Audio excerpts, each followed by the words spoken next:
गुरुर्ब्रह्मा गुरुर्विष्णु गुरुर्देवो महेश्वरः गुरु साक्षात् परब्रह्म तस्मै श्री गुरवे नमः। नमो ब्रह्मण्य देवाय गो ब्राह्मण हिताय च जगद्दिथाय कृष्णाय गोविंदाय नमो नमः। ಭಗವದ್ಭಕ್ತರಲ್ಲಿ ವಿಜ್ಞಾಪನೆ.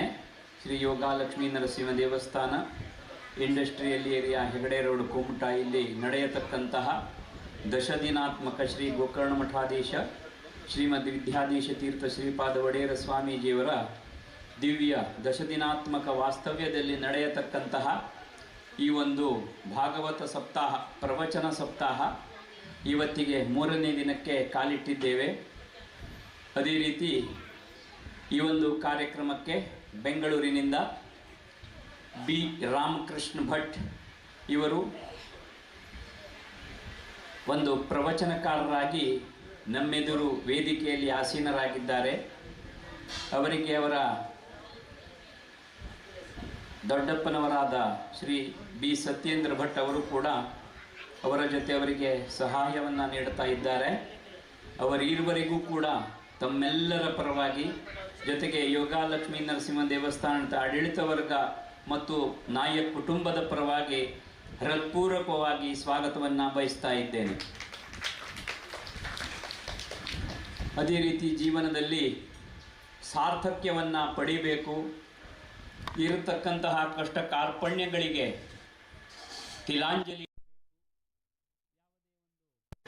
ಈ ಒಂದು ಭಾಗವತ ಪ್ರವಚನದಿಂದಾಗಿ ಇರತಕ್ಕಂತಹ ಕಷ್ಟ ಕಾರ್ಪಣ್ಯಗಳು ಪರಿಹಾರವಾಗುವುದು ಹೇಳುವಂಥ ಒಂದು ಮಾತಿನೊಂದಿಗೆ ತಾವೆಲ್ಲರೂ ಕೂಡ ಪ್ರವಚನವನ್ನು ಕೇಳಲಿಕ್ಕೆ ಆಸಕ್ತರಾಗಿದ್ದೀರಿ.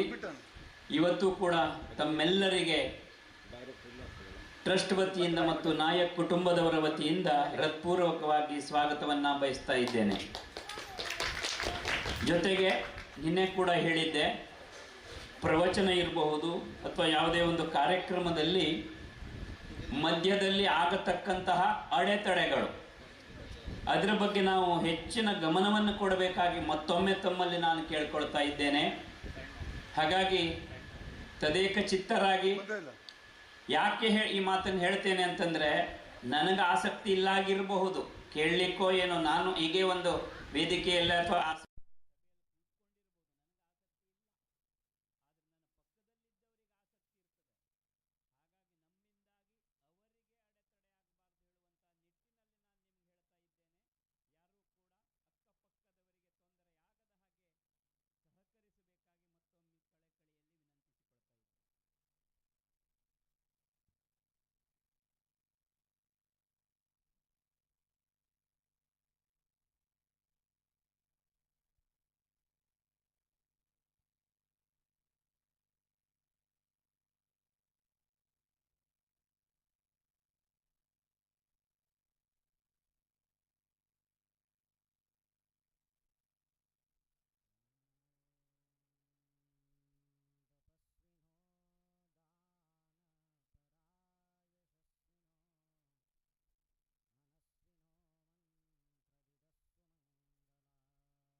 नमो भगवते पुरुषाय तुभ्यं विज्ञानरोचिः परिपूरितान्तरबाह्याण्डकोशं हरितोपलाभम् तर्काभयेतं विधिशर्वपूर्वगीर्वाणविज्ञानदमानतोऽस्मि वसुदेवसुतं देवं कंसचाणूरमर्दनं देवकी परमानन्दं कृष्णं वन्दे जगद्गुरुम् आपदाम् अपहर्तारं दातारं सर्वसम्पदां लोकाभिरामं श्रीरामं भूयो भूयो नमाम्यहम् अशेषवाग्जाड्यमलापहन्त्री नवं नवं स्पष्टसुवाक्प्रदायिनी ममेह जिह्वाग्रसुरङ्गनर्तकी भवप्रसन्ना वदने च मे श्रीः मनोजवं मारुततुल्यवेगं जितेन्द्रियं वातात्मजं वानरयूथमुख्यं श्रीरामदूतं शरणं प्रपद्ये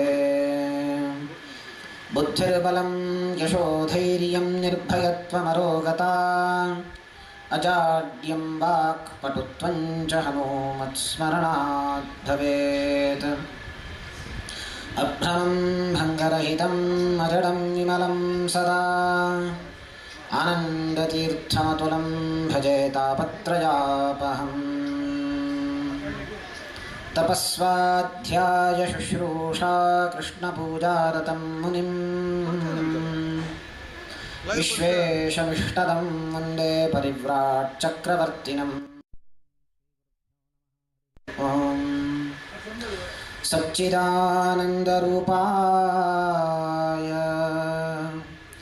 विश्वोत्पत्त्यादिहेतवे तापत्रयविनाशाय श्रीकृष्णाय वयं नमः। यं प्रव्रजन्तमनुपेतमपेतकृत्यं द्वैपायनो पुत्रेति तन्मयतया तरवोऽपि नेदुः तं सर्वभूतहृदयं मुनिमानतोऽस्मि। श्रीगुरुभ्यो नमः। हरिः ओम्। अच्युतं केशवं रामनारायणं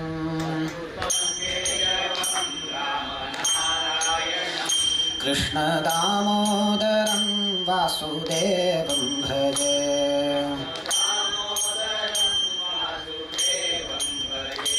अच्युतं केशवं रामनारायणं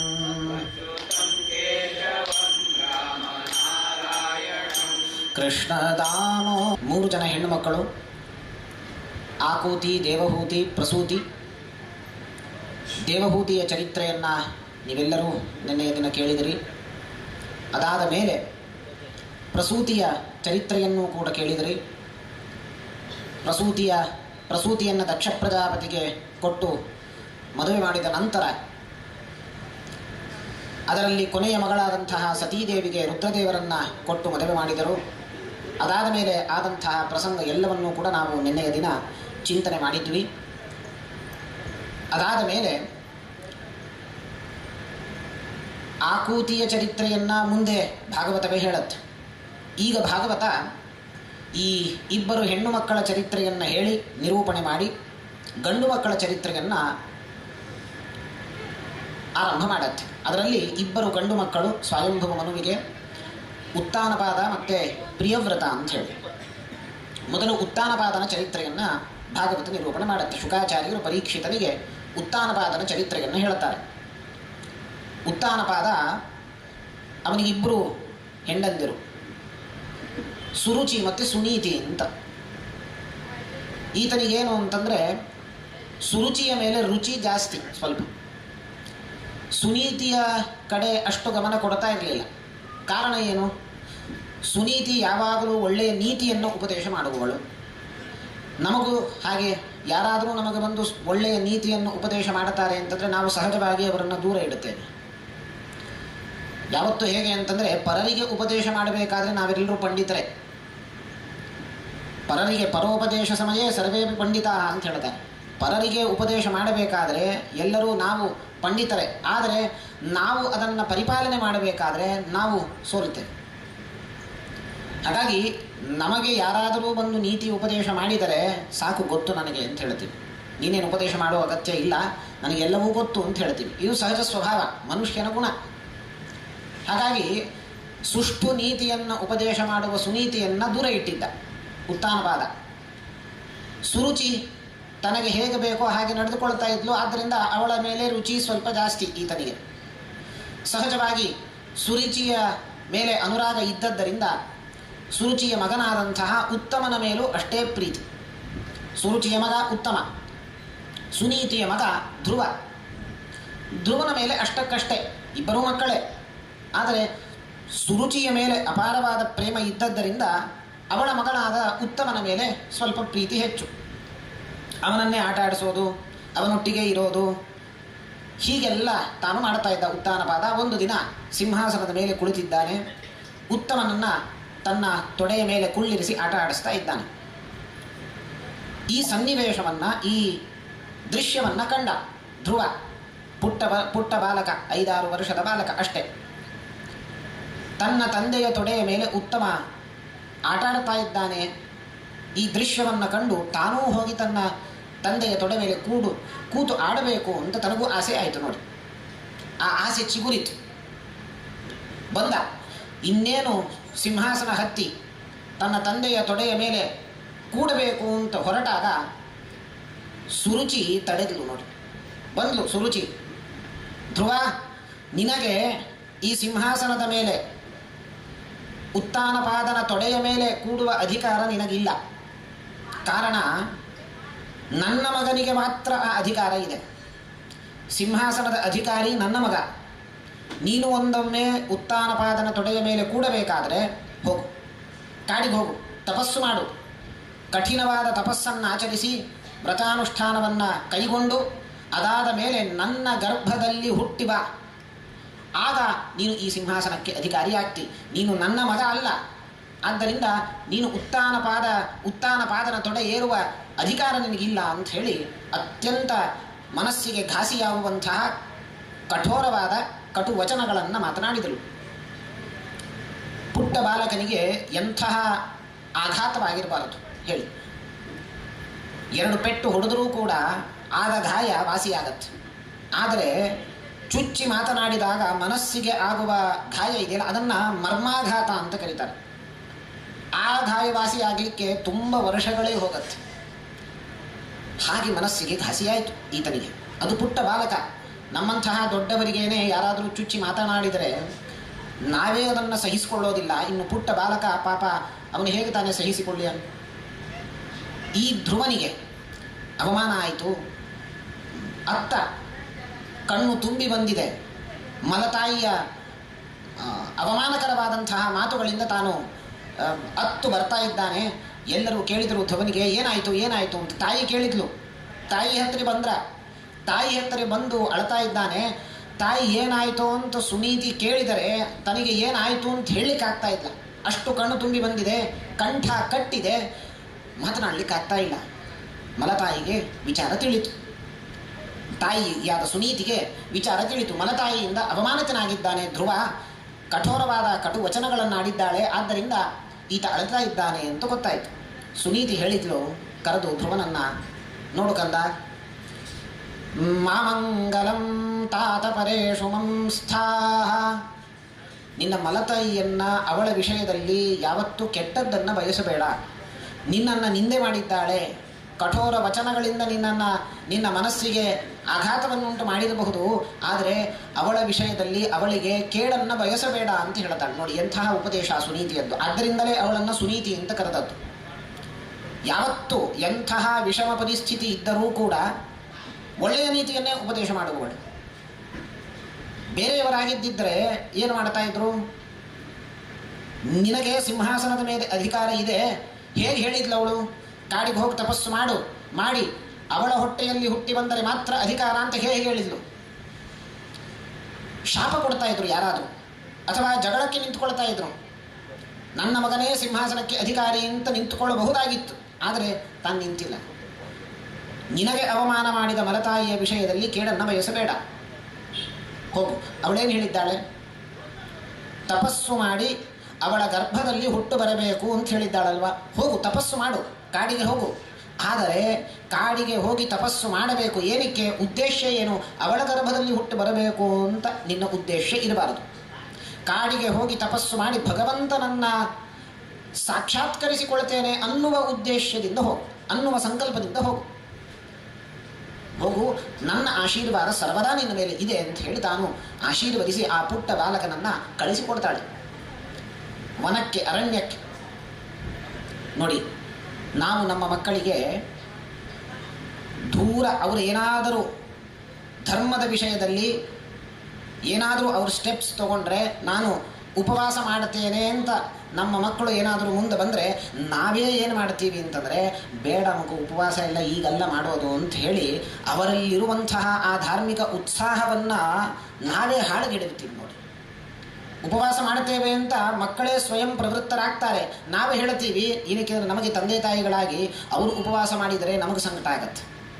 ಅಯ್ಯೋ ಮಗು ಪಾಪ ಏನು ತಿನ್ನಲಿಕ್ಕಿಲ್ಲ, ಮಗುವಿಗೆ ಏನು ಮಾಡುತ್ತೋ ಏನೋ, ನಮಗೆ ಸಂಕಟ ಆಗತ್ತೆ. ಆದ್ದರಿಂದ ಉಪವಾಸ ಮಾಡೋದು ಬೇಡ. ನೋಡು, ಉಪವಾಸ ಎಲ್ಲ ಮಾಡಿದರೆ, ನೀನು ನೀರು ಕುಡಿಯದೆ ಏನೂ ತಿನ್ನದೆ ಉಪವಾಸ ಮಾಡಿದರೆ ಮತ್ತೆ ತಲೆ ತಿರುಗಿ ಬಿದ್ದರೆ ಯಾರು ನೋಡೋದು ನಿನ್ನನ್ನು ಅಂತ ಹೆದರಿಸ್ತೀವಿ ನಾವು ಮಕ್ಕಳನ್ನು. ಅವರಲ್ಲಿರುವ ಉತ್ಸಾಹವನ್ನು ಚಿವುಟಿ ಹಾಕಿ ಆ ಧಾರ್ಮಿಕ ಪ್ರವೃತ್ತಿಯನ್ನು ನಾಶ ಮಾಡಿ ಆ ಧರ್ಮದ ಮಾರ್ಗದಿಂದ ಅವರು ನಿವೃತ್ತರಾಗ್ತಾರೆ. ಓ ಹೌದಲ್ವಾ, ಬೇಡ, ತಲೆ ತಿರುಗಿ ಬಿದ್ದರೆ ಏನು ಮಾಡೋದು ಅಂತ ಭಯ ಆರಂಭ ಆಗತ್ತೆ ಅವರಲ್ಲಿ. ಎಲ್ಲಿ ಸುನೀತಿಯನ್ನು ನೋಡಿ, 5 ವರ್ಷದ ಬಾಲಕನನ್ನ ಅರಣ್ಯಕ್ಕೆ, ಕಾಡಿಗೆ ಕಳಿಸ್ತಾ ಇದ್ದಾಳೆ, ಹೋಗು ತಪಸ್ಸು ಮಾಡು ಅಂತ. ನಾವು ನಮ್ಮ ಮಕ್ಕಳು ಒಂದು ಸಣ್ಣ ಉಪವಾಸ ಮಾಡ್ತಾರೆ ಮಕ್ಕಳು ಅಂತಂದರೆ ನಾವು ಬಿಡೋದಿಲ್ಲ ಅವರಿಗೆ.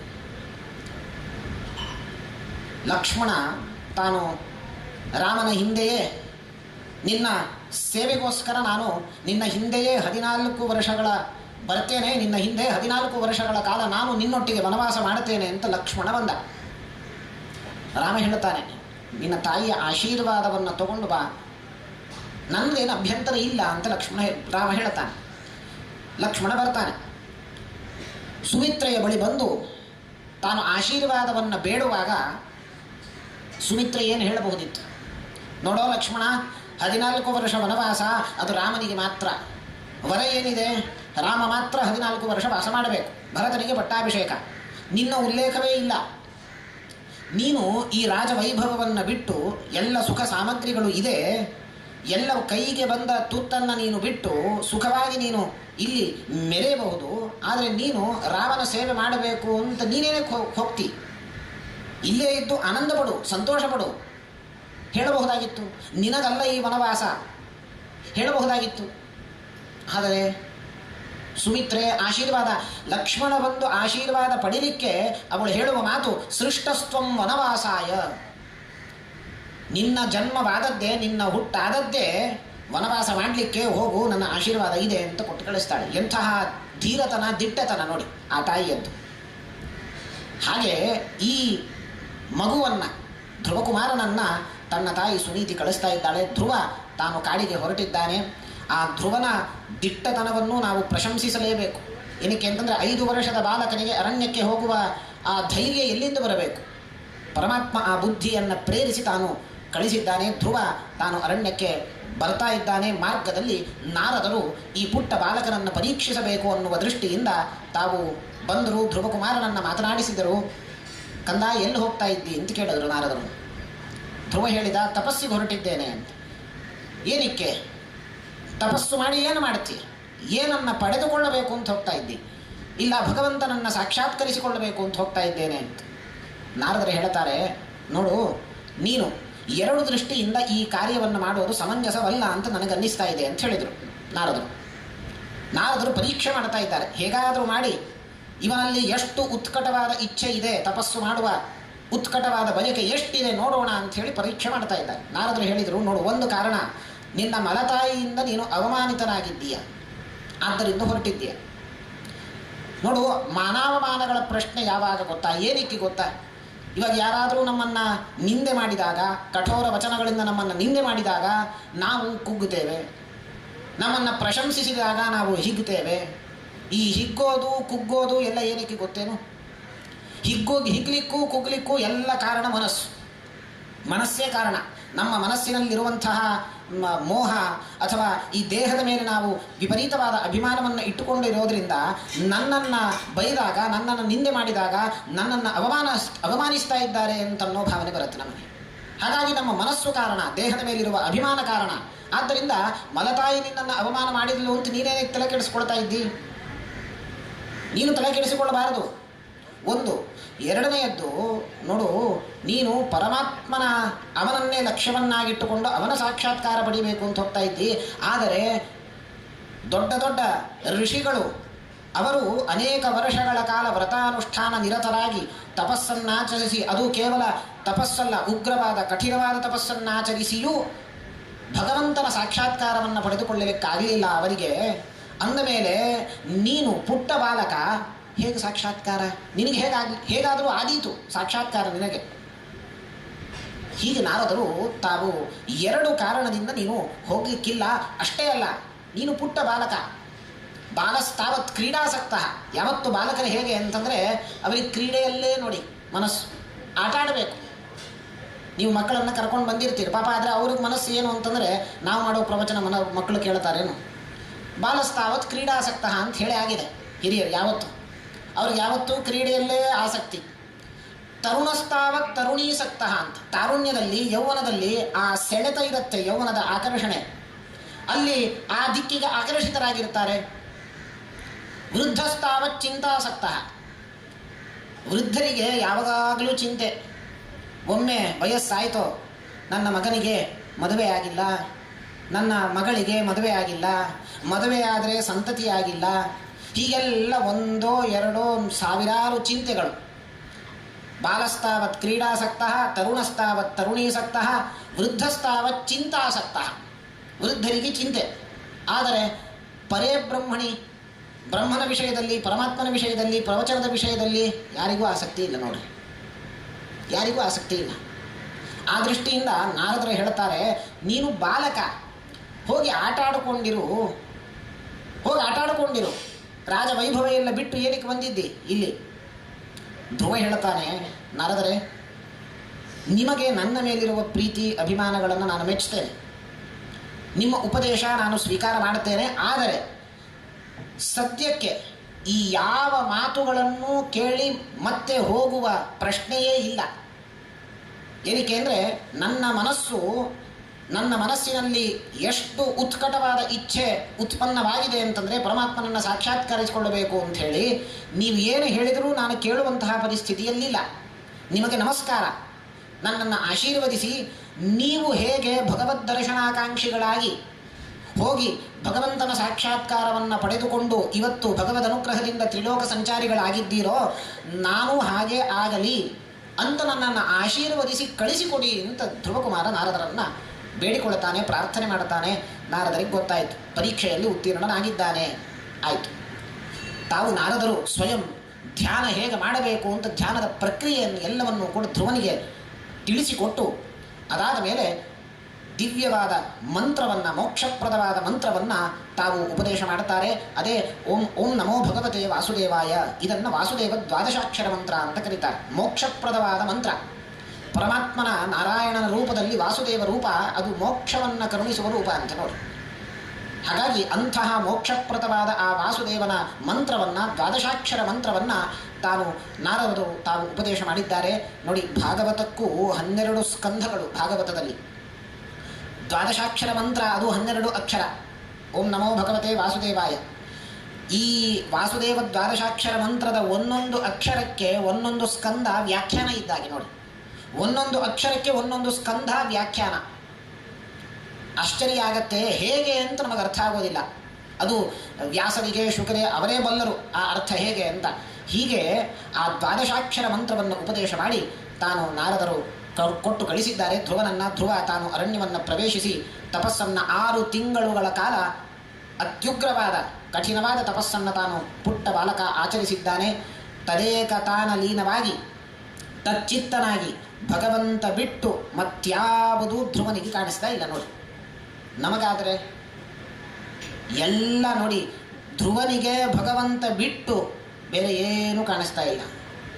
ನಮಗೆ ಭಗವಂತ ಬಿಟ್ಟು ಬೇರೆ ಎಲ್ಲವೂ ಕಾಣಿಸುತ್ತೆ ಧ್ಯಾನಕ್ಕೆ ಕೂತಾಗ. ಇದು ವ್ಯತ್ಯಾಸ. ನಮಗೂ ಧ್ರುವನಿಗೂ ಇರುವ ವ್ಯತ್ಯಾಸ ಏನು ಅಂತಂದರೆ ಇದೆ.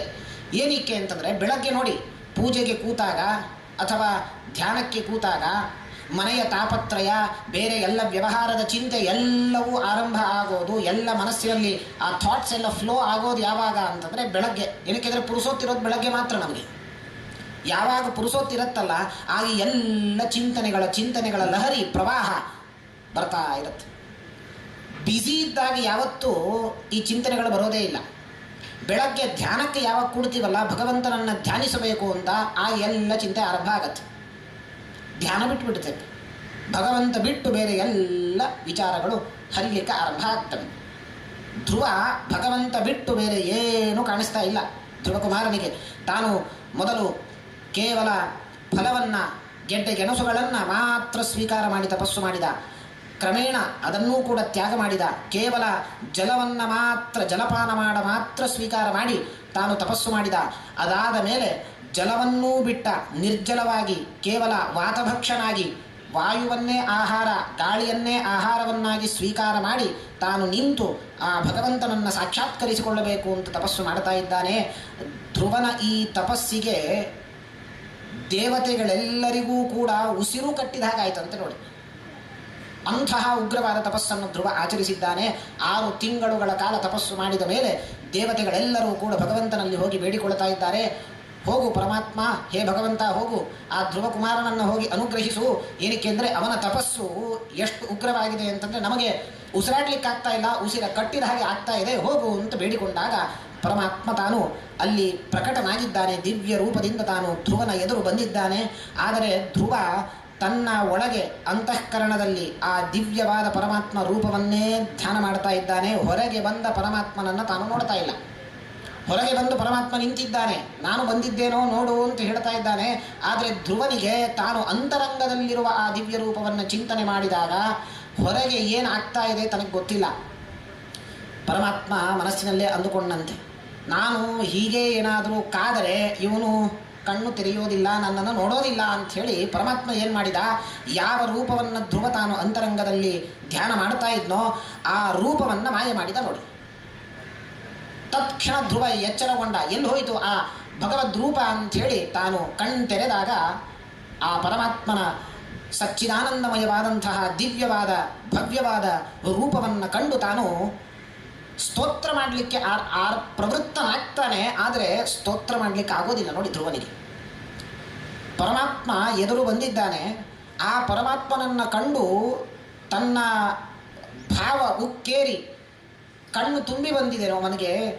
ಅಳ್ತಾ ಇದ್ದಾನೆ ಧ್ರುವ. 2 ಬಾರಿ ಅತ್ತ ಧ್ರುವ. ಒಮ್ಮೆ ಮಲತಾಯಿಯ ಮಾತುಗಳಿಂದ ಅವಮಾನಿತನಾಗಿ ಅತ್ತ, ಅದು ದುಃಖದ ಕಣ್ಣೀರದು. ಈಗ ಆ ಭಗವಂತನ ದಿವ್ಯವಾದ ರೂಪವನ್ನು ಕಂಡಾಗ ಆದಂತಹ ಬಂದಂತಹ ಕಣ್ಣೀರು ಆನಂದೋದ್ರೇಕದಿಂದ ಬಂದಂತಹ ಕಣ್ಣೀರು. ಕಣ್ಣು ಕಟ್ಟಿದೆ ಅವನಿಗೆ. ಪರಮಾತ್ಮನನ್ನು ಸ್ತೋತ್ರ ಮಾಡಬೇಕು ಅಂತ ತಾನು ಹೋಗ್ತಾನೆ. ಆದರೆ ಸ್ತೋತ್ರ ಮಾಡಲಿಕ್ಕೆ ಆಗ್ತಾ ಇಲ್ಲ. ಒಂದು ಅಕ್ಷರವೂ ಕೂಡ ಬಾಯಿನಿಂದ ಹೊರಗೆ ಬರ್ತಾ ಇಲ್ಲ ಧ್ರುವನಂತ. ಪರಮಾತ್ಮನೇ ತಾನು ತನ್ನ ದಿವ್ಯ ಲೀಲೆಯನ್ನು ತೋರಿಸ್ತಾನೆ. ಪಸ್ಪರ್ಶ ಬಾಲಂ ಕೃಪಯಾ ಕಪೋಲೆ. ತನ್ನ ದಿವ್ಯವಾದ ಪಾಂಚಜನ್ಯ ಶಂಖದಿಂದ ತನ್ನ ಕೆನ್ನೆಯನ್ನು, ಆ ಧ್ರುವನ ಕೆನ್ನೆಯನ್ನು ಸ್ಪರ್ಶಿಸಿದಾಗ ಧ್ರುವನಿಗೆ ಆಗ ಮಾತು ಬಂತು ನೋಡಿ. ಅಲ್ಲಿಯವರೆಗೂ ತಾನು ಮಾತನಾಡಬೇಕು ಅಂತಿದ್ದರೂ ಮಾತನಾಡಲಿಕ್ಕೆ ಆಗ್ತಾ ಇಲ್ಲ ಧ್ರುವನಿಗೆ. ಎಂತಹ ಪರಿಸ್ಥಿತಿ! ಮಾತಾಡಲಿಕ್ಕೂ ಪರಮಾತ್ಮನ ಅನುಗ್ರಹ ಬೇಕು ನೋಡಿ, ಇಲ್ಲ ಅಂದರೆ ಮಾತೇ ಬರೋದಿಲ್ಲ. ಯಾವಾಗ ಆ ಪಸ್ಪರ್ಶ ಬಾಲಂ ಕೃಪಯ ತನ್ನ ಅಪಾರವಾದ ಕಾರುಣ್ಯವನ್ನು ತಾನು ಹರಿಸಿ ಆ ಧ್ರುವನ ಮೇಲೆ ತನ್ನ ಪಾಂಚಜನ್ಯ ಶಂಖದಿಂದ ಆ ಕಪೋಲವನ್ನು ಸ್ಪರ್ಶಿಸಿದನೋ ಆಗ ಧ್ರುವ ತಾನು ಸ್ತೋತ್ರ ಮಾಡಿದ. ಯೋಂತಃ ಪ್ರವಿಶ್ಯ ಮಮ ವಾಚಮಿಮಾಂ ಪ್ರಸುಪ್ತಾಂ ಸಂಜೀವಯತ್ಯಖಿಲ ಶಕ್ತಿಧರ ಸ್ವಧಾಮ್ನಾ ಅನ್ಯಾಂಶ್ಚ ಹಸ್ತಚರಣಶ್ರವಣತ್ವಗಾದೀನ್ ಪ್ರಾಣಾನ್ನಮೋ ಭಗವತೆ ಪುರುಷಾಯ ತುಭ್ಯಂ. ಅವನು ಹೇಳ್ತಾನೆ, ಹೇ ಭಗವಂತ, ನೀನು ಇವತ್ತು ಗೊತ್ತಾಯ್ತು ನನಗೆ, ನನ್ನ ಒಳಗೆ ಪ್ರವೇಶ ಮಾಡಿ ನನ್ನ ವಾಗೀಂದ್ರಿಯದಿಂದ ಮಾತುಗಳನ್ನು ಬರಿಸುವುದು ನೀನು. ಕಾರಣ, ನಾನು ಮಾತನಾಡಬೇಕು ಅಂತ ಪ್ರವೃತ್ತನಾದರೂ ನನ್ನ ಬಾಯಿಂದ ಮಾತು ಹೊರಡಲಿಲ್ಲ. ಆದ್ದರಿಂದ ನನ್ನಲ್ಲಿ ಸೂಕ್ತವಾದ ಆ ಮಾತನ್ನು ಜಾಗೃತಗೊಳಿಸಿದವ ನೀನು. ಯೋಂತಹ ಪ್ರವಿಶ್ಯ ಮಮ ವಾಚಂ ಇಮಾಂ ಪ್ರಸುಪ್ತಾಂ, ಅದನ್ನು ಉಜ್ಜೀವನಗೊಳಿಸಿದವನು ನೀನು. ಸಂಜೀವಯತ್ಯಖಿಲ ಶಕ್ತಿಧರ ಸ್ವಧಾಮ್ನ. ಮಾತು ಮಾತ್ರ ಅಲ್ಲ, ನೋಡುವ ಶಕ್ತಿಯನ್ನು ಕೊಟ್ಟವ ನೀನು, ಕೇಳುವ ಶಕ್ತಿಯನ್ನು ಕೊಟ್ಟವ ನೀನು, ಮಾತನಾಡುವ ಶಕ್ತಿಯನ್ನು ಕೊಟ್ಟವ ನೀನು. ಕೇವಲ ಪಂಚಜ್ಞಾನೇಂದ್ರಿಯಗಳ ಶಕ್ತಿ ಪ್ರದಾನ ಮಾಡುವ ಮಾತ್ರ ಅಲ್ಲ ನೀನು, ಕರ್ಮೇಂದ್ರಿಯಗಳಿಗೂ ನನ್ನ ದಶೇಂದ್ರಿಯಗಳ ಸಕಲ ಕ್ರಿಯಾಕಲಾಪಗಳೂ ನಿನ್ನ ಅಧೀನ. ಅದು ಇವತ್ತು ನನಗೆ ಅರ್ಥವಾಯಿತು, ಮನವರಿಕೆಯಾಯಿತು ಅಂತ ತಾನು ಧ್ರುವ ಪರಮಾತ್ಮನಲ್ಲಿ ಹೇಳಿಕೊಡ್ತಾ ಇದ್ದಾನೆ.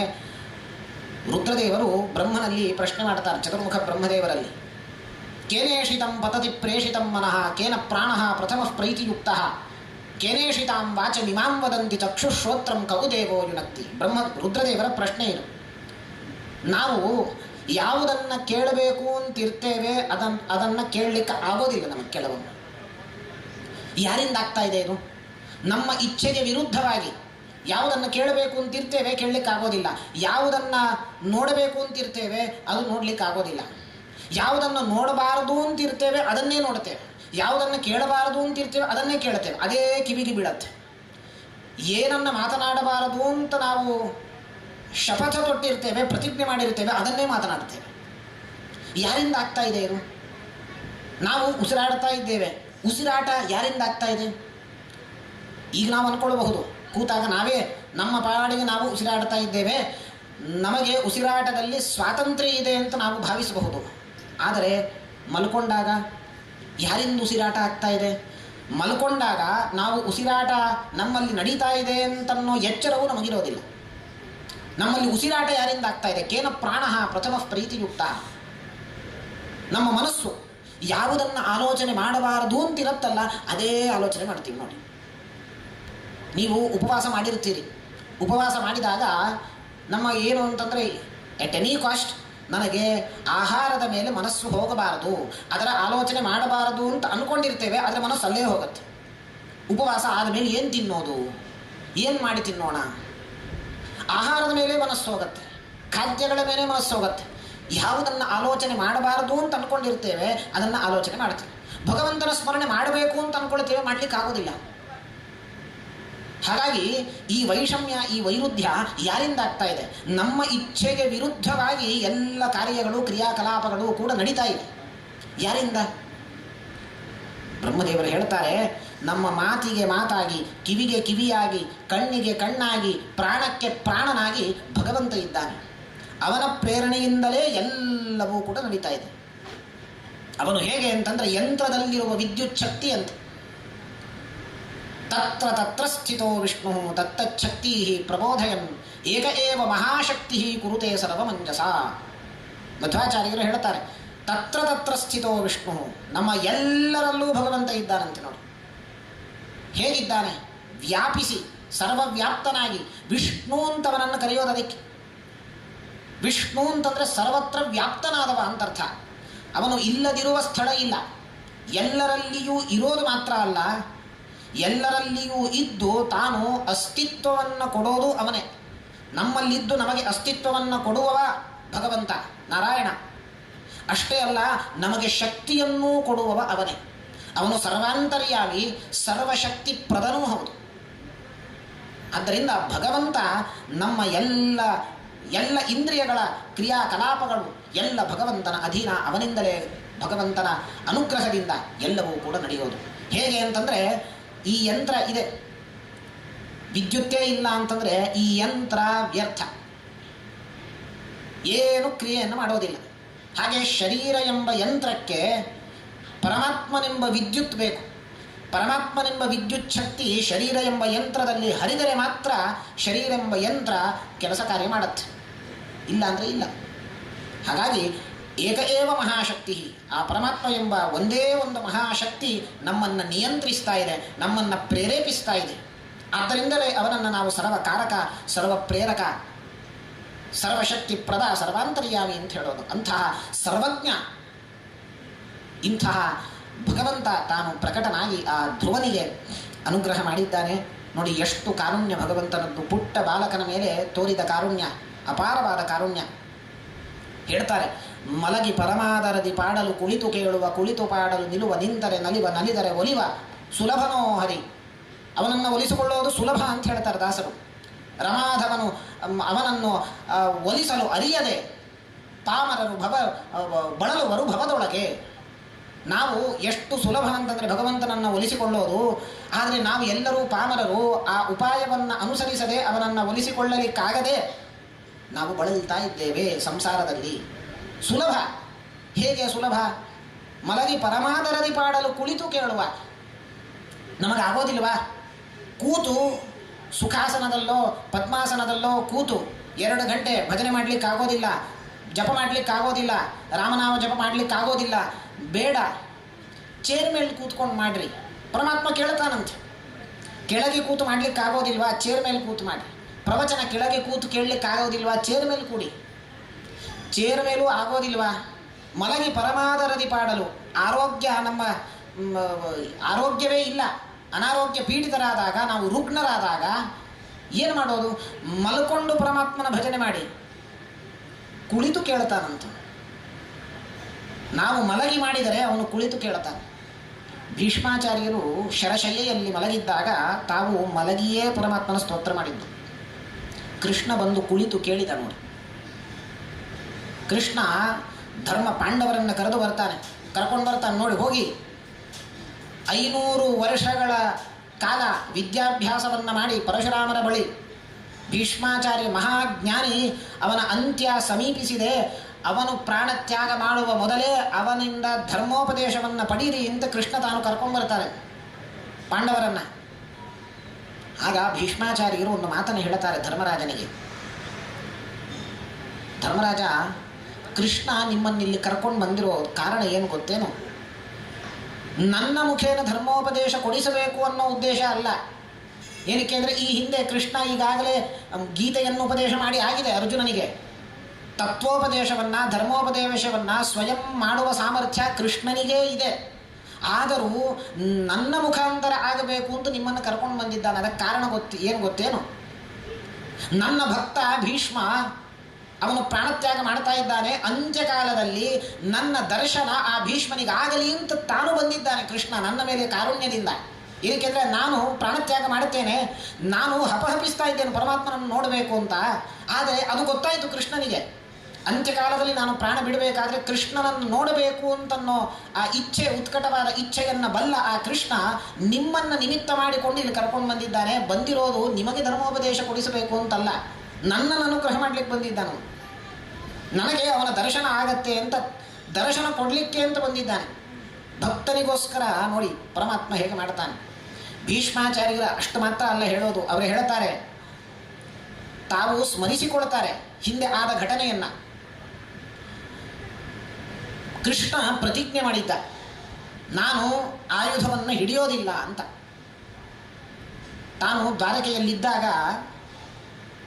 ಮಲಗಿದವನಂತೆ ನಟನೆ ಮಾಡ್ತಾ ಇದ್ದ ಕೃಷ್ಣ. ಏನಾಯಿತು? ದುರ್ಯೋಧನ, ಅರ್ಜುನ ಇಬ್ಬರೂ ಬಂದರು ಕೃಷ್ಣನ ಬಳಿ. ಯುದ್ಧ ಆಗತ್ತೆ ಅಂತ ಎಲ್ಲವೂ ಆಗಿದೆ.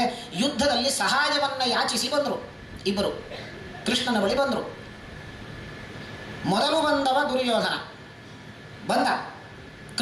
ಕೃಷ್ಣನಿಗೆ ಗೊತ್ತು. ಆದರೆ ಕೃಷ್ಣ ನಿದ್ದೆ ಮಾಡಿದವನಂತೆ ತಾನು ತೋರಿಕೊಳ್ತಾ ಇದ್ದಾನಷ್ಟೆ. ಹೀಗೆ ಮಲ್ಕೊಂಡಿದ್ದ.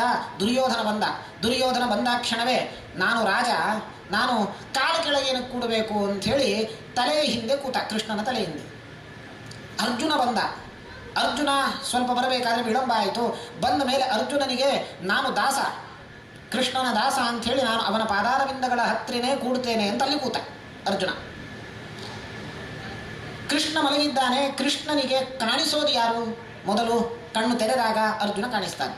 ಹಾಗೆ ಆಯಿತು. ಕೃಷ್ಣ ಕಣ್ಣು ತೆರೆದ, ಅರ್ಜುನ ಕಂಡ. ಅರೇ ಅರ್ಜುನ, ಯಾವಾಗ ಬಂದಿಯೋ, ಏನು, ಹೇಗಿದ್ದಿ? ಕುಶಲ ಪ್ರಶ್ನೆ ಮಾಡಿದ. ಚೆನ್ನಾಗಿದ್ದೇನೆ ಕೃಷ್ಣ. ದುರ್ಯೋಧನ ಗುಡುಗಿದ, ಕೃಷ್ಣ ನಾನು ಬಂದಿದ್ದು ಮೊದಲು ಅಂತಂದ. ಓ ಹೌದಾ, ಇಲ್ಲಿದ್ದೇನು? ಓ ನೋಡಿರಲಿಲ್ಲ ಅಂತ. ಒಬ್ಬ ಮೊದಲು ಕಂಡವ, ಒಬ್ಬ ಮೊದಲು ಬಂದವ. ಯಾರಿಗೆ ಆಶ್ವಾಸನೆ ಕೊಡಬೇಕು ಕೃಷ್ಣ? ಹೇಳಿದ ಕೃಷ್ಣ, ನೀನು ಮೊದಲು ಬಂದವ ದುರ್ಯೋಧನನಿಗೆ, ನೀನು ಮೊದಲು ಕಂಡವ. ನಾನು ಪಕ್ಷಪಾತ ಮಾಡೋದಿಲ್ಲ, ಇಬ್ಬರಿಗೂ ನಾನು ಆಶ್ವಾಸನೆ ಕೊಡ್ತೇನೆ, ನಾನು ಇರ್ತೇನೆ, ನಿಮಗೇನು ಬೇಕೋ ಕೇಳಿ.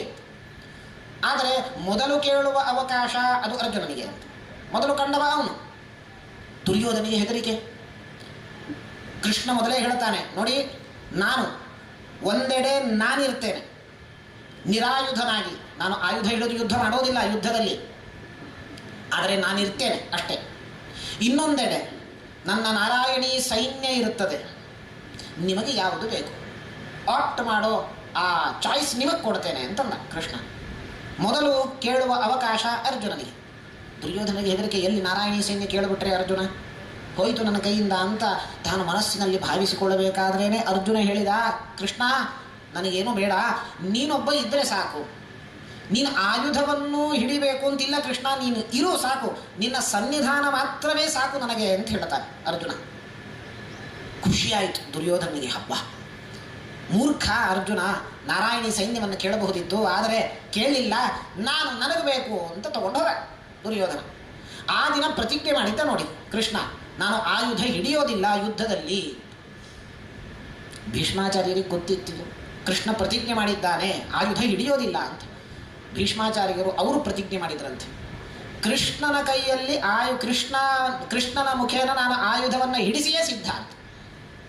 ಕೃಷ್ಣ ತನ್ನ ಕೈಯಲ್ಲಿ ಆಯುಧ ಹಿಡಿಯುವಂತೆ ನಾನು ಮಾಡುತ್ತೇನೆ ಅಂತ ಪ್ರತಿಜ್ಞೆ ಮಾಡಿದ್ರಂತೆ ಭೀಷ್ಮಾಚಾರ್ಯ. ಏನಾಯಿತು? ಯುದ್ಧ ಆಯಿತು. ಭೀಷ್ಮಾಚಾರ್ಯರ ನೇತೃತ್ವದಲ್ಲಿ ಅವರು ಯುದ್ಧ ಮಾಡಬೇಕಾದ್ರೆ, ಸೇನಾಪತಿಗಳಾಗಿ ಅವರು ಯುದ್ಧ ಮಾಡಬೇಕಾದ್ರೆ ಪುಂಖಾನುಪುಂಖವಾಗಿ ಭೀಷ್ಮಾಚಾರ್ಯರು ಕೃಷ್ಣನ ಮೇಲೆ ಬಾಣಗಳನ್ನು ಬಿಡ್ತಾ ಇದ್ದಾರೆ. ಆ ಬಾಣಗಳ ಪೆಟ್ಟಿನಿಂದ ಕೃಷ್ಣನ ಕವಚ ಎಲ್ಲ ಹರಿದು ಹೋಗಿದೆ, ಶರೀರ ಎಲ್ಲವೂ ಕೂಡ ರಕ್ತಸಿಕ್ತವಾಗಿದೆ, ರಕ್ತ ಪ್ರವಾಹವೇ ಅಲ್ಲಿ ಬರ್ತಾ ಇದೆ. ಕೃಷ್ಣ ಆದರೂ ತಾನು ಆಯುಧ ಹಿಡಿತಾ ಇಲ್ಲ. ಭೀಷ್ಮಾಚಾರ್ಯರು ಕಾಯ್ತಾ ಇದ್ದಾರೆ, ಇಷ್ಟು ನಾನು ಬಾಣ ಪ್ರಯೋಗ ಮಾಡಿದರೂ ಕೃಷ್ಣ ಆಯುಧ ಹಿಡಿದು ನನ್ನ ಮೇಲೆ ಯುದ್ಧಕ್ಕೆ ಬರ್ತಾ ಇಲ್ವಲ್ಲ ಅಂತ. ನಾನು ಮಾಡಿದ ಪ್ರಯಾಸ ಎಲ್ಲವೂ ವ್ಯರ್ಥವಾಗ್ತಾ ಇದೆಯಲ್ಲ ಅಂತ ಅಂದುಕೊಳ್ಬೇಕಾದ್ರೇನೆ ನೋಡಿ ಕೃಷ್ಣನಿಗೆ ಅನ್ನಿಸ್ತಂತೆ, ನನ್ನ ಪ್ರತಿಜ್ಞೆ ಹುಸಿಯಾದರೂ ಪರವಾಗಿಲ್ಲ, ನಾನು ಪ್ರತಿಜ್ಞೆ ಮಾಡಿದ್ದೇನೆ ಆಯುಧ ಹಿಡಿಯೋದಿಲ್ಲ ಅಂತ, ನನ್ನ ಪ್ರತಿಜ್ಞೆ ಹುಸಿಯಾದರೂ ಪರವಾಗಿಲ್ಲ, ನನ್ನ ಭಕ್ತನ ಪ್ರತಿಜ್ಞೆ ಯಾವತ್ತೂ ವ್ಯರ್ಥ ಆಗಬಾರದು. ಭೀಷ್ಮ ತಾನು ಪ್ರತಿಜ್ಞೆ ಮಾಡಿದ್ದಾನೆ ನನ್ನ ಕೈಯಲ್ಲಿ ಆಯುಧವನ್ನು ಹಿಡಿಸ್ತೇನೆ ಅಂತ, ಹಾಗಾಗಿ ನಾನು ಹಿಡಿತೇನೆ ಅಂತ ಭಕ್ತನಿಗೋಸ್ಕರ ಭೀಷ್ಮನಿಗೋಸ್ಕರ ತಾನು ಚಕ್ರವನ್ನು ಹಿಡಿದು ಯುದ್ಧಕ್ಕೆ ನಿಂತಿದ್ದಾನೆ ಕೃಷ್ಣ. ನಾನು ಪ್ರತಿಜ್ಞೆ ಮಾಡಿದ್ದಾನೆ, ಅದಕ್ಕೆ ಅವನು ಕೌಂತೆಯ ಪ್ರತಿ ಜಾನೀಹಿ ನಮೇ ಭಕ್ತ ಪ್ರಣಶ್ಯತಿ, ಅವನು ಪ್ರತಿಜ್ಞೆ ಮಾಡಿಸ್ತಾನೆ ಕೃಷ್ಣ. ಅವನು ಪ್ರತಿಜ್ಞೆ ಮಾಡಿಲ್ವೊಂದು ಅರ್ಜುನನ ಮುಖಾಂತರ ಪ್ರತಿಜ್ಞೆ ಮಾಡಿಸಿದ. ಕೌಂತೆಯ ಪ್ರತಿಜಾನೀಹಿ, ನೀನು ಪ್ರತಿಜ್ಞೆ ಮಾಡು, ನನ್ನ ಭಕ್ತರಿಗೆ ನಾಶ ಇಲ್ಲ ಅಂತ ನೀನು ಪ್ರತಿಜ್ಞೆ ಮಾಡು ಅಂತ. ಏನಕ್ಕೆ ಅಂತಂದರೆ, ನನ್ನ ಮಾತನ್ನಾದರೂ ನಾನು ಕೈ ಮೀರಿ ನಡೆದುಕೊಂಡಿದ್ದು ಅದು ಇದ್ದದ್ದು ಅಂತಹ ಪ್ರಸಂಗ ಉಂಟು. ಆದರೆ ಭಕ್ತರ ಮಾತು ಅವರು ಪ್ರತಿಜ್ಞೆ ಮಾಡಿದರೆ ಅದನ್ನು ಯಾವತ್ತೂ ವ್ಯರ್ಥಗೊಳಿಸ್ಲಿಕ್ಕೆ ನಾನು ಬಿಡೋದಿಲ್ಲ. ಇದು ಪರಮಾತ್ಮ ಭೀಷ್ಮನ ಮೇಲೆ ತೋರಿದ ಕಾರುಣ್ಯ. ಕೃಷ್ಣ ತನ್ನ ಪ್ರತಿಜ್ಞೆ ಹುಸಿಯಾದರೂ ಪರವಾಗಿಲ್ಲ, ನಾನು ಆಯುಧ ಹಿಡಿದು ಭೀಷ್ಮನ ಪ್ರತಿಜ್ಞೆ ಏನಿದೆ ಅದನ್ನು ಸಫಲಗೊಳಿಸ್ತೇನೆ ಅಂತ ಬಂದ. ಭೀಷ್ಮಾಚಾರ್ಯರು ಇದನ್ನು ಸ್ಮರಿಸಿಕೊಳ್ಳುತ್ತಾರೆ. ಧರ್ಮರಾಜನ ಬಳಿ ಹೇಳುತ್ತಾರೆ, ಶಿತ ವಿಶಿಖ ಹತಃ ವಿಶೀರ್ಣದಂಶಃ ಕ್ಷತಜ ಪರಿಪ್ಲುತ ಆತತಾಯಿನೋಮೆ ಪ್ರಸಭಮಭಿಸಸಾರ ಮಧ್ವದಾರ್ಥಂ ಸಭವತಿ ಭವಾನ್ ಮುದೇ ಮುಕುಂದ. ಅಂತಹ ಮುಕುಂದ ನನಗೋಸ್ಕರ ಬಂದಿದ್ದಾನೆ, ಅವನು ನನ್ನನ್ನು ಕಾಪಾಡಲಿ ಅಂತ ಭೀಷ್ಮಾಚಾರ್ಯರು ಸ್ತೋತ್ರ ಮಾಡುತ್ತಾರೆ. ಹೀಗೆ ಮಲಗಿ ಪರಮಾದರದಿ ಪಾಡಲು ಕುಳಿತು ಕೇಳುವ. ಭೀಷ್ಮಾಚಾರ್ಯರು ಮಲಗಿ ಸ್ತೋತ್ರ ಮಾಡಿದರು, ಕೃಷ್ಣ ಕುಳಿತು ಕೇಳಿದ. ಕುಳಿತು ಪಾಡಲು ನಿಲುವ, ನಿಂತರೆ ನಲಿವ, ನಲಿದರೆ ಒಲಿವು. ಕುಳಿತು ಪಾಡಲು ಧ್ರುವರಾಜ ಹೇಳಲಿಕ್ಕೆ ಕಾರಣ ಇದು. ಕುಳಿತು ಪಾಡಲು ನಿಲುವ. ಧ್ರುವರಾಜ ತಾನು ಕುಳಿತು ತಪಸ್ಸು ಮಾಡಿದ್ದಾನೆ 6 ತಿಂಗಳ ಕಾಲ. ಪರಮಾತ್ಮ ತಾನು ನಿಂತು ಕಾಯ್ತಾ ಇದ್ದಾನೆ, ಯಾವಾಗ ಕಣ್ಣು ತೆರೀತಾನೆ ನನ್ನ ಭಕ್ತ ಅಂತ ನಿಂತು ನೋಡ್ತಾನೆ, ಕಾಯ್ತಾನೆ. ಹಾಗಾಗಿ ನಮಗೆ ಆಗೋದಿಲ್ವಾ ಕುಳಿತು ಅವನ ಭಜನೆ ಮಾಡ್ರಿ, ಒಲಿತಾನೆ. ಅವನನ್ನು ಒಲಿಸಿಕೊಳ್ಳೋದು ಸುಲಭ, ಕಷ್ಟ ಏನಲ್ಲ. ಕುಳಿತು ಪಾಡಲು ನಿಲುವ, ನಿಂತರೆ ನಲಿವ. ನಿಂತು ಸ್ತೋತ್ರ ಮಾಡಿದ್ದು ಪ್ರಹ್ಲಾದ. ನಲಿದು ನರಸಿಂಹನಾಗಿ ತಾನು ಪ್ರಹ್ಲಾದನನ್ನು, ಹಿರಣ್ಯಕಶಿಪುವನ್ನು ಸಂಹಾರ ಮಾಡಿ ಪ್ರಹ್ಲಾದ ವರದನಾಗಿ ಪ್ರಹ್ಲಾದನನ್ನು ಉದ್ಧಾರ ಮಾಡಿದ ನೋಡಿ. ಸುಲಭನೋ ಹರಿ, ಅವನನ್ನು ಒಲಿಸಿಕೊಳ್ಳುವುದು ಸುಲಭ ಅಂತ ಹೇಳ್ತಾರೆ. ಆದರೆ ನಾವು ಸೋಲ್ತಾ ಇದ್ದೇವೆ ಅವನನ್ನು ಒಲಿಸಿಕೊಳ್ಳಿಕ್ಕೆ. ಆ ಸುಲಭ ಉಪಾಯವನ್ನು ಅನುಸರಿಸದೆ, ಆ ಮಾರ್ಗದಲ್ಲಿ ಹೋಗದೆ, ನಾವು ಆ ಮಾರ್ಗದಿಂದ, ನಾವು ಅವನ ಅನುಗ್ರಹದಿಂದ, ಅವನ ಕಾರುಣ್ಯದಿಂದ ನಾವು ವಂಚಿತರಾಗಿದ್ದೇವೆ. ಈ ದೃಷ್ಟಿಯಿಂದ ಧ್ರುವನ ಉದ್ಧಾರವಾಗಿದೆ. ಅದಾದ ಮೇಲೆ ಧ್ರುವನಿಗೆ ತಾನು ಪರಮಾತ್ಮ ಹೇಳುತ್ತಾನೆ, ನೋಡು, ನೀನು ಈಗ ನಾನು ನಿನಗೆ 36,000 ವರ್ಷಗಳ ಕಾಲ ಸಿಂಹಾಸನದ ಭಾಗ್ಯವನ್ನು ಕರುಣಿಸ್ತೇನೆ, ನೀನು ಹೋಗು, ರಾಜನಾಗು. ಮುಂದೆ ಯಾವತ್ತೂ ಕೂಡ ಉತ್ತಮನಿಂದ ಯಾವುದೇ ವಿಘ್ನ ಉಂಟಾಗೋದಿಲ್ಲ ನಿನಗೆ, ನೀನು ಹೋಗು, ನೀನು ರಾಜನಾಗು ಅಂತ ತಾನು ಪರಮಾತ್ಮ ಧ್ರುವಮಂಡಲ ಅಂತಲೇ ಸೃಷ್ಟಿ ಮಾಡಿದ್ದಾರೆ ನೋಡಿ. ಜ್ಯೋತಿರ್ಮಂಡಲದಲ್ಲಿ ಉನ್ನತವಾದ ಮಂಡಲ ಧ್ರುವಮಂಡಲ ಅಂಥೇಳಿ, ಆ ಧ್ರುವನ ಯಾರು ಮೋಕ್ಷಕ್ಕೆ ಹೋಗಬೇಕು ಅಂತಾದರೂ ಕೂಡ ಆ ಧ್ರುವಮಂಡಲಕ್ಕೆ ಹೋಗಿಯೇ ಹೋಗಬೇಕಂತ ನೋಡಿ. ಅಂತಹ ಶ್ರೇಷ್ಠವಾದ ಸ್ಥಾನವನ್ನು ತಾನು ಧ್ರುವಕುಮಾರ ತಾನು ಪಡೆದುಕೊಂಡಿದ್ದಾನೆ. ಹೀಗೆ ಧ್ರುವ ತಾನು ಮುಂದೆ ಇತ್ತ ಉತ್ತಾನಪಾದನಿಗೂ ಕೂಡ ತುಂಬ ಪಶ್ಚಾತ್ತಾಪವಾಗಿದೆ. ನನ್ನ ಮಗನನ್ನು ಕಟು ವಚನಗಳಿಂದ ನಿಂದೆ ಮಾಡಿದಾಗ ಸುರುಚಿ ಅದನ್ನು ಪ್ರತಿಭಟಿಸುವಂತಹ ಸಾಮರ್ಥ್ಯವು ನನಗಿಲ್ಲದಾಯಿತಲ್ಲ ಅಂತ. ಏನೂ ಮಾಡಲಿಕ್ಕಾಗಿಲ್ವಲ್ಲ, ನನ್ನ ಮಗ ತಪಸ್ಸಿಗೆ ಹೋಗಿದ್ದಾನೆ. ಆದರೆ ಈಗ ನನ್ನ ಮಗ ತಪಸ್ಸನ್ನು ಮಾಡಿ ಭಗವಂತನನ್ನು ಸಾಕ್ಷಾತ್ಕರಿಸಿಕೊಂಡು ಮತ್ತೆ ಬರ್ತಾ ಇದ್ದಾನೆ ಅಂತ ತಾನು ಸಂತೋಷವನ್ನು ವ್ಯಕ್ತಪಡಿಸಿದ್ದಾನೆ. ತಾಯಿ ಮಲತಾಯಿಯಾದಂತಹ ಸುನೀತಿಗೂ ಕೂಡ ಸುರುಚಿಗೂ ಕೂಡ ಪಶ್ಚಾತ್ತಾಪವಾಗಿದೆ. ಧ್ರುವನನ್ನು ನಾನು ನಿಂದೆ ಮಾಡಿದ್ದೆ, ಅದು ಮಾಡಬಾರದಾಗಿತ್ತು ಅಂತನ್ನೋ ಆ ಪಶ್ಚಾತ್ತಾಪವಾಗಿ ತಾವು ಇಲ್ಲಿ ಪಶ್ಚಾತ್ತಾಪದಗ್ಧರಾದಾಗಲೇ ಧ್ರುವ ತಾನು ಬಂದಿದ್ದಾನೆ. ಬಂದ ಮೇಲೆ ಸಂತೋಷದಿಂದ ಎಲ್ಲರೂ ಕೂಡ ಧ್ರುವನನ್ನು ಸ್ವಾಗತ ಮಾಡಿದ್ದಾರೆ. ಧ್ರುವ ಅನೇಕ ವರ್ಷಗಳ ಕಾಲ ತಾನು ರಾಜನಾಗಿ ಶಾಸನವನ್ನು ಮಾಡಿದ್ದಾನೆ. ಇಂತಹ ಧ್ರುವಕುಮಾರನಿಗೆ ಮುಂದೆ ಇಬ್ಬರು ಹೆಣ್ಣಂದರು, ಭೃಮಿ ಮತ್ತು ಇಳ ಅಂಥೇಳಿ, ಆ ಧ್ರುವಕುಮಾರನ ಮಗನೇ ವತ್ಸರ ಅಂಥೇಳಿ ಆ ಧ್ರುವಕುಮಾರನ ಪರಂಪರೆ ಹೀಗೆ ಬೆಳೆಯುತ್ತೆ. ನಾವು ಒಂದು ನಮ್ಮ ಮನಸ್ಸಿನಲ್ಲಿ ಬರುವ ಪ್ರಶ್ನೆ ಏನು ಅಂತಂದರೆ, ಧ್ರುವಕುಮಾರ ತಾನು 6 ತಿಂಗಳಲ್ಲಿ ತಪಸ್ಸು ಮಾಡಿದ, ಪರಮಾತ್ಮನ ಸಾಕ್ಷಾತ್ಕಾರ ಆಯಿತು, ಪರಮಾತ್ಮನನ್ನು ಒಲಿಸಿಕೊಂಡ.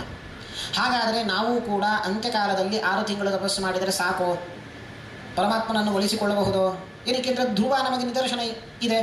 6 ತಿಂಗಳಲ್ಲಿ ತಪಸ್ಸು ಮಾಡಿ ತಾನು ಪರಮಾತ್ಮನನ್ನು ಒಲಿಸಿಕೊಂಡಿದ್ದಾನೆ. ನಾವು 6 ತಿಂಗಳೋ 5 ತಿಂಗಳೋ 10 ತಿಂಗಳೋ 1 ವರ್ಷನೋ ಮಾಡಿದರೆ ಆಗ್ತದೋ? ಆಗಲ್ಲ, ಅಷ್ಟು ಸುಲಭ ಅಲ್ಲ. ಧ್ರುವಕುಮಾರ 6 ತಿಂಗಳು ತಪಸ್ಸು ಮಾಡಿ ಪರಮಾತ್ಮನನ್ನು ಒಲಿಸಿಕೊಂಡಿದ್ದು ಅವನ ಪೂರ್ವಜನ್ಮದ ಸುಕೃತ ಇತ್ತು ಅವನ ಬಳಿ. 6 ತಿಂಗಳು ಉಳಿದಿತ್ತಷ್ಟೇ. ಅವನ ಸಾಧನ ಪರಿಪಾಕ ಆಗಲಿಕ್ಕೆ, ಪಕ್ವವಾಗಲಿಕ್ಕೆ 6 ತಿಂಗಳು ಉಳಿದಿತ್ತು.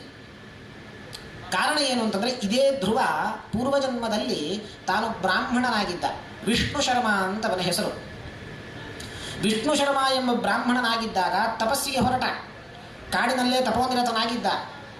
ತಪಸ್ಸು ಮಾಡಿದ ಮೇಲೆ ನೋಡಿ, ಪರಮಾತ್ಮನನ್ನು ಒಲಿಸಿಕೊಳ್ಳುವುದಕ್ಕೆ 6 ತಿಂಗಳು ಉಳಿದಿತ್ತಂತೆ ನೋಡಿ ಆ ಬ್ರಾಹ್ಮಣ ಜನ್ಮದಲ್ಲಿ. ಅಷ್ಟು ತಪಸ್ಸು ಮಾಡಿ ಆಗಿತ್ತು ಅವನು, ಅಷ್ಟು ತಪಸ್ಸು ಮಾಡಿ ಆಗಿತ್ತು. ಇನ್ನು 6 ತಿಂಗಳು ಮಾಡಿದರೆ, ಅದೇ ಕಾಡಿನಲ್ಲಿ ಕುಳಿತು ಮಾಡಿದರೆ ಪರಮಾತ್ಮ ಬರ್ತಾ ಇದ್ದ, ಸ್ವಯಂ ಪರಮಾತ್ಮ ಬಂದು ಅನುಗ್ರಹ ಮಾಡ್ತಾ ಇದ್ದ. ಆದರೆ ಇವನಿಗೇನಾಯಿತು, ತಪಸ್ಸಿಗೆ ಕುಳಿತಾಗ ಅಲ್ಲಿ ಆ ದೇಶದ ರಾಜ ಒಬ್ಬ ಬಂದ. ಆ ದೇಶದ ರಾಜ ಬಂದಾಗ ಅವನಿಗೆ ಅನ್ನಿಸ್ತು, ಈ ರಾಜ ವೈಭವವನ್ನು ನೋಡಿ ತನಗೆ ಅನ್ನಿಸ್ತು, ನಾನು ಬ್ರಾಹ್ಮಣನಾಗಿ ಇಷ್ಟೆಲ್ಲ ಉಪವಾಸ ಮಾಡಿ ವ್ರತ ಅನುಷ್ಠಾನಗಳನ್ನು ಕೈಗೊಂಡು ತಪಸ್ಸು ಮಾಡಿ ಎಂತಹ ಜೀವನವನ್ನು ನಡೆಸ್ತಾ ಇದ್ದೇನೆ, ರಾಜ ವೈಭವ ನೋಡು, ಕೈಗೊಬ್ಬ ಆಳು ಕಾಲಿಗೊಬ್ಬ ಆಳು, ಈ ಪಲ್ಲಕ್ಕಿಯಲ್ಲೂ ಬೇರೆ ರಾಜ ಬರ್ತಾ ಇದ್ದ, ಆ ಶ್ವೇತ ಛತ್ರ ಚಾಮರ ಇತ್ಯಾದಿಗಳನ್ನು ಬೀಸಿಕೊಂಡು ಬರ್ತಾ ಇದ್ದಾರೆ. ಆ ರಾಜ ವೈಭವವನ್ನು ನೋಡಿ ತನಗೂ ಅನ್ನಿಸ್ತು, ನೋಡಿ ನಾನು ರಾಜನಾಗಬೇಕು ಅಂತ ಅನ್ನಿಸ್ತಾವನಿಗೆ. ಬ್ರಾಹ್ಮಣನಾಗಿ ತಪಸ್ಸು ಮಾಡಿ 6 ತಿಂಗಳು ಮಾಡಿದ್ದಿದ್ದರೆ ಸಾಕ್ಷಾತ್ಕಾರವಾಗ್ತಾ ಇತ್ತು. ಆದರೆ ಇಚ್ಛೆ ನೋಡಿ, ನಾನು ಕ್ಷತ್ರಿಯನಾಗಬೇಕು, ರಾಜನಾಗಬೇಕು ಅಂತ ಆಸೆ ಬಂತು. ಪರಮಾತ್ಮ ಏನು ಮಾಡಿದ, ರಾಜನಾಗಬೇಕು ತಾನೇ, ಆಗ್ತು, ಕ್ಷತ್ರಿಯನಾಗು ಅಂತ ಪರಮಾತ್ಮ ಕ್ಷತ್ರಿಯ ಜನ್ಮವನ್ನು ಕೊಟ್ಟ. ಇಲ್ಲಿ ಏನು ಸುಖ ಪಾಪ ಅವನಿಗೆ, ಮಲತಾಯಿಯ ಕಾಟ, ಸುರುಚಿಯ ಕಾಟ ಎಲ್ಲ ಯಾವುದನ್ನು ಸಹನೆ ಮಾಡಲಿಕ್ಕಾಗದೆ ಅವಮಾನಿತನಾಗಿ ಅಂತ್ಯದಲ್ಲಿ ಬಂದ. 6 ತಿಂಗಳು ಉಳಿದಿತ್ತಲ್ಲ ಹಿಂದಿನ ಜನ್ಮದಲ್ಲಿ, ಆ 6 ತಿಂಗಳುಗಳನ್ನು ಇಲ್ಲಿ ಪೂರೈಸಿಕೊಂಡ, ತಪಸ್ಸನ್ನು ಮಾಡಿ ಪರಮಾತ್ಮನನ್ನು ಸಾಕ್ಷಾತ್ಕರಿಸಿಕೊಂಡ. ಹಾಗಾಗಿ 6 ತಿಂಗಳಲ್ಲಿ ಆಗೋದಿಲ್ವಾ, ಆಗ್ತದೆ. ಆದರೆ ಇದು ಹೇಗೆ ಅಂತಂದರೆ, ಪರಮಾತ್ಮನನ್ನು ಸಾಕ್ಷಾತ್ಕರಿಸಿಕೊಳ್ಳಿಕ್ಕೆ ಒಂದು 10 ಸ್ಟೆಪ್ ಇಡಬೇಕು ಅಂತಾದರೆ ಈ ಜನ್ಮದಲ್ಲಿ ಒಂದು 2 ಸ್ಟೆಪ್ ಇಟ್ಟರೆ, ನಾವು ಈ ಜನ್ಮದಲ್ಲಿ 2 ಸ್ಟೆಪ್ ಇಟ್ಟು ನಾವು ಸತ್ತರೆ, ಮುಂದಿನ ಜನ್ಮದಲ್ಲಿ ಪರಮಾತ್ಮ ಏನು ಮಾಡುತ್ತಾನೆ ಅಂತಂದರೆ ನಮ್ಮನ್ನು 3ನೇ ಸ್ಟೆಪ್ಪಲ್ಲಿ ಇಡ್ತಾನೆ. ಮತ್ತೆ 2 ಸ್ಟೆಪ್ ಹತ್ತಬೇಕು ಅಂತಿಲ್ಲ. ನಾವು ಅಷ್ಟು ಸಾಧನೆ ನಾವು ಹಿಂದಿನ ಜನ್ಮದಲ್ಲಿ ಮಾಡಿ ಆಗಿದೆ. ಈ ಜನ್ಮದಲ್ಲಿ ಏನು ಮಾಡ್ತೇವೆ ಸಾಧನೆ, ಈ ಜನ್ಮದಲ್ಲಿ ಇನ್ನೊಂದು 2 ಸ್ಟೆಪ್ ಇಟ್ಟರೆ 4 ಸ್ಟೆಪ್ ಮೇಲೆ ಹೋದ್ವಿ, ಸತ್ವಿ. ಮುಂದಿನ ಜನ್ಮದಲ್ಲಿ ಪರಮಾತ್ಮ ಮತ್ತೆ 4 ಸ್ಟೆಪ್ ಹತ್ತುವಂತೆ ಮಾಡೋದಿಲ್ಲ, ಡೈರೆಕ್ಟ್ 5ನೇ ಸ್ಟೆಪ್ಪಲ್ಲಿ ಇಡ್ತಾನೆ. ನಮಗೆ ಹತ್ರ ಬರ್ತಾನೆ. ಯಾವುದನ್ನು ಪರಮಾತ್ಮ ಎಲ್ಲವನ್ನೂ ಲೆಕ್ಕ ಇಟ್ಟಿರ್ತಾನೆ ನೋಡಿ. ಯಾವುದೂ ಕೂಡ ನದೇವ ತೋಷಣಂ ವೃಥ. ಪರಮಾತ್ಮನನ್ನು ಒಲಿಸಿಕೊಳ್ಳಲಿಕ್ಕಾಗಿ ಮಾಡುವ ಎಲ್ಲ ಸಣ್ಣ ಪ್ರಯತ್ನವನ್ನೂ ಕೂಡ ತಾನು ಲೆಕ್ಕದಲ್ಲಿ ಇಟ್ಟುಕೊಂಡು ತಾನು ನಮ್ಮನ್ನು ಅನುಗ್ರಹಿಸ್ತಾನೆ. ಯಾವುದೂ ವ್ಯರ್ಥ ಆಗೋದಿಲ್ಲ. ಹಾಗಾಗಿ ನಮಗೆ ಯಾವತ್ತಾದರೂ ಒಮ್ಮೆ ಮೋಕ್ಷ ಆಗತ್ತೆ. ಆ ಮಾರ್ಗದಲ್ಲಿ ಹೋಗಬೇಕು. ಅಸಾಧ್ಯ ಏನಲ್ಲ, ಆದರೆ ಕಷ್ಟ ಸಾಧ್ಯ ಪರಮಾತ್ಮನನ್ನು ಉಳಿಸಿಕೊಳ್ಳೋದು. ಬಹೂನಾಂ ಜನ್ಮನಾಂ ಅಂತೆ ಜ್ಞಾನವಾನ್ ಮಾಂ ಪ್ರಪದ್ಯತೆ. ಕೃಷ್ಣ ಹೇಳ್ತಾನೆ, ಬಹೂನಾಂ ಜನ್ಮನಾಂ ಅಂತೆ.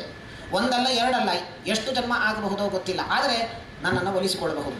ಜ್ಞಾನವಾನ್ ಮಾಂ ಪ್ರಪದ್ಯತೆ, ನನ್ನ ಹತ್ರ ಬರ್ತಾನೆ. ಯಾರು? ಜ್ಞಾನವಾನ್, ಜ್ಞಾನಿಯಾದವನು ಬರ್ತಾನೆ. ಹೀಗೆ ಧ್ರುವನ ಉದ್ಧಾರವಾಗಿದೆ. ಅದಾದ ಮೇಲೆ ಮುಂದೆ ಆ ಧ್ರುವನ ಪರಂಪರೆಯಲ್ಲಿ ಅಂಗರಾಜ ಅಂತ ಒಬ್ಬ ಬರ್ತಾನೆ. ಈ ಅಂಗರಾಜನಿಗೆ ಅಶ್ವಮೇಧ ಯಜ್ಞ ಮಾಡಿದ ಅಂಗರಾಜ. ಅಶ್ವಮೇಧ ಯಜ್ಞಕ್ಕೆ ಹಿಂದಿನ ಕಾಲದಲ್ಲಿ ದೇವತೆಗಳು ಸ್ವಯಂ ಬಂದು, ತಾವು ಮೂರ್ತಿಮತ್ತಾಗಿ ಬಂದು ಶರೀರವನ್ನು ಧರಿಸಿಕೊಂಡು ಬಂದು ಆ ಯಜ್ಞದಲ್ಲಿ ಸಮರ್ಪಿಸುವ ಆಹುತಿಯನ್ನು ಸ್ವೀಕಾರ ಮಾಡ್ತಾ ಇದ್ರಂತೆ ದೇವತೆಗಳು ಆಗಿನ ಕಾಲದಲ್ಲಿ. ಅಂಗರಾಜ ಅಶ್ವಮೇಧ ಯಜ್ಞವನ್ನು ಮಾಡಿದಾಗ ಯಾರೂ ಬಂದಿಲ್ಲ ದೇವತೆಗಳು. ತನಗೆ ಆಶ್ಚರ್ಯ ಆಯಿತು. ಯಾವಾಗಲೂ ಬರುವ ದೇವತೆಗಳು ಆಹುತಿಯನ್ನು ಸ್ವೀಕಾರ ಮಾಡಲಿಕ್ಕೆ ನಾನು ಈ ಯಜ್ಞವನ್ನು ಮಾಡಬೇಕಾದ್ರೆ ಏನಕ್ಕೆ ಬಂದಿಲ್ಲ ಅಂತ ತನ್ನ ಪುರೋಹಿತರನ್ನು ಕೇಳಿದ. ಯಾರು ಯಜ್ಞ ಮಾಡಿಸ್ತಾ ಇದ್ರು ಅವರನ್ನು ಕೇಳಿದ, ಅಲ್ಲ ಏನಕ್ಕೆ ಬಂದಿಲ್ಲ ನೋಡಿ, ನೀವು ನಿಮ್ಮ ದಿವ್ಯ ದೃಷ್ಟಿಯಿಂದ ತಪೋಬಲದಿಂದ ನೋಡಿ ಹೇಳಿ, ದೇವತೆಗಳು ಏನಕ್ಕೆ ಬರ್ತಾ ಇಲ್ಲ, ಕೊಟ್ಟ ಆಹುತಿಯನ್ನು ಏನಕ್ಕೆ ಸ್ವೀಕರಿಸ್ತಾ ಇಲ್ಲ ಅಂತ ಕೇಳಿದಾಗ, ಏನಕ್ಕೆ ಅಂತಂದರೆ ಒಂದು ಯಜ್ಞವನ್ನು ಮಾಡಬೇಕಾದ್ರೆ ಸಾಮಾನ್ಯವಾಗಿ ಲೋಪದೋಷಗಳಿದ್ದೇ ಇರ್ತವೆ. ಸಂಪೂರ್ಣವಾಗಿ 100% ಯಜ್ಞವನ್ನು ಸಾಂಗೋಪಾಂಗವಾಗಿ ನೆರವೇರಿಸುವವರು ಯಾರು ಅಂತಂದರೆ ದೇವತೆಗಳು ಮಾತ್ರ. ಸಮಗ್ರಂ ದೇವಾಹ ಅಂತ ಶಾಸ್ತ್ರ ಹೇಳುತ್ತೆ. ದೇವತೆಗಳು ಮಾತ್ರ ಒಂದು ಕರ್ಮವನ್ನು ಮಾಡಿದರೆ 100% ಕರೆಕ್ಟಾಗಿ ಮಾಡೋದು ದೇವತೆಗಳು ಮಾತ್ರ. ಯಾವುದೇ ಲೋಪ ಇಲ್ಲದೆ ಮಾಡ್ತಾರಂತೆ ನೋಡಿ. 0.1% ಲೋಪನೂ ಇರೋದಿಲ್ಲ ದೇವತೆಗಳು ಕರ್ಮ ಮಾಡಿದರೆ. ಸಮಗ್ರಂ ದೇವಾಹ ತದರ್ಥಂ ಋಷಿಗಳು ಕರ್ಮ ಮಾಡಿದರೆ 50% ಲೋಪ ಆಗತ್ತಂತೆ ನೋಡಿ. ಋಷಿಗಳು ಮಾಡಿದರೂ 50% ಲೋಪ ಆಗತ್ತೆ, 50% ಸರಿ ಇರುತ್ತೆ ಕರ್ಮಗಳು. ದಶಾಂಶತೋ ಮನುಷ್ಯ ಅಂತ ಹೇಳ್ತಾರೆ. ನಾವು ಮನುಷ್ಯರೆಲ್ಲ ಯಜ್ಞ ಮಾಡಿದರೆ, ಕರ್ಮ ಮಾಡಿದರೆ, ಏನೇ ಮಾಡಿ 10% ಮಾತ್ರ ಅಂತ ನೋಡಿ ನಾವು ಮಾಡೋದು. 10% ಮಾತ್ರ. ಏನೇ ಕರ್ಮ ಮಾಡಿದರೂ ಹಾಗೆ. ಯಜ್ಞ ಮಾಡಿದರೂ 10% ಮಾತ್ರ. ರಾಮನಾಮ ಜಪ ಮಾಡಿದರೂ ನಾವು 10% ಮಾತ್ರ. ಏನಕ್ಕೆ ಅಂತಂದರೆ ನಾವೇ ಆಲೋಚನೆ ಮಾಡಿದಾಗ ಗೊತ್ತಾಗತ್ತೆ. ಯಜ್ಞ ಮಾಡಬೇಕಾದ್ರೆ ನಾವೇನು ಮಾಡ್ತೇವೆ, ಮೊದಲು ದ್ರವ್ಯ ಲೋಪ ಇರುತ್ತದೆ ನೋಡಿ. ಅನೇಕ ತರಹದ ಲೋಪಗಳಿದೆ. ನಾವು 10% ಮಾತ್ರ ಸರಿಯಾಗೋದು ಏನಕ್ಕೆ ಅಂತಂದರೆ ದ್ರವ್ಯ ಲೋಪ ಇರುತ್ತೆ. ದ್ರವ್ಯ ಲೋಪ ಅಂತಂದರೆ ಆ ಯಜ್ಞಕ್ಕೆ ಬೇಕಾದ ಸಾಮಗ್ರಿಗಳಲ್ಲಿ ನಾವು ಏನು ಮಾಡ್ತೇವೆ ಅಂತಂದರೆ ಕಂಜೂಸ್ತನ ಮಾಡ್ತೇವೆ. ದೇವರಿಗೋಸ್ಕರ ಅಂತಲೇ ಬೇರೆ ವಸ್ತುಗಳು, ನಾವು ಉಪಯೋಗಿಸಲಿಕ್ಕೆ ಅಂತಲೇ ಬೇರೆ ವಸ್ತುಗಳು. ಯಾವ ವಸ್ತುಗಳನ್ನು ದಾನ ಮಾಡೋದರಿಂದ ಆ ಬ್ರಾಹ್ಮಣರಿಗೆ ಉಪಯೋಗ ಆಗ್ತದೋ ಅಂತಹ ವಸ್ತುಗಳನ್ನು ದಾನ ಮಾಡೋದಿಲ್ಲ ನಾವು. ಅದನ್ನು ಉಪಯೋಗಿಸಲಿಕ್ಕೆ ಆಗಬಾರ್ದು ಅಂತಹ ವಸ್ತುಗಳನ್ನೇ ದಾನ ಮಾಡೋದು ನಾವು ಯಾವತ್ತು. ತುಪ್ಪ ಎಂಥ ತುಪ್ಪ ತರ್ತೀವಿ? ನಮಗೆ ಮನೆಯಲ್ಲಾಗಬೇಕಾದ್ರೆ ಒಳ್ಳೆ ನಂದಿನಿ ಇದ್ದೇ ತುಪ್ಪ ಬೇಕು. ಆದರೆ ದೇವರ ದೀಪ ಹಚ್ಚಬೇಕು ಅಂತಾದಾಗ ಯಾವುದೋ ಕೆಟ್ಟ ತುಪ್ಪ, ಯಾವುದೋ ದೇವರ ದೀಪಕ್ಕಲ್ವಾ, ಹೋಮಕ್ಕಲ್ವಾ, ಹವನಕ್ಕಲ್ವಾ, ಯಾವುದಾದ್ರೂ ನಡೀತದೆ ಅಂತ ಯಾವುದೋ ತುಪ್ಪ ತರ್ತೀವಿ. ದೇವಬ್ರಾಹ್ಮಣರಿಗೆ ಕಮ್ಮಟ ತುಪ್ಪ, ಬೀಗರದ ಔತಣಕ್ಕೆ ಕಮ್ಮನೆ ತುಪ್ಪ ಅಂತ. ನಮ್ಮ ಮನೆಗಾಗಬೇಕಾದ್ರೆ ಬೀಗರು ಬಂದರೋ, ನಮ್ಮ ಸಂಬಂಧಿಕರು ಬಂದರೋ, ನಮ್ಮ ಉಪಯೋಗಕ್ಕೆ ಒಳ್ಳೆ ತುಪ್ಪ ಬೇಕು. ಆದರೆ ದೇವ ಕಾರ್ಯಕ್ಕೆ, ಬ್ರಾಹ್ಮಣರ ದಾನಕ್ಕೆ ಅದರದ್ದೇ ವಸ್ತು ಬೇರೆಯೇ ಇರುತ್ತೆ. ಅದು ಕೊಟ್ಟರೂ ಉಪಯೋಗ ಆಗುವಂತೆ ಇರಬಾರದು. ವಾಸನೆ ಬರುತ್ತೆ, ಅಂತಹ ತುಪ್ಪ ಕೊಡ್ತೀವಿ. ದೇವರ ದೀಪಕ್ಕೆ ಅಂಥ ತುಪ್ಪ ಹಾಕಿ ಹಚ್ತೀವಿ, ದೀಪ ಹಚ್ತೀವಿ. ದ್ರವ್ಯಲೋಪ ಆಯಿತು. ಅಷ್ಟೇ ಅಲ್ಲ, ಯಜ್ಞಕ್ಕೆ ಕುಳಿತಾಗ ದ್ರವ್ಯಲೋಪ ಮಾತ್ರ ಅಲ್ಲ, ಯಾವತ್ತೂ ಇಲ್ಲದೇ ಇರುವಂತಹ ಫೋನಲ್ಲಿ ಇರೋ ವ್ಯವಹಾರಗಳೆಲ್ಲ ಆ ದಿನ ಶುರು ಆಗ್ತದೆ ನೋಡಿ. ಫೋನ್ ಬರುತ್ತೆ, ಯಜ್ಞ ಮಾಡಬೇಕಾದ್ರೆ ಸ್ವಾಹ ಅಂತ ಆಹುತಿ ಹಾಕಬೇಕಾದ್ರೆ ಫೋನ್ ಬರುತ್ತೆ. ನೂರಾರು ಕಾಲುಗಳು, ಯಾವತ್ತೂ ಇಲ್ಲದೇ ಇರೋ ಕಾಲ್ ಆ ದಿನ ಬರ್ತಾ ಇರತ್ತೆ ಯಜಮಾನನಿಗೆ. ಅವನಿಗೆ ಬರದೇ ಹೋದರೂ ಪುರೋಹಿತರಿಗೆ ಬರುತ್ತೆ ಕಾಲ್ ಕೆಲವೊಮ್ಮೆ. ಅವ್ರಿಗೆ ಬರುತ್ತೆ, ಅವ್ರ ಮಧ್ಯದಲ್ಲಿ ಮಂತ್ರ ಹೇಳಬೇಕಾದ್ರೆ ಅವ್ರ ಮಧ್ಯದಲ್ಲಿ ಅವರು ಕಾಲು ಎತ್ತಾರೆ. ಮಂತ್ರಲೋಪ ಆಯಿತು. ಆಗ ದ್ರವ್ಯಲೋಪ ಆಯಿತು, ಮಂತ್ರಲೋಪ ಆಯಿತು, ತಂತ್ರಲೋಪ ಆಯಿತು. ಹೀಗೆಲ್ಲ ಆಗಬೇಕಾದ್ರೆ ಯಜ್ಞ ಸಂಪೂರ್ಣವಾಗಿ ಬರೀ ಯಜ್ಞ ಅಂತಲ್ಲ, ನಾವಾಗೇ ಮಾಡುವಂತಹ ಕರ್ಮಗಳು. ಸಂಧ್ಯಾವಂದನೆ ಎಂತೂ ಕುಳಿತುಕೊಳ್ತೇವೆ, ರಾಮನಾಮ ಜಪ ಎಲ್ಲರೂ ಮಾಡ್ತೀರಿ. 1 ಗಂಟೆಯೋ 2 ಗಂಟೆಯೋ ಮಾಡ್ತೀವಿ. 1 ಗಂಟೆಯಲ್ಲಿ ಮಾಡಿದಾಗ ಎಷ್ಟು ಸರಿ ಮಾಡಿರ್ತೀವಿ. ನಾವೇ ಒಮ್ಮೆ ನಮ್ಮನ್ನು ನಾವು ಪರೀಕ್ಷಿಸಿಕೊಳ್ಳಬೇಕು. 1 ಗಂಟೆಯಲ್ಲಿ ಕನಿಷ್ಠ ಪಕ್ಷ ನಾವು 15 ನಿಮಿಷ ನಿದ್ದೆಗೆ ಜಾರಿ ಇರ್ತೇವೆ. ಕೆಲವೊಮ್ಮೆ ಸಹಜ ನಿದ್ದೆಗೆ ಜಾರಿ ಇರ್ತೇವೆ, ನಮಗೆ ಗೊತ್ತಿಲ್ಲದೆ ನಿದ್ದೆಗೆ ಜಾರಿ ಇರ್ತೇವೆ. ಇದೆಲ್ಲವೂ ಲೋಪ. ಅದಕ್ಕೆ ಪ್ರಾಯಶ್ಚಿತ್ತಕ್ಕೆ ಅಂತ ಮತ್ತೇನಾದರೂ ಮಾಡಬೇಕಾಗ್ತದೆ. ಅಂದಮೇಲೆ ದ್ರವ್ಯಲೋಪ, ಮಂತ್ರಲೋಪ, ಎಲ್ಲ ತರಹದ ಲೋಪಗಳಾಗೋದ್ರಿಂದ ಮನುಷ್ಯರು ಮಾಡುವಂತಹ ಕರ್ಮಗಳು 10% ಮಾತ್ರ ಸರಿ ಇರ್ತದೆ, 90% ಲೋಪನೆ. ಅಂಗರಾಜನಿಗೆ ಸಂಶಯ, ನಾನು ಮಾಡಿದ ಕರ್ಮದಲ್ಲಿ ಏನಾದರೂ ಲೋಪ ಆಯಿತೋ ನೋಡ್ರಿ ಅಂತ ಪುರೋಹಿತರಿಗೆ ತಾನು ಹೇಳ್ತಾನೆ. ಪುರೋಹಿತರು ಹೇಳ್ತಾರೆ, ಇಲ್ಲ ಲೋಪ ಏನಾಗಿಲ್ಲ, ಆದರೆ ನಿನಗೆ ಪುತ್ರ ಸಂತತಿ ಇಲ್ಲ. ಪುತ್ರ ಸಂತಾನ ಇಲ್ಲದೇ ಇರೋದರಿಂದ ಯಾವ ದೇವತೆಗಳು ಕೂಡ ಬಂದು ನೀನು ಕೊಡುವ ಆಹುತಿಯನ್ನು ಸ್ವೀಕಾರ ಮಾಡ್ತಾ ಇಲ್ಲ ಅಂತ ಹೇಳಿದ್ರಂತ. ಹೌದೋ? ಹಾಗಾದರೆ ಪುತ್ರೇಷ್ಟಿಯನ್ನು ಮಾಡೋಣ, ಪುತ್ರ ಪ್ರಾಪ್ತಿಗೋಸ್ಕರ ಪುತ್ರೇಷ್ಟಿಯನ್ನು ಮಾಡೋಣ ಅಂಥೇಳಿ ಪುತ್ರಕಾಮೇಷ್ಟಿ ಯಜ್ಞವನ್ನು ಮಾಡಿದ. ಆಗ ಹುಟ್ಟಿದವನೇ ವೇನ, ಮಹಾನೀಚ, ದುರುಳ. ಅವನ ಹೆಸರು ವೇನ. ವೇನ ಅಂತಂದರೆ ಸಂಸ್ಕೃತದಲ್ಲಿ ವೇನ ಪೀಡಾಯಾಮ್ ಅಂತ. ಅವನು ಏನು ಮಾಡೋದು ಅಂತಂದರೆ, ಚಿಕ್ಕ ಮಕ್ಕಳನ್ನು ತಗೊಂಡು ಹೋಗಿ ನೀರಲ್ಲಿ ಹಾಕಿಬಿಡೋದಂತ. ಅವರು ಮುಳುಗಿ ಸಾಯಬೇಕಾದ್ರೆ ಈತ ನೋಡಿ, ತೀರದಲ್ಲಿ ಕೂತು ನೋಡಿ ವಿಕೃತವಾದ ಆನಂದವನ್ನು ಅನುಭವಿಸ್ತಾ ಇದ್ದ. ಅಂತಹ ಪರಮ ನೀಚ ವೇನ. ನೋಡಿ, ಪುತ್ರೇಷ್ಟಿಯನ್ನು ಏನೋ ಮಾಡಿದ, ಪುತ್ರ ಸಂತತಿ ಇಲ್ಲ ಅಂತ. ಮಗ ಹುಟ್ಟುವ ಮಗ ಮಹಾನೀಚನಾದ. ಕಾರಣ ಏನು? ನೀಚನಾದ ಮಗ ಹುಟ್ಟಿದ ಏನಕ್ಕೆ ಅಂದರೆ ಈತ ತಾನು ಹಿಂದಿನ ಜನ್ಮದಲ್ಲಿ ಶಿಶುಹತ್ಯೆ ಮಾಡಿದ್ದಂತೆ. ನೋಡಿ, ಹಿಂದಿನ ಜನ್ಮದಲ್ಲಿ ತಾನು ಬಾಲಹತ್ಯೆಯನ್ನು ಮಾಡಿದ್ದರಿಂದ ಈ ಜನ್ಮದಲ್ಲಿ ತನಗೆ ಮಗು ಹುಟ್ಟಿದರೂ ನೀಚನಾದ, ದುಷ್ಟನಾದ, ಕುತ್ಸಿತನಾದ ಪುತ್ರ ಹುಟ್ಟಿದ. ಅಷ್ಟೇ ಅಲ್ಲ, ಅಂಗರಾಜನ ಹೆಂಡತಿ ಅಂದರೆ ವೇನನ ತಾಯಿ ದೈತ್ಯ ಕುಲದ ಕನ್ಯೆ. ಆದ್ದರಿಂದ ಮಗನೂ ಕೂಡ ದೈತ್ಯ ಸ್ವಭಾವವುಳ್ಳವನಾದ. ವೇನ ಹುಟ್ಟಿದ. ನಮಗೆ ಬರುವ ಸಂಶಯ ಏನು ಅಂತಂದರೆ, ಅಪುತ್ರಸ್ಯ ಗತಿರ್ನಾಸ್ತಿ ಅಂತಿದೆ. ಈ ಎಲ್ಲ ಪುರೋಹಿತರು ಹೇಳಿದರು ಅಂಗರಾಜನಿಗೆ, ನೋಡು, ಪುತ್ರ ಸಂತಾನ ಇಲ್ಲ, ಆದ್ದರಿಂದ ದೇವತೆಗಳು ಆಹುತಿ ಸ್ವೀಕಾರ ಮಾಡ್ತಾ ಇಲ್ಲ. ಯಾರಿಗೆ ಪುತ್ರ ಸಂತಾನ ಇಲ್ವೋ ಅವರಿಗೆ ಸದ್ಗತಿ ಆಗೋದಿಲ್ಲ ಅಂತಿದೆ. ಅಪುತ್ರಸ್ಯ ಗತಿರ್ನಾಸ್ತಿ ಅಂತಿದೆ. ಹಾಗಾದರೆ ನಮಗೆ ಬರುವ ಸಂಶಯ, ಯಾರಿಗೆ ಪುತ್ರ ಸಂತಾನ ಇಲ್ವೋ ಅವರಿಗೆ ಸದ್ಗತಿ ಆಗೋದಿಲ್ವೇನೋ, ಅವರಿಗೆ ಮೋಕ್ಷ ಇಲ್ವಾ? ಹಾಗೇನೂ ಇಲ್ಲ ಅಂತ ಮಧ್ವಾಚಾರ್ಯರು ಹೇಳ್ತಾರೆ. ಚಿಂತೆ ಮಾಡುವ ಅವಶ್ಯಕತೆ ಇಲ್ಲ. ಯಾರಿಗೆ ಪುತ್ರ ಸಂತತಿ ಇಲ್ಲವೋ ಅವರಿಗೂ ಮೋಕ್ಷ ಆಗ್ತದೆ. ನಮಗೆ ಪುತ್ರ ಸಂತಾನ ಇಲ್ಲ ಅಂದಾಕ್ಷಣ ಮೋಕ್ಷದ ಬಾಗಿಲು ಏನು ಬಂದಾಗೋದಿಲ್ಲ ಅಂತ ಹೇಳ್ತಾರೆ. ಏನಕ್ಕೆ? ಅನಪತ್ಯೋಪಿ ಸದ್ಧರ್ಮ ಲೋಕಜಿನ್ನತ್ರ ಸಂಶಯ. ಅನಪತ್ಯೋಪಿ ಸದ್ಧರ್ಮ, ಪುತ್ರ ಸಂತತಿ ಇಲ್ಲದೆ ಹೋದರೂ ಪರವಾಗಿಲ್ಲ, ಯಾರು ಸದ್ಧರ್ಮಾಚರಣಶೀಲನಾಗಿರ್ತಾನೋ ಅವನಿಗೆ ಅವಶ್ಯವಾಗಿ ಮೋಕ್ಷ ಇದೆ. ಅದು ಹೆಂಗಸಾಗಿರಬಹುದು, ಗಂಡಸಾಗಿರಬಹುದು, ಮೋಕ್ಷಕ್ಕೆ ಲಿಂಗಭೇದ ಇಲ್ಲ. ಯಾರು ಸದ್ಧರ್ಮಾಚರಣೆಯನ್ನು ಮಾಡ್ತಾರೋ, ಪರಮಾತ್ಮನಲ್ಲಿ ಭಕ್ತಿಯನ್ನು ಇಟ್ಟು, ಲೋಕದ ಲೌಕಿಕ ವಿಷಯ ಪದಾರ್ಥಗಳ ಮೇಲೆ ವಿರಕ್ತಿಯನ್ನಿಟ್ಟು, ವಿಷಯ ಪದಾರ್ಥಗಳಲ್ಲಿ ವೈರಾಗ್ಯ, ಪರಮಾತ್ಮನಲ್ಲಿ ಆಸಕ್ತಿ, ಅವನಲ್ಲಿ ಭಕ್ತಿ, ಅವನ ತತ್ವಜ್ಞಾನ ಸಂಪಾದನೆ ಯಾರು ಮಾಡ್ತಾರೋ ಅವರು ಮೋಕ್ಷವನ್ನು ಅವಶ್ಯವಾಗಿ ಹೊಂದುತ್ತಾರೆ. ಅವರಿಗೆ ಮಕ್ಕಳ ಇಲ್ಲದೆ ಹೋದರೂ ಕೂಡ ಅವರಿಗೆ ಮೋಕ್ಷವನ್ನು ಹೊಂದುತ್ತಾರೆ ಅವರು. ಅದರಲ್ಲಿ ಯಾವುದೇ ಸಂಶಯ ಇಲ್ಲ ಅಂತ ಹೇಳ್ತಾರೆ. ಪುತ್ರ ಅನ್ನೋ ಶಬ್ದಕ್ಕೆ ಪುನ್ನಾಮ ನರಕಾತ್ರಾಯತೆ.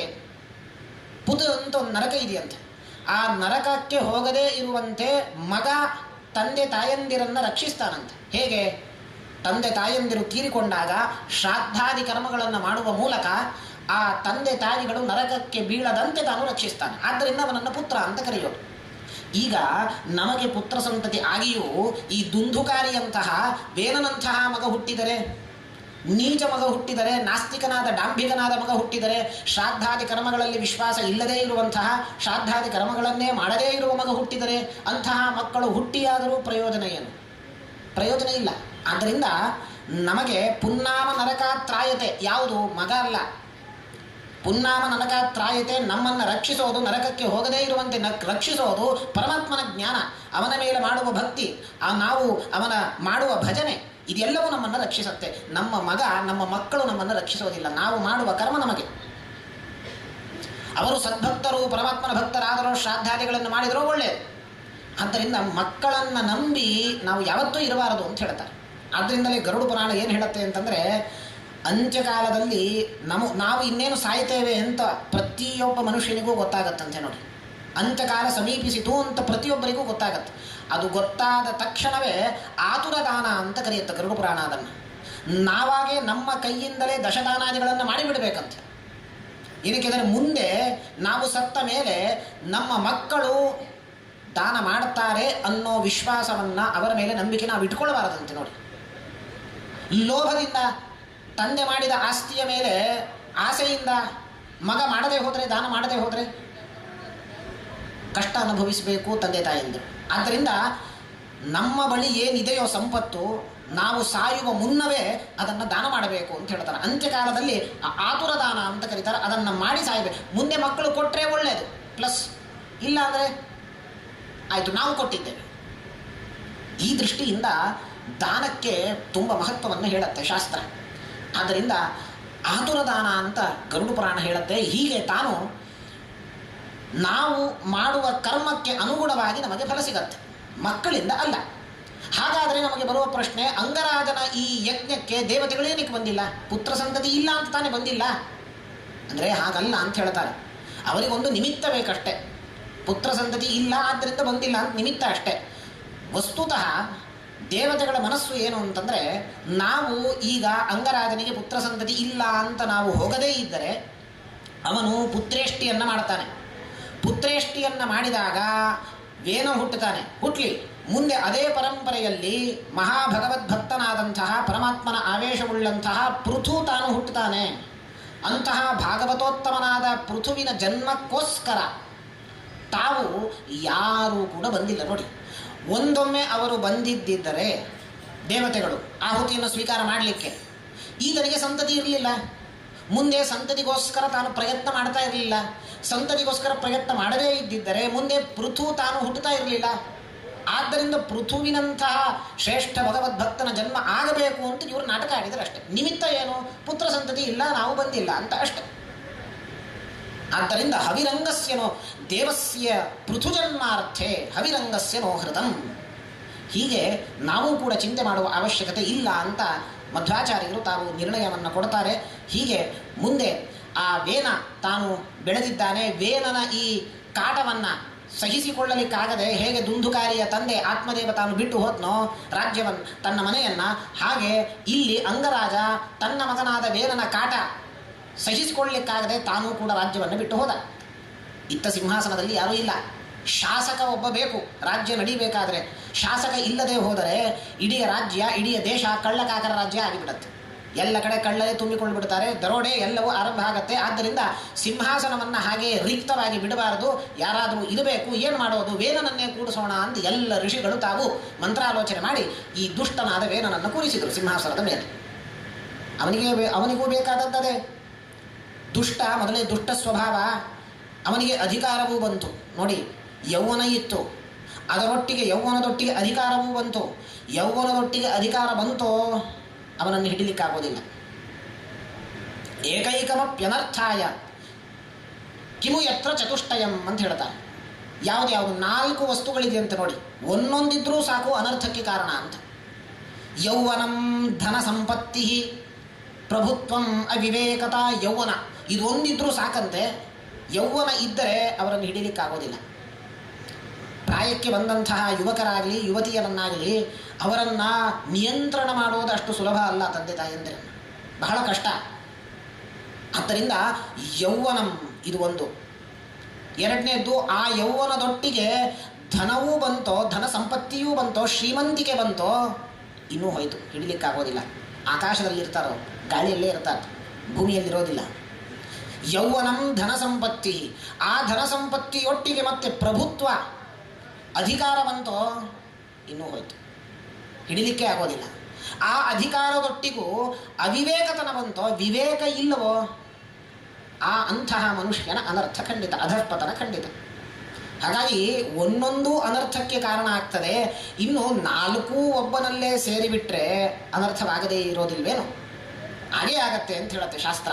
ಆದ್ದರಿಂದ ಈ 4 ಒಟ್ಟಿಗೆ ಬಂತು ನೋಡಿ ವೇನನಿಗೆ. ಯೌವನ ಇತ್ತು, ಧನ ಅಂತೂ ಇತ್ತು, ಪ್ರಭುತ್ವ ಬಂತು, ಈಗ ಅಧಿಕಾರ ಬಂತು, ತಾನು ರಾಜನಾದ. ಮತ್ತೆ ವಿವೇಕ ಇಲ್ಲ ಈತನಿಗೆ. ದುಷ್ಟ ನಾಸ್ತಿಕ.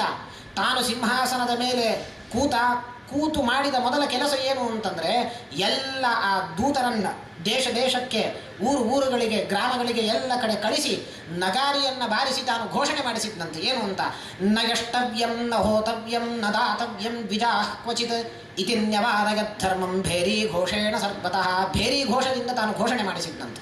ಏನು? ನಯಷ್ಟವ್ಯಂ, ಯಾವುದೇ ಊರಿನಲ್ಲಿ ಯಜ್ಞ ಮಾಡಬಾರದು, ಯಾರು ಯಜ್ಞ ಮಾಡಿಸಬಾರದು, ಬ್ರಾಹ್ಮಣರು ಮಾಡಬಾರದು.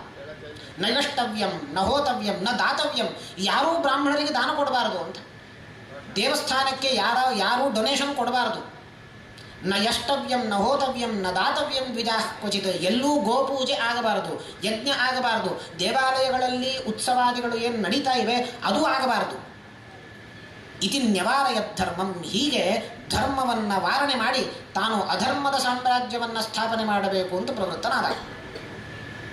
ಹೀಗಾಗಬೇಕಾದ್ರೆ ಋಷಿಗಳೆಲ್ಲರೂ ಕೂಡ, ಯಾವ ಋಷಿಗಳು ವೇನನನ್ನು ಕುಳ್ಳಿರಿಸಿದ್ದರೋ ಸಿಂಹಾಸನದ ಮೇಲೆ, ಆ ಎಲ್ಲ ಋಷಿಗಳು ಬಂದು ಹೇಳಿದರಂತೆ, ನೋಡು ರಾಜನ್, ನಿನಗೆ ಸಿಂಹಾಸನದ ಮೇಲೆ ಕುಳ್ಳಿರಿಸಿದ ಕಾರಣ ಏನು ಅಂತಂದರೆ, ಧರ್ಮದ ಆಧಾರದ ಮೇಲೆ ರಾಜ್ಯವನ್ನು ಶಾಸನ ಮಾಡಬೇಕು ಅಂತ.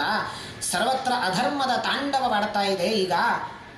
ರಾಜ್ಯ, ದೇಶ, ಅದಕ್ಕೆ 4 ಕಾಲುಗಳು, 4 ಅಂಗಗಳು ದೇಶಕ್ಕೆ. ದೇಶ ಸಮೃದ್ಧವಾಗಬೇಕು ಅಂತಾದರೆ 4 ಅಂಗಗಳು. ಒಂದು ನ್ಯಾಯಾಂಗ, ಒಂದು ಅರ್ಥಾಂಗ, ಒಂದು ಸೇನಾಂಗ, ಒಂದು ಧರ್ಮಾಂಗ. ನ್ಯಾಯಾಂಗ ಸರಿ ಇರಬೇಕು ದೇಶದ್ದು. ಜುಡಿಷಿಯರಿ ಸರಿ ಇದ್ದರೆ ಮಾತ್ರ ಮಾಡಿದ ಅಪರಾಧಗಳಿಗೆ ತಕ್ಕ ಶಿಕ್ಷೆ ಆಗುವಂತಹ ಲಾಸ್ ಇರಬೇಕು. ಅಂತಹ ಜುಡಿಷಿಯರಿ ಅದು ಗಟ್ಟಿಯಾಗಿತ್ತೋ ಆ ದೇಶ ಸಮೃದ್ಧವಾಗತ್ತೆ. ಇದು ನ್ಯಾಯಾಂಗ. ಅಷ್ಟೇ ಅಲ್ಲ, ಪರಕೀಯರ ಆಕ್ರಮಣವಾಗದಂತೆ ಸೇನಾಂಗ ಬಲಿಷ್ಠವಾಗಿರಬೇಕು, ಒಳ್ಳೆಯ ಮಿಲಿಟರಿ ಇರಬೇಕಂತೆ ನೋಡಿ. ಆದ್ದರಿಂದ ಒಂದು ಮಾತಿದೆ, ಶಸ್ತ್ರೇಣ ರಕ್ಷಿತೇ ರಾಷ್ಟ್ರೇ ಶಾಸ್ತ್ರಂ ಪ್ರವರ್ತತೆ ಅಂತ. ನಾವೆಲ್ಲ ಇಲ್ಲಿ ಪ್ರವಚನ ಮಾಡ್ತಾ ಇದ್ದೀವಿ, ನೀವು ಕೂತು ಕೇಳ್ತಾ ಇದ್ದೀರಿ. ಇದಕ್ಕೆಲ್ಲ ಕಾರಣ ಏನು ಅಂತಂದರೆ, ದೇಶದ ಸೀಮೆಯನ್ನು ಕಾಯುವಂತಹ ನಮ್ಮ ಸೈನಿಕರಿದ್ದಾರಲ್ಲ, ಅವರು ನಮ್ಮ ದೇಶವನ್ನು ಕಾಯ್ತಾ ಇದ್ದಾರೆ ಪರಕೀಯರ ಆಕ್ರಮಣವಾಗದಂತೆ. ಆದ್ದರಿಂದ ನಾವು ಸಂತೋಷವಾಗಿ ಶಾಸ್ತ್ರ, ಪೂಜೆ, ಪಾಠ, ಪ್ರವಚನ, ಯಜ್ಞ ಎಲ್ಲವನ್ನೂ ಮಾಡಿಕೊಂಡಿರೋದಕ್ಕೆ ಕಾರಣ ಅವರು. ಶಸ್ತ್ರದಿಂದ ಅವರು ರಕ್ಷಣೆ ಮಾಡ್ತಾ ಇದ್ದಾರೆ ರಾಷ್ಟ್ರವನ್ನು. ಆದ್ದರಿಂದ ಶಾಸ್ತ್ರದ ಪ್ರವೃತ್ತಿ ಆಗ್ತಾ ಇದೆ ಇಲ್ಲಿ. ಶಸ್ತ್ರ ಇಲ್ಲ ಅಂತಾದರೆ, ಯಾವ ದೇಶ ಶಸ್ತ್ರದಿಂದ ರಕ್ಷಿತವಾಗಿಲ್ವೋ ಅಲ್ಲಿ ಶಾಸ್ತ್ರ ಇಲ್ಲ. ನೋಡಿ ನಮ್ಮ ದೇವಾಲಯಗಳ ಪರಿಸ್ಥಿತಿ ಏನಾಯಿತು ಆಗಿನ ಕಾಲದಲ್ಲಿ. ನಮ್ಮ ಹಿರಿಯರೆಲ್ಲರೂ ಕೂಡ ತುಂಬ ಯುದ್ಧ ಮಾಡಿದ್ದಾರೆ ಧರ್ಮವನ್ನು ರಕ್ಷಿಸಬೇಕು ಅಂತ, ಆದರೂ ಆಗಿಲ್ಲ. ಆದ್ದರಿಂದ ಇವತ್ತು ಶಾಸ್ತ್ರದ ಪ್ರವೃತ್ತಿ ಇದೆ ಅಂತಾದರೆ ಅದಕ್ಕೆ ಶಸ್ತ್ರದಿಂದ ನಮ್ಮ ಸೈನಿಕರು ದೇಶವನ್ನು ಕಾಯ್ತಾ ಇದ್ದಾರೆ. ಆದ್ದರಿಂದ ಸೇನಾಂಗವೂ ಕೂಡ ಬಲಿಷ್ಠವಾಗಿರಬೇಕು ದೇಶದ್ದು. ಸೇನಾಂಗ ಬೇಕು, ನ್ಯಾಯಾಂಗ ಬೇಕು, ಅಷ್ಟೇ ಅಲ್ಲ ಅರ್ಥಾಂಗ, ಎಕಾನಮಿ ನೋಡಿ, ಒಳ್ಳೆಯ ಆರ್ಥಿಕ ಸ್ಥಿತಿ ಚೆನ್ನಾಗಿರಬೇಕು ದೇಶದ್ದು. ಆಗ ಮಾತ್ರ ದೇಶ ನಡೆಯುತ್ತೆ. ಇಲ್ಲ ಅಂದರೆ ಎಲ್ಲದಕ್ಕೂ ಬೆಲೆ ಜಾಸ್ತಿಯಾಗಿ ಎಲ್ಲ ಜನರು ಬದುಕಲಿಕ್ಕಾಗಲ್ಲ, ಅಂತಹ ಪರಿಸ್ಥಿತಿ ಬರುತ್ತೆ. ಆದ್ದರಿಂದ ಈ 3 ಅಂಶದೊಟ್ಟಿಗೆ, ಸೇನಾಂಗ, ನ್ಯಾಯಾಂಗ, ಅರ್ಥಾಂಗದೊಟ್ಟಿಗೆ ಮುಖ್ಯವಾಗಿ ಬೇಕಾದದ್ದು ಧರ್ಮಾಂಗ ನೋಡಿ ದೇಶಕ್ಕೆ. ಈ 3 ಇದ್ದರೂ ಧರ್ಮ ಒಂದಿಲ್ಲದೆ ಹೋದರೆ ಆ ದೇಶ ಹೋಯಿತು, ಅಧೋಗತಿ. ನಮ್ಮ ದೇಶ ಉಳಿದದ್ದು ಈ ಕಾರಣದಿಂದಲೇ. ಧರ್ಮಪ್ರಾಣವಾದ ದೇಶ ನಮ್ಮದು, ಧರ್ಮದ ಮೇಲೆ ಪ್ರಾಣ ಇಟ್ಟ ದೇಶ. ನಾವೆಲ್ಲ ಧರ್ಮದ ಮೇಲೆ ಪ್ರಾಣ ಇಟ್ಟವರು. ನಮ್ಮ ಹಿರಿಯರೆಲ್ಲರೂ ಕೂಡ ಧರ್ಮಕ್ಕೋಸ್ಕರ ತಾವು ದೇಶಗಳನ್ನು ಬಿಟ್ಟು ಬೇರೆ ಬೇರೆ ಸ್ಥಳಕ್ಕೆ ಹೋಗಿ ನಮ್ಮ ಪ್ರತಿಮೆಗಳನ್ನು ಇಟ್ಟು ಪರಕೀಯರ ಆಕ್ರಮಣವಾದಾಗ ಕಾರಣ ಧರ್ಮ ರಕ್ಷಣೆ ಆಗಬೇಕು. ಧರ್ಮಪ್ರಾಣರು ನಾವು. ಈ ದೇಶ ಧರ್ಮಪ್ರಾಣ ದೇಶ. ಆದ್ದರಿಂದ ಆ ಧರ್ಮ ಎಂಬ ಒಂದು ಅಂಗ ಇಲ್ಲದೆ ಹೋದರೆ ದೇಶ ಒಂದು ಅಂಗ ನ್ಯೂನವಾಗಿ ಬಿಡತ್ತೆ, ಅಂಗವಿಕಲವಾಗಿ ಬಿಡತ್ತೆ ಅಂತಹ ದೇಶ. ಆದ್ದರಿಂದ ಧರ್ಮಾಂಗ ಬೇಕು. ನಿನ್ನ ಈ ರಾಜ್ಯದಲ್ಲಿ ದೇಶದಲ್ಲಿ ಎಲ್ಲವೂ ಇದೆ, ಮೂರಿದೆ, ಆದರೆ ಧರ್ಮಾಂಗ ಇಲ್ಲ. ಅಧರ್ಮದ ತಾಂಡವವಾಡ್ತಾ ಇದೆ. ಆದ್ದರಿಂದ ನೀನು ಧರ್ಮವನ್ನು ಸ್ಥಾಪಿಸುವ ಕೆಲಸಗಳನ್ನು ಮಾಡಬೇಕು ಅಂತ ಋಷಿಗಳೆಲ್ಲರೂ ಕೂಡ ಬಂದು ಸಲಹೆ ಕೊಟ್ಟರು. ಅವರೇ ಸಲಹೆಕಾರರು ಹಿಂದೆಲ್ಲ. ಈಗ ಯಾರ್ಯಾರೋ ಇರ್ತಾರೆ. ಆಗಿನ ಕಾಲದಲ್ಲಿ ಮಹಾಜ್ಞಾನಿಗಳು ಯಾರು ಇರ್ತಾ ಇದ್ರೋ ಅವರು ಸಲಹೆಕಾರರು. ಸಲಹೆ ಕೊಟ್ಟರು. ಅವನು ಹೇಳಿದ, ಸರಿ ಧರ್ಮಾಂಗ ತಾನೇ ಆಯ್ತಷ್ಟೇ. ನಮ್ಮಲ್ಲಿ ಇವಾಗ ಮಿಲಿಟ್ರಿಗೆ ಅಂತೊಂದು ಪ್ರತ್ಯೇಕವಾದಂತಹ ಡಿಪಾರ್ಟ್ಮೆಂಟ್ ಇದೆ, ಮಿನಿಸ್ಟ್ರಿ ಇದೆ. ಸರಿ, ಫೈನಾನ್ಸ್ ಮಿನಿಸ್ಟ್ರಿ ಇದೆ, ಮಿಲಿಟ್ರಿದು ಇದೆ, ಫಾರಿನ್ ಅಫೇರ್ಸ್ ಅಂತ ಇರುತ್ತೆ, ಹೀಗೆ ಸುಮಾರು ಮಿನಿಸ್ಟ್ರಿಗಳಿರುತ್ತೆ. ಹಾಗೆ ರಿಲಿಜಿಯಸ್ ಅಫೇರ್ಸ್ ಅಂತ ಹೇಳಿ ಅದೂ ಒಂದು ಮಾಡೋಣ ಅಂತ ಹೇಳಿದ. ಅದು ಒಂದು ಮಿನಿಸ್ಟ್ರಿ ಓಪನ್ ಮಾಡುವ, ಏನು ಸಮಸ್ಯೆ ಇಲ್ಲ ಅಂತ. ಆದರೆ ಒಂದು ಕಂಡೀಷನ್ ಏನು, ನನ್ನನ್ನೇ ಪೂಜೆ ಮಾಡಬೇಕು ಅಂತ ಹೇಳಿದೆ. ನಾನು ಬಿಟ್ಟು ಬೇರೆ ದೇವರು ಯಾರೂ ಇಲ್ಲ, ನಾನೇ ದೇವರು ಅಂತಂದ. ಹಿರಣ್ಯಕಶಿಪುವಿನಂತೆ ಮಾಡಿದ. ನಾನೇ ದೇವರು, ನನ್ನನ್ನೇ ಪೂಜಿಸಬೇಕು, ಏನು ಮಾಡೋದಾಗಿದ್ದರೂ ನನ್ನ ಗುಣಗಾನವನ್ನೇ ಮಾಡಬೇಕು. ಯಾರು ದೇವಾಲಯಕ್ಕೂ ಹೋಗಿ ಆ ದೇವರು ಯಾರೋ ಕ್ವಾಸವು ಮದನ್ಯೋ ಜಗದೀಶ್ವರೋ ಹರಿಹಿ, ನನಗಿಂತಲೂ ಬೇರೆ ದೇವರು ಯಾರೂ ಇಲ್ಲ ಅಂತ ಹಿರಣ್ಯಕಶಿಪು ಹೇಳಿದಂತೆ ಹೇಳಿದ ಈತ. ಹಾಗಾದರೆ ಪರವಾಗಿಲ್ಲ ಅಂತಂದ. ಏನು ಮಾಡೋದು ಋಷಿಗಳೆಲ್ಲ? ಅವರು ಕೊನೆಗೆ ನಿಜಘ್ನು ಹುಂಕೃತ ಇರುವೇನಂ ಹತಮಚ್ಯುತ ನಿಂದಯ, ತಮ್ಮ ಹುಂಕಾರದಿಂದಲೇ, ನೋಡಿ ಯಾವುದೇ ಶಸ್ತ್ರ ಇಲ್ಲ, ಆಯುಧ ಇಲ್ಲ, ಯುದ್ಧ ಇಲ್ಲ, ಏನೂ ಇಲ್ಲ. ಋಷಿಗಳ ತಪೋಬಲ ಹೇಗಿತ್ತು ಅಂತಂದರೆ ಬ್ರಹ್ಮಬಲ ನೋಡಿ, ಬ್ರಹ್ಮಬಲದ ಎದುರು ಕ್ಷಾತ್ರ ಬಲ ಏನೂ ಇಲ್ಲ. ದಿಗ್ಬಲಂ ಕ್ಷತ್ರಿಯ ಬಲಂ ಬ್ರಹ್ಮದೇವೋ ಬಲಂ ಬಲಂ ಅಂತ ಕ್ಷತ್ರಿಯರಾದ ವಿಶ್ವಾಮಿತ್ರರೇ ಈ ಮಾತನ್ನು ಹೇಳಿದ್ದಾರೆ. ಬ್ರಹ್ಮಬಲದ ಎದುರು ಯಾವ ಬಲವೂ ಇಲ್ಲ. ಹಾಗೆ ಬ್ರಹ್ಮಬಲದಿಂದ ತಾವು ಋಷಿಗಳೆಲ್ಲರೂ ಕೂಡ ತಮ್ಮ ಹುಂಕಾರದಿಂದ, ಕೇವಲ ಹುಂಕಾರದಿಂದ ಈತನನ್ನು ಸಂಹರಿಸಿದ್ದಾರೆ. ತನ್ನನ್ನು ಆ ವೇನನ ಮರಣ ಆಯಿತು. ವೇನ ತಾನು ಶವವಾಗಿ ತಾನು ಮಲಗಿದ್ದಾನೆ.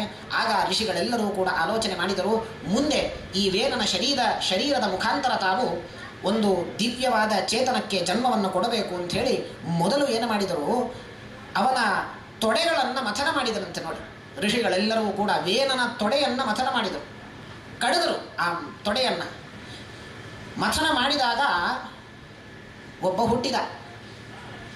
ಅವನು ನಿಷಾದ ಅಂತ ಅವನ ಹೆಸರು. ಅವನು ಹುಟ್ಟಿದ ಮೇಲೆ ಹೇಗಿದ್ದ ಅಂತಂದರೆ ಕಾಗೆಯಂತೆ ಕಪ್ಪಗಿದ್ದಂತೆ. ನೋಡಿ, ಕುಬ್ಜನಾದ ಮನುಷ್ಯ, ಕಾಗೆಯಂತೆ ಕಪ್ಪಗಿದ್ದ, ವಿಚಿತ್ರವಾದ ಅವಯವಗಳು, ಗಿಡ್ಡ. ಈ ಎಲ್ಲ ಅವನ ರೂಪವನ್ನು ನೋಡಿ ಎಲ್ಲರಿಗೂ ಒಂದು ರೀತಿಯಾದ ಭಯ, ಕಂಪನ ಉಂಟಾಯ್ತಂತೆ. ನೋಡಿ, ಅವನು ಹುಟ್ಟಿದ ಕ್ಷಣವೇ ಕೇಳಿದ್ನಂತೆ ಋಷಿಗಳೆಲ್ಲರಿಗೆ, ನಾನು ಏನು ಮಾಡಬೇಕು ಅಂತ ಕೇಳಿದ್ನಂತೆ, ವಿನಯದಿಂದ ಕೇಳಿದ್ನಂತೆ. ಋಷಿಗಳೆಲ್ಲರೂ ಹೇಳಿದರು, ನೀನು ಏನೂ ಮಾಡಬೇಕು ಅಂತಿಲ್ಲ, ಹೋಗು, ಕಾಡಿಗೆ ಹೋಗು ಅಂತ. ಮೊದಲು ಹೇಳಿದ್ರಂತೆ, ಕುಳಿತುಕೋ ಇಲ್ಲಿ, ಆಮೇಲೆ ಹೋಗು ಅಂತ. ನಿಷೀದ ಅಂತ ಹೇಳಿದ್ರಂತೆ. ಆದ್ದರಿಂದ ಅವನು ನಿಷಾದ ಅಂತಾದ. ಈ ನಿಷಾದ, ಕಾಗೆಯಂತೆ ಕಪ್ಪಗಿದ್ದ ಈ ಮನುಷ್ಯ ವೇನನ ಶರೀರದಿಂದ ಹುಟ್ಟಬೇಕಾದ್ರೆ ವೇನನ ಶರೀರದಲ್ಲಿದ್ದ ಪಾಪಗಳೆಲ್ಲವನ್ನೂ ಹೊತ್ತು ತಾನು ಹೊರಗೆ ಬಂದ. ಆದ್ದರಿಂದ ನೋಡಿ, ಆ ನಿಷಾದ ಜನಾಂಗದ ಮುಂದೆ ಅವನ ವಂಶ ಎಲ್ಲವೂ ಕೂಡ ಹಿಂಸೆಯಲ್ಲೇ ಪ್ರವೃತ್ತವಾಯಿತು. ನೋಡಿ, ಹಿಂಸೆ ಮಾಡಿಯೇ ಬದುಕುವಂತಹ ಒಂದು ವಂಶ ಆಯಿತು. ಹೀಗೆ ನಿಷಾದ ಅಂತ ಅವನ ಹೆಸರು, ಅವನ ಹುಟ್ಟಾಯಿತು. ಈಗ ವೇನನ ಶರೀರ ಶುದ್ಧವಾಯಿತು. ಏನಕ್ಕೆ? ಅವನಲ್ಲಿ ಇದ್ದ ಪಾಪವನ್ನು ಈತ ಹೊತ್ತು ಹೊರಗೆ ಬಂದ. ನಿಷಾದ ಈಗ ಶುದ್ಧ ಆಯಿತು. ಈಗ ಬಾಹುಗಳನ್ನು ಮಥನ ಮಾಡಿದನಂತೆ, ಕೈಗಳನ್ನು, ಋಷಿಗಳು. ಆಗ ಒಂದು ಹೆಣ್ಣು ಒಂದು ಗಂಡು ಜೋಡಿ ಹುಟ್ಟಿತಂತೆ. ನೋಡಿ, ಗಂಡೆ ಪೃಥು. ತನ್ನ ಕೀರ್ತಿ ಮುಂದೆ ಈ ಭೂಲೋಕದಲ್ಲಿ ವಿಸ್ತಾರಗೊಳಿಸ್ತಾನೆ ಅನ್ನೋ ಕಾರಣದಿಂದ ಅವನಿಗೆ ಪೃಥು ಅಂತ ನಾಮಕರಣ ಮಾಡಿದರು. ಪೃಥು ಅಂದರೆ ಪ್ರಥನ ಅಂದರೆ ವಿಸ್ತಾರ. ಮುಂದೆ ಎಲ್ಲವೂ ಕೂಡ ಪೃಥು ಅಂಥೇಳಿ, ಯಾವ ಪೃಥುವಿನಿಂದಲೇ ಈ ಭೂಮಿಗೆ ನಾವು ಪೃಥಿವಿ ಅಂತ ಕರೀತೇವೋ ಅಂತಹ ಕೀರ್ತಿಶಾಲಿಯಾದ ಪೃಥು ಚಕ್ರವರ್ತಿಯಾದ ಅವನು. ಆದ್ದರಿಂದ ಇಂತಹ ಕೀರ್ತಿಶಾಲಿ ಆಗಲಿ, ವಿಸ್ತಾರವಾದ ದಿಗಂತ ವ್ಯಾಪ್ತವಾದ ಕೀರ್ತಿಯುಳ್ಳವನಾಗಲಿ ಅಂಥೇಳಿ ಋಷಿಗಳು ಪೃಥು ಅಂತ ಹೆಸರಿಟ್ಟರು. ಇನ್ನೊಬ್ಬಳು ಹೆಣ್ಣು ಹುಟ್ಟಿದ್ದು ಅರ್ಚಿ ಅಂಥೇಳಿ. ಅರ್ಚಿ ಅಂತಂದರೆ ಪ್ರಕಾಶ ಅಂತ ಅರ್ಥ. ಅಂತಹ ಹೆಣ್ಣು ಹುಟ್ಟಿದ್ಲು. ಅವರು ದಂಪತಿಗಳಾದರು. ಹೀಗೆ ಆ ಪೃಥುವನ್ನು ತಾವು ಸಿಂಹಾಸನದಲ್ಲಿ ಕುಳ್ಳಿರಿಸಿ ಪೃಥು ಚಕ್ರವರ್ತಿಯಾದ ಉತ್ತಮ ರೀತಿಯಿಂದ ತಾನು ರಾಜ್ಯ ಶಾಸನವನ್ನು ಮಾಡಿದ್ದಾನೆ ಪೃಥು. ಆದರೆ ನೋಡಿ, ಪೃಥು ರಾಜ್ಯವನ್ನು ಆಳಬೇಕಾದರೆ ಎಲ್ಲೆಡೆಯೂ ಕ್ಷಾಮ, ದುರ್ಭಿಕ್ಷೆ. ಪೃಥು ಏನು ಮಾಡಿದ, ನಾನು ಧರ್ಮದ ಆಧಾರದ ಮೇಲೆ ರಾಜ್ಯವನ್ನು ಶಾಸನ ಮಾಡ್ತಾ ಇದ್ದೇನೆ, ಆದರೆ ನನ್ನ ಆಡಳಿತದ ಅವಧಿಯಲ್ಲಿ ಕ್ಷಾಮ ಉಂಟಾಗಿದೆ ನನ್ನ ದೇಶದಲ್ಲಿ, ಈ ಭೂಮಿಯನ್ನೇ ನಾನು ನಿಗ್ರಹಿಸ್ತೇನೆ ಅಂತ ಹೊರಟ. ಭೂಮಿಯನ್ನೇ ನಿಗ್ರಹಿಸ್ತೇನೆ ಅಂತ ಹೊರಟಾಗ ಭೂದೇವಿ ತಾನು ಗೋರೂಪದಲ್ಲಿ ನಿಂತು, ಹಸುವಿನ ರೂಪದಲ್ಲಿ ನಿಂತು ಪೃಥು ಚಕ್ರವರ್ತಿಗೆ ಆ ಭೂದೇವಿ ಹೇಳ್ತಾ ಇದ್ದಾಳೆ, ನೋಡು ರಾಜನ್, ಕ್ಷಾಮಕ್ಕೆ ಕಾರಣ ಏನು ಅಂತಂದರೆ ನಿನ್ನ ಹಿರಿಯರು ಎಲ್ಲರೂ ಕೂಡ ಯಜ್ಞ ಯಾಗಾದಿಗಳು ಎಲ್ಲ ದೇಶಗಳಲ್ಲಿ ನಡೀತಾ ಇದ್ದದ್ದನ್ನು ತಾವು ನಿಲ್ಲಿಸಿದ್ದಾರೆ. ನಿನ್ನ ತಂದೆ ವೇನ ಎಲ್ಲ ಕಡೆ ಭೇರಿ ಘೋಷದಿಂದ ತಾನು ಎಲ್ಲೂ ನಯಷ್ಟವ್ಯಂ ನ ಹೋತವ್ಯಂ, ಯಾರೂ ದಾನ ಮಾಡಬಾರದು, ಗೋಪೂಜೆ ಮಾಡಬಾರದು, ದೇವಾಲಯಗಳಲ್ಲಿ ಆಗುವಂತಹ ಉತ್ಸವಾದಿಗಳು ನಡೀಬಾರದು, ಅಧರ್ಮದ ಸಾಮ್ರಾಜ್ಯವನ್ನೇ ಸ್ಥಾಪಿಸಿದ್ದ. ಯಜ್ಞ ಯಾಗಾದಿಗಳು ಆಗಿಲ್ಲ, ಆದ್ದರಿಂದ ಮಳೆ ಇಲ್ಲ, ಮಳೆ ಇಲ್ಲ ಆದ್ದರಿಂದ ಬೆಳೆ ಇಲ್ಲ. ಕ್ಷಾಮಕ್ಕೆ ಕಾರಣ ಏನು ಅಂತಂದರೆ ಮಳೆ ಇಲ್ಲ. ಮಳೆ ಏನಕ್ಕಿಲ್ಲ? ಯಜ್ಞ ಆಗಿಲ್ಲ. ನಿನ್ನ ಹಿರಿಯರು ಎಲ್ಲರೂ ಯಜ್ಞವನ್ನು ನಿಲ್ಲಿಸಿದ್ದಾರೆ, ದೇವತೆಗಳಿಗೆ ಆಹುತಿ ಇಲ್ಲದಂತಾಗಿದೆ. ನೀನು ಯಜ್ಞ ಮಾಡಿ ಯಜ್ಞದ ಮುಖೇನ ದೇವತೆಗಳಿಗೆ ತಲುಪಿಸಬೇಕಾದಂತಹ ಹವಿಸ್ಸನ್ನು ತಲುಪಿಸು, ಆಗ ಅವರು ಮಳೆಯನ್ನು ಕೊಡ್ತಾರೆ, ಮಳೆಯಿಂದ ಬೆಳೆ. ನೋಡಿ, ಇದು ಒಂದು ಸೈಕಲ್, ಇದು ಚಕ್ರ. ಕೃಷ್ಣ ಈ ಚಕ್ರವನ್ನು ಬಹಳ ಸುಂದರವಾಗಿ ನಿರೂಪಣೆ ಮಾಡಿದ್ದಾರೆ ಭಗವದ್ಗೀತೆಯಲ್ಲಿ. ಏನಕ್ಕೆ ಯಜ್ಞ ಮಾಡಬೇಕು? ನಾವು ಹೋಮ ಹವನಾದಿಗಳನ್ನು ಏನಕ್ಕೆ ಮಾಡಬೇಕು? ನಮ್ಮ ಕರ್ತವ್ಯ ಅಂತ ಮಾಡಬೇಕಂತ. ನೋಡಿ, ನಮ್ಮ ಕರ್ತವ್ಯ ಅಂತ ಮಾಡಬೇಕು.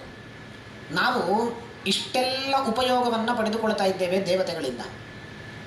ಸೂರ್ಯನಿಂದ ಪ್ರಕಾಶ ಎಷ್ಟು ಸಹಾಯ ಆಗ್ತಾ ಇದೆ ನಮಗೆ ಸೂರ್ಯನ ಪ್ರಕಾಶದಿಂದ. ಈ ಕರೆಂಟ್ ಆದರೂ ಕೈ ಕೊಡುತ್ತೆ. ಸೂರ್ಯ ಯಾವತ್ತಾದರೂ ಕೈ ಕೊಟ್ಟಿದ್ದಾನೇನು? ನಾನಿವತ್ತು ಬರೋದಿಲ್ಲ, ಇವತ್ತು ರಜೆ ತಗೊಳ್ತೇನೆ ಅಂತಂದಿದ್ದಾನೇನು ಸೂರ್ಯ? ಇಲ್ಲ, ಯಾವತ್ತೂ ಸೂರ್ಯ ರಜೆ ತಗೊಂಡಿಲ್ಲ. ನೋಡಿ, ಚಂದ್ರ ಇಲ್ಲ, ಸೂರ್ಯ ಬರ್ತಾನೆ, ಪ್ರಕಾಶ ಕೊಡ್ತಾನೆ. ದುಷ್ಟನಾದರೂ ಕೂಡ ಸೂರ್ಯ ಪ್ರಕಾಶ ಕೊಡ್ತಾನೆ. ದುಷ್ಟರ ಮನೆಗೂ ಪ್ರಕಾಶ ಬೀಳೋದಿಲ್ವೇನೋ ಸೂರ್ಯನದ್ದು?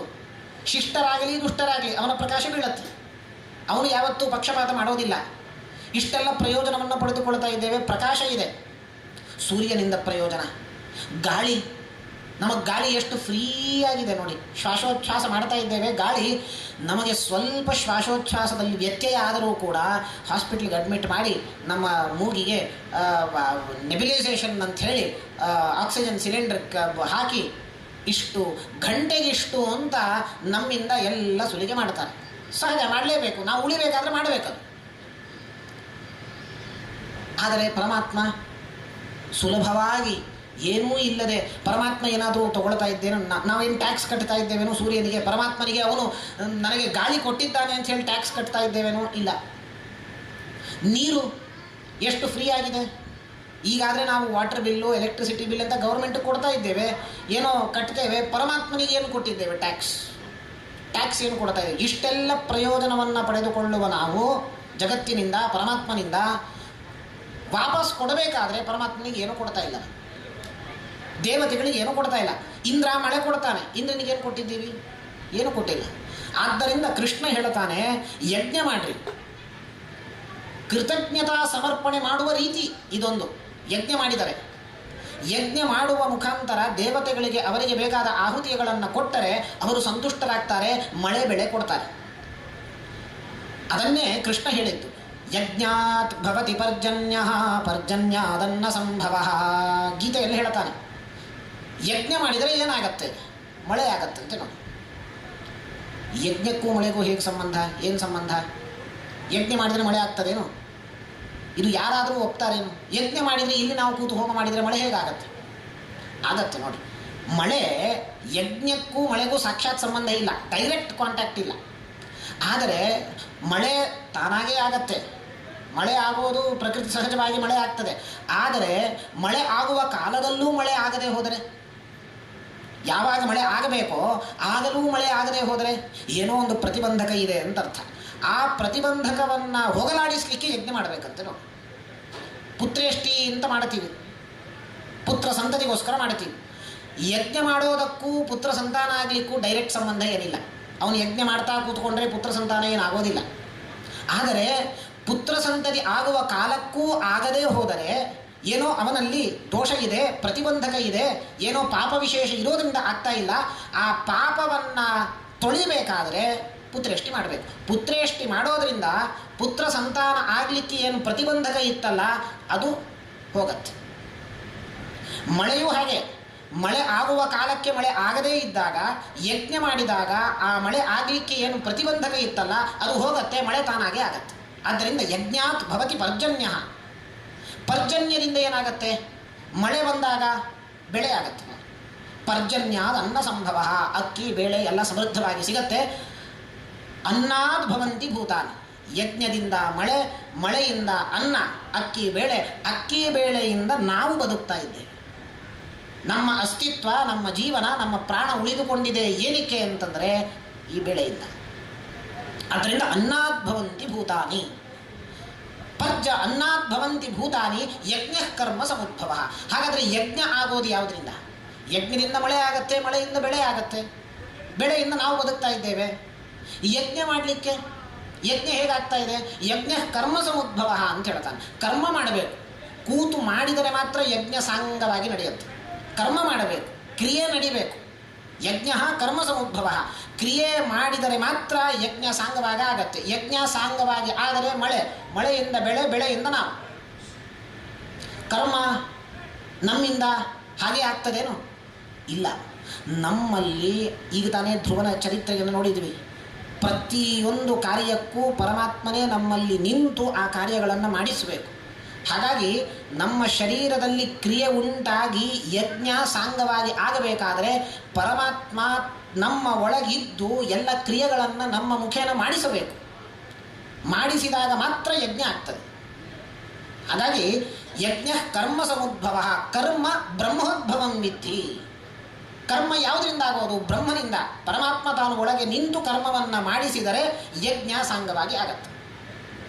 ಆದರೆ ಪರಮಾತ್ಮ ನಮ್ಮಲ್ಲಿ ಅಭಿವ್ಯಕ್ತನಾಗಬೇಕಾದ್ರೆ ಎಲ್ಲರಲ್ಲೂ ಪರಮಾತ್ಮ ಇದ್ದಾನೆ. ಆದರೆ ಪರಮಾತ್ಮ ತಾನು ಅಭಿವ್ಯಕ್ತನಾಗಿ ಆ ಕರ್ಮವನ್ನು ಮಾಡಿಸಬೇಕಾದರೆ ಪರಮಾತ್ಮ ನಮ್ಮಲ್ಲಿ ಯಾವುದರಿಂದ ಅಭಿವ್ಯಕ್ತನಾಗ್ತಾನೆ? ನೋಡಿ, ಕೆಂಡ ಇದೆ, ಅಗ್ನಿ ಪ್ರಜ್ವಲಿಸಬೇಕಾದ್ರೆ ಹೊಗೆ ಆಡ್ತಾ ಇರುತ್ತಲ್ಲ. ಅಗ್ನಿ ಪ್ರಜ್ವಲಿಸಬೇಕಾದ್ರೆ ಚೆನ್ನಾಗಿ ಊದಬೇಕು. ಊದಿದರೆ ಅಗ್ನಿ ಪ್ರಜ್ವಲಿತವಾಗತ್ತೆ. ಹಾಗೆ ನಮ್ಮಲ್ಲಿ ಪರಮಾತ್ಮ ಇದ್ದಾನೆ. ಇರುವ ಪರಮಾತ್ಮ ಅಭಿವ್ಯಕ್ತನಾಗಬೇಕು ಅಂತಾದರೆ, ಪರಮಾತ್ಮ ಎಂಬ ಅಗ್ನಿ ಪ್ರಜ್ವಲಿತವಾಗಬೇಕು ಅಂತಾದರೆ ಏನು ಬೇಕು? ಕೃಷ್ಣ ಹೇಳ್ತಾನೆ, ಕರ್ಮ ಬ್ರಹ್ಮೋದ್ಭವಂ ವಿದ್ಧಿ ಬ್ರಹ್ಮಾಕ್ಷರ ಸಮುದ್ಭವಂ. ಬ್ರಹ್ಮ ಅಕ್ಷರ ಸಮುದ್ಭವಂ. ವೇದದಿಂದ ಪರಮಾತ್ಮ ಪ್ರಕಟನಾಗ್ತಾನಂತೆ. ನೋಡಿ, ಎಲ್ಲಿ ವೇದ ಪಠನ ಆಗ್ತದೆ ಅಲ್ಲಿ ಪರಮಾತ್ಮನ ಸನ್ನಿಧಾನ ಹೆಚ್ಚು. ದೇವಾಲಯದಲ್ಲಿ ವೇದ ಪಠನ ಆಗೋದು ಏನಕ್ಕೆ? ನಾವು ಭಜನೆ ಮಾಡೋದು, ಕೀರ್ತನೆ ಮಾಡೋದು, ಈ ರಾಮನಾಮ ಜಪವನ್ನು, ಎಲ್ಲ ನಾಮೋಚ್ಚಾರಣೆಯನ್ನು ಮಾಡೋದೇನಕ್ಕೆ? ದೇವಾಲಯದಲ್ಲಿರುವ ವಿಗ್ರಹದಲ್ಲಿ ಪರಮಾತ್ಮನ ಸಾನ್ನಿಧ್ಯ ಅಭಿವೃದ್ಧಿ ಆಗಬೇಕು ಅಂಥೇಳಿ. ಅದು ಶಿಲೆ. ಅರ್ಚಕಸ್ಯ ತಪೋಬಲಾತ್ ಪ್ರತಿಮಾಯಾಂತೂ ಸಾನ್ನಿಧ್ಯಂ ಅರ್ಚಕಸ್ಯ ತಪೋಬಲಾತ್ ಅಂತ ಹೇಳ್ತೀವಿ. ಪ್ರತಿಮೆಯಲ್ಲಿ ಸಾನ್ನಿಧ್ಯ ಅಭಿವೃದ್ಧಿ ಆಗಬೇಕಾದರೆ ಅರ್ಚಕನ ತಪೋಬಲ ಇರಬೇಕು. ಅರ್ಚಕನ ತಪೋಬಲ ಅಂತಂದರೆ ಏನು? ಅವನು ವೇದ ಪಠಿಸಬೇಕು.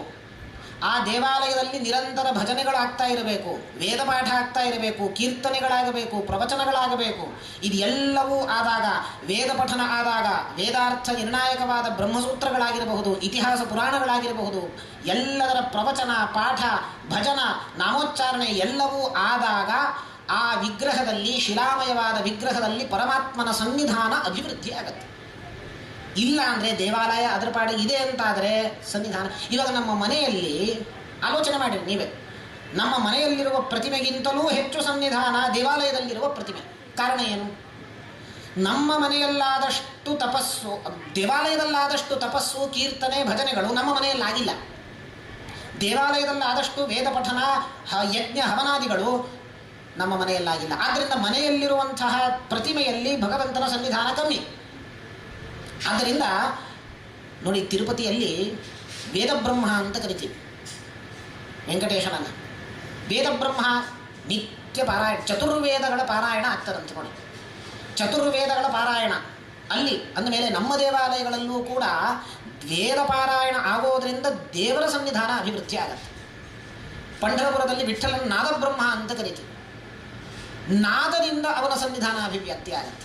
ಆದ್ದರಿಂದ ಭಜನೆ ಮಾಡಬೇಕು, ಕೀರ್ತನೆ ಮಾಡಬೇಕು, ನಾಮಸ್ಮರಣೆ ಮಾಡಬೇಕು. ಈ ಎಲ್ಲವೂ ಕೂಡ ಪರಮಾತ್ಮನ ಸಾನ್ನಿಧ್ಯ ಅಭಿವೃದ್ಧಿ ಆಗಲಿಕ್ಕೆ ಒಂದು ಕಾರಣ. ಆದ್ದರಿಂದ ಎಲ್ಲಿ ವೇದ ಪಠನೆ ಆಗತ್ತೋ ಅಲ್ಲಿ ಬ್ರಹ್ಮನ ಅಭಿವ್ಯಕ್ತಿ, ಎಲ್ಲಿ ಬ್ರಹ್ಮನ ಅಭಿವ್ಯಕ್ತಿ ಆಗತ್ತೋ ಅಲ್ಲಿ ನಮ್ಮ ಶರೀರದ ಮುಖಾಂತರ ಕರ್ಮಗಳು ನಡೆಯುತ್ತೆ. ಕರ್ಮದಿಂದ ಯಜ್ಞ, ಯಜ್ಞದಿಂದ ಮಳೆ, ಮಳೆಯಿಂದ ಬೆಳೆ, ಬೆಳೆಯಿಂದ ನಾವು ಬದುಕ್ತೇವೆ. ಆದರೆ ನೋಡಿ, ಇನ್ನೂ ಕನೆಕ್ಷನ್ ಆಗಿಲ್ಲ. ವೇದವನ್ನು ಪಠಿಸಬೇಕಾದ್ರೆ ಪುರುಷರು ಬೇಕು, ಜೀವಿಗಳು ಬೇಕು. ಜನರೇ ಇಲ್ಲದೆ ಹೋದರೆ ಯಾರು ವೇದ ಪಠನ ಮಾಡ್ತಾರೆ? ಜನರು ಬೇಕು ಅಂತಂದ ಮೇಲೆ ಅನ್ನ ಬೇಕು. ನಾವು ವೇದ ಪಠನ ಮಾಡುವವರು, ನಾವು ಬದುಕಬೇಕಾದ್ರೆ, ವೇದ ಪಠನ ಮಾಡಬೇಕಾದ್ರೆ, ನಾವು ಬದುಕಬೇಕಾದ್ರೆ ನಮಗೆ ಅನ್ನ ಬೇಕು. ಅನ್ನ ಬೇಕಾದರೆ ಮಳೆ ಬೇಕು, ಮಳೆ ಬರಬೇಕಾದ್ರೆ ಯಜ್ಞ ಮಾಡಬೇಕು, ಯಜ್ಞ ಮಾಡಬೇಕಾದ್ರೆ ಕ್ರಿಯೆ ನಡಿಬೇಕು ಶರೀರದಲ್ಲಿ, ಕ್ರಿಯೆ ನಡಿಬೇಕಾದ್ರೆ ನಮ್ಮಲ್ಲಿ ಬ್ರಹ್ಮ ವ್ಯಕ್ತನಾಗಬೇಕು, ಪರಮಾತ್ಮ ವ್ಯಕ್ತನಾಗಬೇಕಾದ್ರೆ ನಾವು ವೇದ ಪಠಿಸಬೇಕು. ನಾವು ವೇದ ಪಠಿಸಬೇಕಾದ್ರೆ ನಾವು ಇರಬೇಕು. ಮೊದಲು ನಾವು ಇರಬೇಕಾದ್ರೆ ನಮಗನ್ನ ಬೇಕು. ನೋಡಿ, ಸೈಕಲ್, ಇದೇ ಸೈಕಲ್. ಏವಂ ಪ್ರವರ್ತಿತಂ ಚಕ್ರಂ ನಾನುವರ್ತಯತಿ ಹಯಃ ಅಘಾಯುರಿಂದ್ರಿಯಾರಾಮೋ ಮೋಘಂ ಪಾರ್ಥ ಸಜೀವತಿ. ಹೇ ಪಾರ್ಥ, ಈ ಜಗಚ್ಚಕ್ರ ಅನೂಚಾನವಾಗಿ ನಡೆಯಬೇಕಾದರೆ ಯಜ್ಞ ಮಾಡಬೇಕು. ಇದು ಕೃಷ್ಣ ಹೇಳುವ ಮಾತು. ಭೂದೇವಿ ಪೃಥು ಚಕ್ರವರ್ತಿಗೆ ಈ ಮಾತನ್ನೇ ಹೇಳುತ್ತಾಳೆ, ಯಜ್ಞ ಮಾಡಿಸು, ದೇವತೆಗಳಿಗೆ ಅವರಿಗೆ ಬೇಕಾದ ಆಹಾರ ಸಿಗತ್ತೆ, ಹಾಗಾಗಿ ಮತ್ತೆ ಎಲ್ಲ ಸಮೃದ್ಧವಾಗತ್ತೆ ಈ ಭೂಮಿ ಅಂಥೇಳಿ ಆ ಪೃಥು ಚಕ್ರವರ್ತಿಗೆ ಹೇಳಿದಾಗ ತಾನು ಎರಡು ದೊಡ್ಡ ಕಾರ್ಯವನ್ನು ಮಾಡ್ತಾನೆ.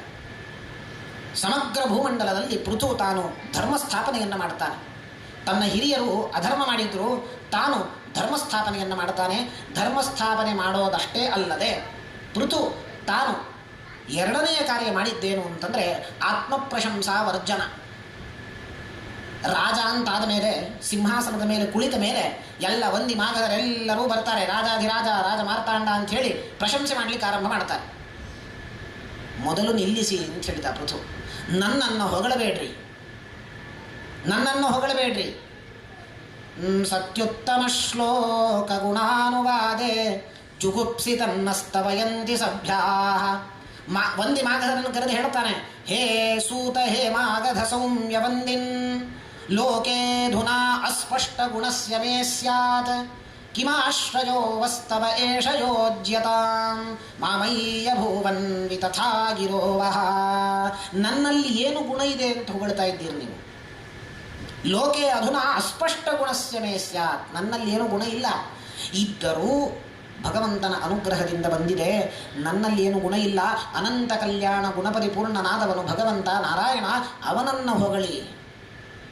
ಸತ್ಯುತ್ತಮ ಶ್ಲೋಕ ಗುಣಾನುವಾದೆ, ಅನಂತ ಕಲ್ಯಾಣ ಗುಣಪರಿಪೂರ್ಣನಾದ ಭಗವಂತ ಇರಬೇಕಾದ್ರೆ ನನ್ನಂತಹ ಅಧಮರನ್ನ ಸ್ತೋತ್ರ ಮಾಡಬಾರದು ಅಂತ ಹೇಳ್ತಾನೆ.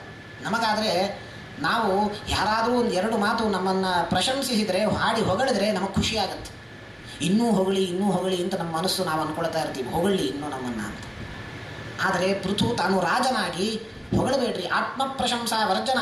ನೋಡಿ, ಇದೊಂದು ದೊಡ್ಡ ಭಾಗವತ ಧರ್ಮ, ನಾವು ಅಳವಡಿಸಿಕೊಳ್ಳಬೇಕು ಅಂತ ಭಾಗವತ ನಮಗೆ ಆ ಸಂದೇಶ ಕೊಡುತ್ತೆ.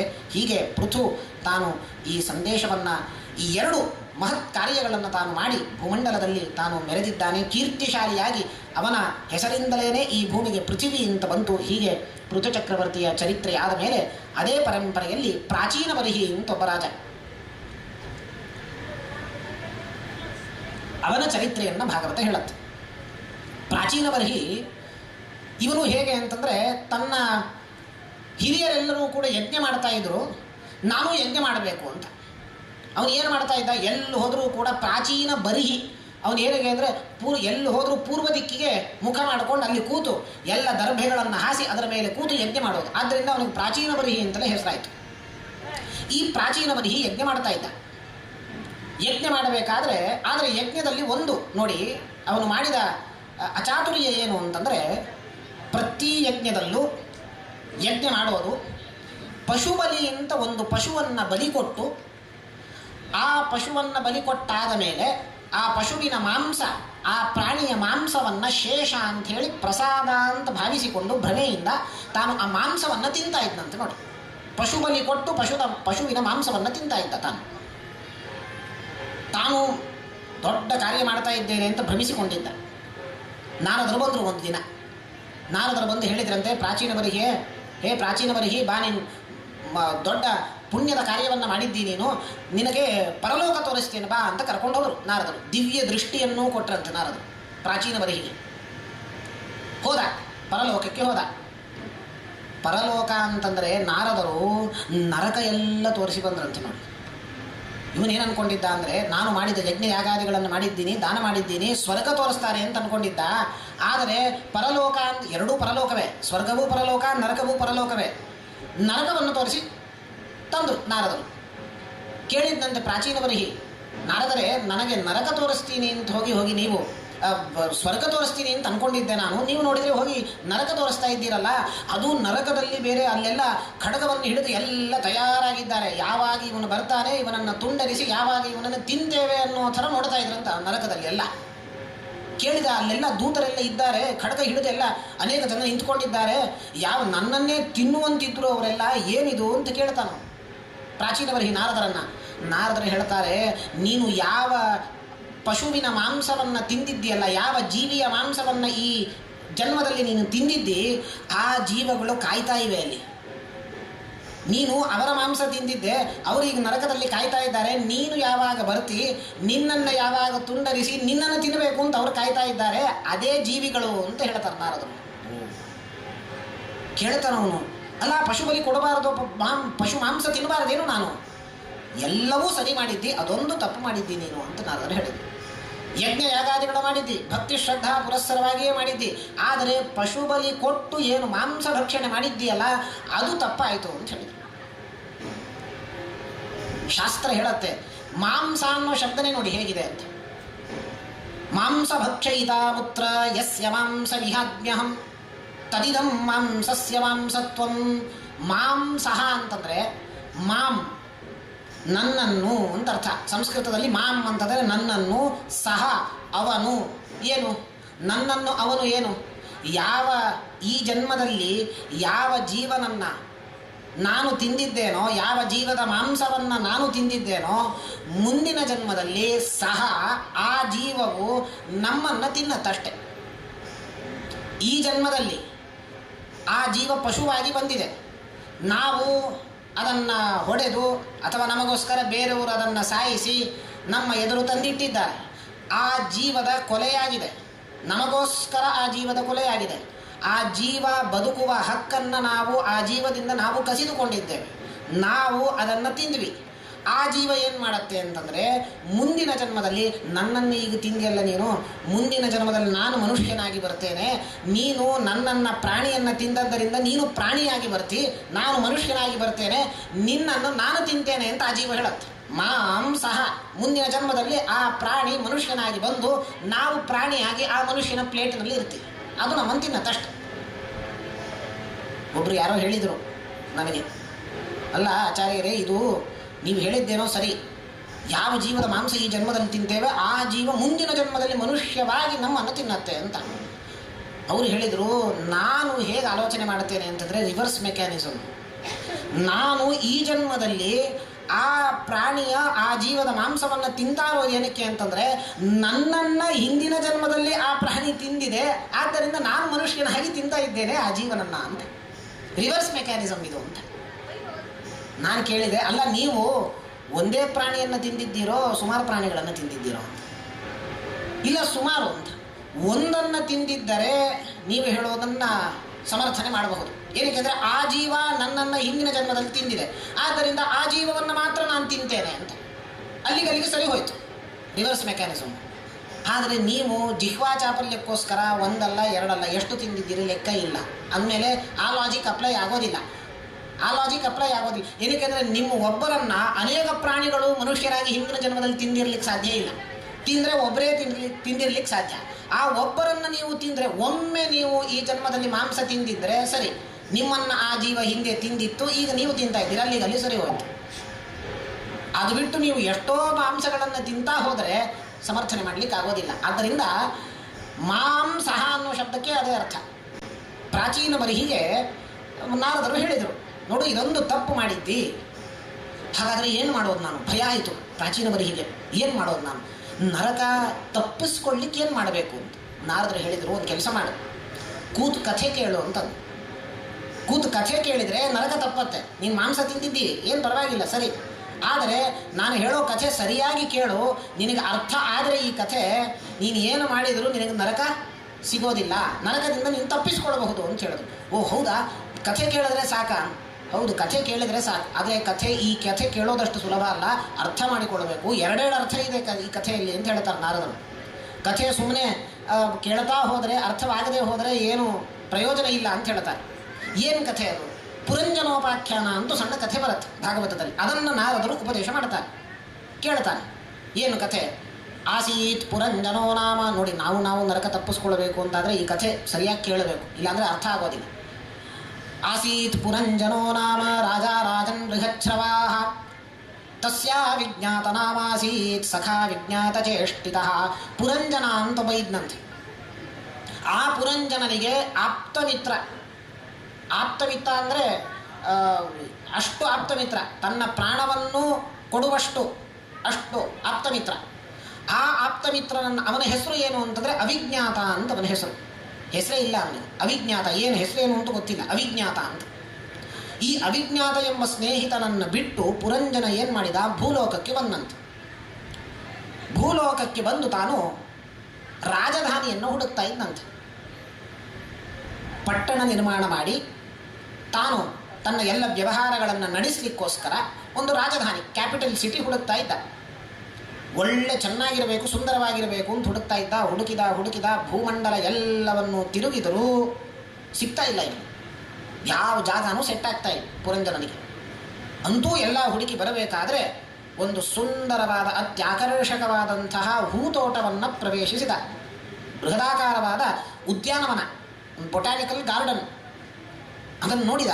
ಪ್ರವೇಶಿಸಬೇಕಾದರೇನೆ ಮನಸ್ಸು ಪ್ರಸನ್ನವಾಯಿತು ಆ ಹೂತೋಟವನ್ನು ನೋಡುತ್ತಾನೆ. ಆ ಪಟ್ಟಣ ಅದ್ಭುತವಾದ ಪಟ್ಟಣ. ಅದಾಗಲೇ ಆ ಪಟ್ಟಣಕ್ಕೆ 9 ದ್ವಾರಗಳಿತ್ತಂತೆ. ನೋಡಿ, ಬಾಗಿಲುಗಳು. ಪೂರ್ವಕ್ಕೆ 5 ದ್ವಾರಗಳು, ಪಶ್ಚಿಮಕ್ಕೆ 2 ದ್ವಾರಗಳು, ದಕ್ಷಿಣ ಉತ್ತರಕ್ಕೆ 1 ದ್ವಾರಗಳು. ಹೀಗೆ 9 ದ್ವಾರಗಳಿತ್ತಂತೆ ಆ ಪಟ್ಟಣಕ್ಕೆ. ಅಷ್ಟೇ ಅಲ್ಲ, 3 ಶಿಖರಗಳಂತೆ. ಒಂದು ಬಂಗಾರದ್ದು, 2 ಬೆಳ್ಳಿದ್ದು ಮತ್ತು ತಾಮ್ರದ್ದು. ಹೀಗೆ 3 ಶಿಖರಗಳುಳ್ಳಂತಹ, ಅಷ್ಟೇ ಅಲ್ಲ 7 ಕೋಟೆಗಳುಳ್ಳಂತಹ ಪಟ್ಟಣ. ಕೋಟೆಗಳು ಅಂತಂದರೆ ಪರಕೀಯರ ಆಕ್ರಮಣವಾಗದಂತೆ ದೊಡ್ಡ ದೊಡ್ಡ ಕೋಟೆಗಳು. ಖುಷಿಯಾಯಿತು. ಅಷ್ಟೇ ಅಲ್ಲ, 100 ಬೀದಿಗಳಂತೆ ಆ ಪಟ್ಟಣಕ್ಕೆ. 7 ಕೋಟೆಗಳು, 3 ಶಿಖರಗಳು, 9 ದ್ವಾರಗಳು, 100 ಬೀದಿಗಳುಳ್ಳಂತಹ ಒಂದು ಅದ್ಭುತವಾದ ಸುಂದರವಾದ ಪಟ್ಟಣ. ಇದನ್ನು ನೋಡಿ ಅನ್ನಿಸ್ತು, ಈ ಪಟ್ಟಣವನ್ನು ನಾನು ಸೆಲೆಕ್ಟ್ ಮಾಡಿಕೊಳ್ಳುತ್ತೇನೆ ನನ್ನ ರಾಜಧಾನಿಯನ್ನಾಗಿ ಅಂತ ತಾನು ಆಯ್ಕೆ ಮಾಡಿಕೊಂಡು ಅಲ್ಲೇ ವಾಸ ಮಾಡತೊಡಗಿದ. ಆಗ ಹೀಗೆ ಆ ಹೂದೋಟವನ್ನು ಪ್ರವೇಶ ಮಾಡಿ ತಾನು ಅಲ್ಲಿರಬೇಕಾದ್ರೆ ಒಂದು ದಿನ ಅತ್ಯಂತ ಸ್ಫುರದ್ರೂಪಿಣಿಯಾದಂತಹ ಒಬ್ಬ ಯುವತಿ ಎದುರು ಬಂದಳು, ಪುರಂಜನನ ಎದುರು. ಸಾಕ್ಷಾತ್ತಾಗಿ ಬಂದವಳೇ ಅವಳು. ಆ ಯುವತಿ ಪುರಂಜನನಲ್ಲಿ ಕೇಳ್ತಾಳೆ, ನನ್ನನ್ನು ಮದುವೆ ಆಗ್ತೀಯಾ ಅಂತ ಕೇಳ್ತಾಳೆ. ಬಂದವಳೇ ಸಾಕ್ಷಾತ್ತಾಗಿ ನನ್ನನ್ನು ಮದುವೆ ಆಗು ಅಂತ ಕೇಳ್ತಾಳೆ. ಪುರಂಜನ ಕೇಳ್ತಾನೆ, ಯಾರು ನಿನ್ನ ಹೆಸರೇನು, ಏನಕ್ಕೆ ಬಂದಿದ್ದಿ ಇಲ್ಲಿ ಅಂತ. ಅವಳು ಹೇಳ್ತಾಳೆ, ನನ್ನ ಹೆಸರು ಪುರಂಜನಿ ಅಂಥೇಳಿ, ನಾನು ವರಾನ್ವೇಷಣೆ ಮಾಡ್ತಾ ಇದ್ದೆ, ಒಂದು ವರನನ್ನು ಹುಡುಕಿಕೊಂಡು ಹೋಗ್ತಾ ಇದ್ದೆ, ನೀನು ಸಿಕ್ಕಿದೆ, ನೀನು ನನ್ನನ್ನು ಮದುವೆ ಮಾಡಿಕೊಳ್ತೀಯಾ ಅಂತ ಕೇಳಿದ್ಳು. ಅವನು ಮನಸ್ಸಿನಲ್ಲಿ ಅಂದ್ಕೊಂಡ, ಪುರಂಜನಿ ಅಂತ ಇವಳ ಹೆಸರು, ಮದುವೆ ಆಗಬೇಕಾದ್ರೆ ಜಾತಕ ನೋಡಬೇಕು. ಜಾತಕದಲ್ಲಿ ಕನಿಷ್ಠ ಪಕ್ಷ 18 ಗುಣಗಳು, ಗ್ರಹ ಮೈತ್ರಿ ಇದೆಲ್ಲವನ್ನು ನೋಡಿ, ಅದಾದ ಮೇಲೆ ಕುಲ ಗೋತ್ರ ಇತ್ಯಾದಿಗಳನ್ನು ನೋಡಿ ಆಮೇಲೆ ಮದುವೆ ಆಗಬೇಕು. ಈತ ಮನಸ್ಸಿನಲ್ಲಿ ಅಂದ್ಕೊಂಡ. ಜಾತಕ, ಗುಣಗಳ ಮೇಳಾಮೇಳಿ, ಗ್ರಹ ಮಿತ್ರತ್ವ ಎಲ್ಲ ಆಮೇಲೆ ನೋಡೋಣ. ಜಾತಕ ಮೇಳಾಮೇಳಿ ಆಗ್ತದೋ ಬಿಡ್ತದೋ ಗೊತ್ತಿಲ್ಲ, ಹೆಸರು ಮೇಳಾಮೇಳಿ ಅಂತೂ ಇದ್ದೇ ಇದೆ. ನಾನು ಪುರಂಜನ, ಇವಳು ಪುರಂಜನಿ, ಹೆಸರು ಮೇಳಾಮೇಳಿ ಇದೆ, ಮದುವೆ ಆಗೋಣ ಅಂತ ಅನ್ನಿಸ್ತು. ಆದರೆ ಅವನಿಗೇನು ಅಂತಂದರೆ ಕೇಳಿದ, ಗೋತ್ರ ಯಾವುದು, ಕುಲ ಯಾವುದು ನಿಂದು ಅಂತ ಕೇಳಿದ. ಅವಳಿಗೆ ನನಗೇನು ಗೊತ್ತಿಲ್ಲ, ನನಗೆ ಗೋತ್ರ ಯಾವುದು ಗೊತ್ತಿಲ್ಲ, ಕುಲ ಯಾವುದು ಗೊತ್ತಿಲ್ಲ ಅಂತ ಹೇಳಿದ್ಲು. ಸರಿ ಆಯಿತು ಅಂತಂದ. ಈಗ ಅವನಿಗೆ ಕುಲ ಗೋತ್ರ ಬೇಕು ಅಂತಿಲ್ಲ. ಏನಕ್ಕೆ ಅಂದರೆ ನೋಡಿ, ಶಾಸ್ತ್ರ ಏನು ಹೇಳುತ್ತೆ ಅಂತಂದರೆ, ಒಂದು ಮದುವೆ ಆಗಬೇಕಾದ್ರೆ, ಸಂಬಂಧ ಬೆಳೆಸಬೇಕಾದ್ರೆ ಯಾರ್ಯಾರು ಏನನ್ನು ನೋಡ್ತಾರೆ ಅಂತಿದೆ, ಯಾರ್ಯಾರು ಏನನ್ನು ಗಮನಿಸ್ತಾರೆ ಅಂತ. ಕನ್ಯಾ ವರಯತೆ ರೂಪಂ, ಮದುವೆ ಆಗುವಂತಹ ಗಂಡು ಹೆಣ್ಣು ಅವರಿಬ್ಬರು ನೋಡುವಂಥದ್ದು ಏನು ಅಂತಂದ್ರೆ, ಮದುವೆ ಆಗಬೇಕಾದ್ರೆ ಯೌವನದಲ್ಲಿ ರೂಪ ನೋಡ್ತಾರಂತೆ, ರೂಪ ನೋಡ್ತಾನೆ. ಪುರುಷ ಹೆಣ್ಣಿನಲ್ಲಿ ರೂಪವನ್ನು ನೋಡ್ತಾನೆ, ಹೆಣ್ಣು ಕೂಡ ಪುರುಷನಲ್ಲಿ ರೂಪವನ್ನು ನೋಡ್ತಾನೆ, ಸೌಂದರ್ಯವನ್ನು ನೋಡಿ ಮದುವೆ ಆಗ್ತಾರಂತೆ ಯೌವನದಲ್ಲಿ ಸಹಜ. ಕನ್ಯಾ ವರಯತೆ ರೂಪಂ ಮಾತಾ ವಿತ್ತಂ ಪಿತಾ ಶ್ರುತಂ. ಹುಡುಗಿಯ ತಾಯಿ ಏನು ನೋಡ್ತಾಳೆ ಅಂತಂದರೆ, ನಾನು ನನ್ನ ಮಗಳನ್ನು ಕೊಟ್ಟು ಮದುವೆ ಮಾಡ್ತಾ ಇದ್ದೇನೆ ಈತನಿಗೆ, ಇವನಲ್ಲಿ ನನ್ನ ಮಗಳನ್ನು ನೋಡಿಕೊಳ್ಳುವಷ್ಟು ಸಂಪತ್ತು ಇದೆಯೋ ಇಲ್ವೋ, ಸಂಪಾದನೆ ಮಾಡ್ತಾನೋ ಇಲ್ವೋ, ಆ ಚಿಂತೆ ತಾಯಿಗಂತೆ. ಮಾತಾ ವಿತ್ತಂ ಪಿತಾ ಶ್ರುತಂ. ತಂದೆಗೆ ಏನು ಚಿಂತೆ ಅಂತಂದರೆ ದುಡ್ಡಿನ ಚಿಂತೆ ಇಲ್ವಂತೆ. ತಂದೆಗೆ ನಾನು ನನ್ನ ಆಗುವ ಅಳಿಯ ಯಾರಿದ್ದಾನೆ ಅವನ ಕ್ಯಾರೆಕ್ಟರ್ ಒಳ್ಳೇದಿರಬೇಕಂತ ನೋಡಿ, ಚಾರಿತ್ರ್ಯ. ಪಿತಾ ಶ್ರುತಂ, ಕಳಂಕಿತನಾಗಿರಬಾರ್ದು ಅವನು, ಅಂಥವನೇ ನನ್ನ ಅಳಿಯ ಆಗಬೇಕು, ಸಂಸ್ಕಾರವಂತನಾದ ಅಳಿಯ ಆಗಬೇಕು ಅಂತಲೇ ಯಾವತ್ತೂ ತಂದೆ ಬಯಸೋದು. ಇದು ತಂದೆಗಿರ್ತದಂತ ನೋಡಿ. ಮಾತಾ ವಿತ್ತಂ ಪಿತಾ ಶ್ರುತಂ. ಇನ್ನು ಉಳಿದವರೆಲ್ಲ ಬಾಂಧವರು ಸಂಬಂಧಿಕರು ಅವರಿಗೆಲ್ಲ ಏನು ಅಂತಂದರೆ, ಯಾವ ಕುಲ, ಯಾವ ಗೋತ್ರ, ಕುಲದೇವರು ಯಾವುದು, ಯಾವ ಊರು, ಇದೆಲ್ಲ ಬಾಂಧವರಿಗೆ ಬೇಕಂತ. ಬಾಂಧವಾಹ ಕುಲವಿಚ್ಛಂತಿ. ಇನ್ನು ಬಾಂಧವರು ಬಿಟ್ಟು ಸಂಬಂಧಿಕರು ಬಿಟ್ಟು ಇನ್ನು ಹೊರಗಿನವರಿಗೆಲ್ಲ ಏನು ಅಂತಂದರೆ, ಇದು ಯಾವುದರ ಚಿಂತೆನೂ ಇಲ್ಲ. ಅವನು ಸುಂದರನಾಗಿರಲಿ ಬಿಡಲಿ, ಅವನು ಏನು ಕ್ಯಾರೆಕ್ಟರ್ ಲೆಸ್ ಆಗಲಿ, ಒಳ್ಳೆಯ ಗುಣಗಳಿರಲಿ ಬಿಡಲಿ, ಅವನಲ್ಲಿ ದುಡ್ಡು ಇದೆಯೋ ಇಲ್ವೋ ಗೊತ್ತಿಲ್ಲ, ಅವನು ಕುಲ ಗೋತ್ರ ಏನೂ ಬೇಕು ಅಂತಿಲ್ಲ. ಅವರಿಗೆ ವಿವಾಹಕ್ಕೆ ಕರೆದು ಮದುವೆ ಕರೆದು ಒಳ್ಳೆ ಭೋಜನ ಹಾಕಿದರೆ ಸಾಕಷ್ಟೆ. ಊಟ ಬಾಂಧವ ಕುಲಮಿಚ್ಛಂತಿ ಭೋಜನಂ ಇತರೇ ಜನಾಹ. ನೀವು ಎಷ್ಟೇ ದೊಡ್ಡ ಮದುವೆ ಮಾಡಿ ಒಳ್ಳೆಯ ಹುಡುಗನಿಗೆ ಕೊಟ್ಟು ಮದುವೆ ಮಾಡಿರಿ, ಸುಂದರ ಹುಡುಗ ಎಲ್ಲ ಮಾಡಿದ್ರಿ, ಭೋಜನ ಒಂದು ಊಟ ಒಂದು ಸರಿ ಹೋಗಿಲ್ಲ ಅಂತಂದರೆ ಎಲ್ಲ ಮಾಡಿದರು, ಆದರೆ ಊಟ ಒಂದು ಸರಿ ಇಲ್ಲ ಅಂತ ಹೇಳಿ ಹೋಗ್ತಾರೆ. ಭೋಜನಂ ಇತರೇ ಜನಾಹ ಅಂತ ಬೇರೆಯವರು ಎಲ್ರಿಗೂ ಏನು ಅಂದ್ರೆ ಭೋಜನ ಅಷ್ಟೇ. ಇವನು ಮನಸ್ಸಲ್ಲ ಅಂದ್ಕೊಂಡ ಕುಲ ಗೋತ್ರ ಎಲ್ಲ ಇಟ್ಕೊಂಡು ನಾನೇನು ಮಾಡೋದು. ಸ್ಫುರದ್ರೂಪಿಣಿ ಕನ್ಯಾ ತಾನಾಗೇ ಬಂದು ಕೇಳ್ಕೊಳ್ತಾ ಇದ್ದಾಳೆ, ನಾನು ಮದುವೆ ಆಗ್ತೇನೆ ಅಂತಂದ. ಮನಸ್ಸಿನಲ್ಲಿ ಅನ್ಕೊಂಡ, ಸರಿ ಆಯಿತು ನಾನು ಮದುವೆ ಆಗ್ತೇನೆ. ಆದರೆ ಅವನಿಗೆ ಭಯ, ಪುರಂಜನಿ ಒಬ್ಬಳೇ ಬಂದಿಲ್ಲ, ಅವಳೊಟ್ಟಿಗೆ ಬರಬೇಕಾದ್ರೆ 5 ಹೆಡೆಯ ಒಂದು ಸರ್ಪ ಇದೆಯಂತೆ ನೋಡಿ, 5 ಹೆಡೆ ಸರ್ಪ. ಭಯ ಆಯಿತು. ಅಷ್ಟೇ ಅಲ್ಲ, 10 ಜನ ಭಟರಿದ್ದಾರೆ, ದಷ್ಟಪುಷ್ಟರಾಗಿದ್ದಾರೆ, ಸ್ಥೂಲಕಾಯ, ಅವರೆಲ್ಲ ಒಳ್ಳೆ ಸ್ಥೂಲಕಾಯ, ಈ ಜಿಮ್ಮಿಗೆ ಹೋಗುವಂತಹ ಮನುಷ್ಯರಿದ್ದಾಗಿದ್ದಾರೆ, ದಷ್ಟಪುಷ್ಟರಾಗಿದ್ದಾರೆ.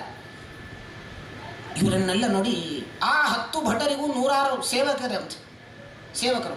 ಒಬ್ಬಳೇ ಬಂದಿಲ್ಲ, ಭಯ ಆಯಿತು. ಅಲ್ಲ, ಅವನು ಹೇಳಿದ, ನಾನು ಮದುವೆ ಏನೋ ಆಗ್ತೇನೆ, ಆದರೆ ನಿನ್ನೊಟ್ಟಿಗೆ ಈ 5 ಹೆಡೆಯ ಸರ್ಪ ಇದೆ, ಈ 10 ಭಟರಿದ್ದಾರೆ, ಅವರಿಗೆ ಸೇವಕರೆಲ್ಲ ಇದ್ದಾರೆ, ನನಗೇನೋ ಭಯ ಆಗ್ತಾ ಇದೆ ಅಂತಂದ. ಅವಳು ಹೇಳಿದ್ಲು, ಚಿಂತೆ ಮಾಡಬೇಡ, ಇವರೆಲ್ಲರೂ ನನ್ನ ಸೇವಕರು. ಈ 10 ಜನ ಭಟರು ಅವರಿಗಿರೋ ಸೇವಕರು, ಇವರೆಲ್ಲ ನನ್ನ ಸೇವಕರು. ಈ 5 ಹೆಡೆಯ ಸರ್ಪ ನಮ್ಮ ಅಂತಿಮ ಕಾಲದವರೆಗಿದ್ದು ನಮ್ಮನ್ನು ರಕ್ಷಣೆ ಮಾಡುತ್ತೆ, ನಮ್ಮನ್ನು ಕಾಪಾಡುತ್ತದು. ಹಾಗಾಗಿ ಚಿಂತೆ ಮಾಡಬೇಡ, ಇವರೆಲ್ಲರೂ ನಮ್ಮ ಸೇವಕರು, ನಮಗೆ ಏನೇನು ಬೇಕೋ ಕಾಲ ಕಾಲಕ್ಕೆ ಅದನ್ನು ಎಲ್ಲವನ್ನು ತಂದು ಒದಗಿಸಿಕೊಡ್ತಾರೆ, ನೀನು ಚಿಂತೆ ಮಾಡಬೇಡ ಅಂತ ಹೇಳಿದಾಗ ಸಮಾಧಾನ ಆಯಿತು.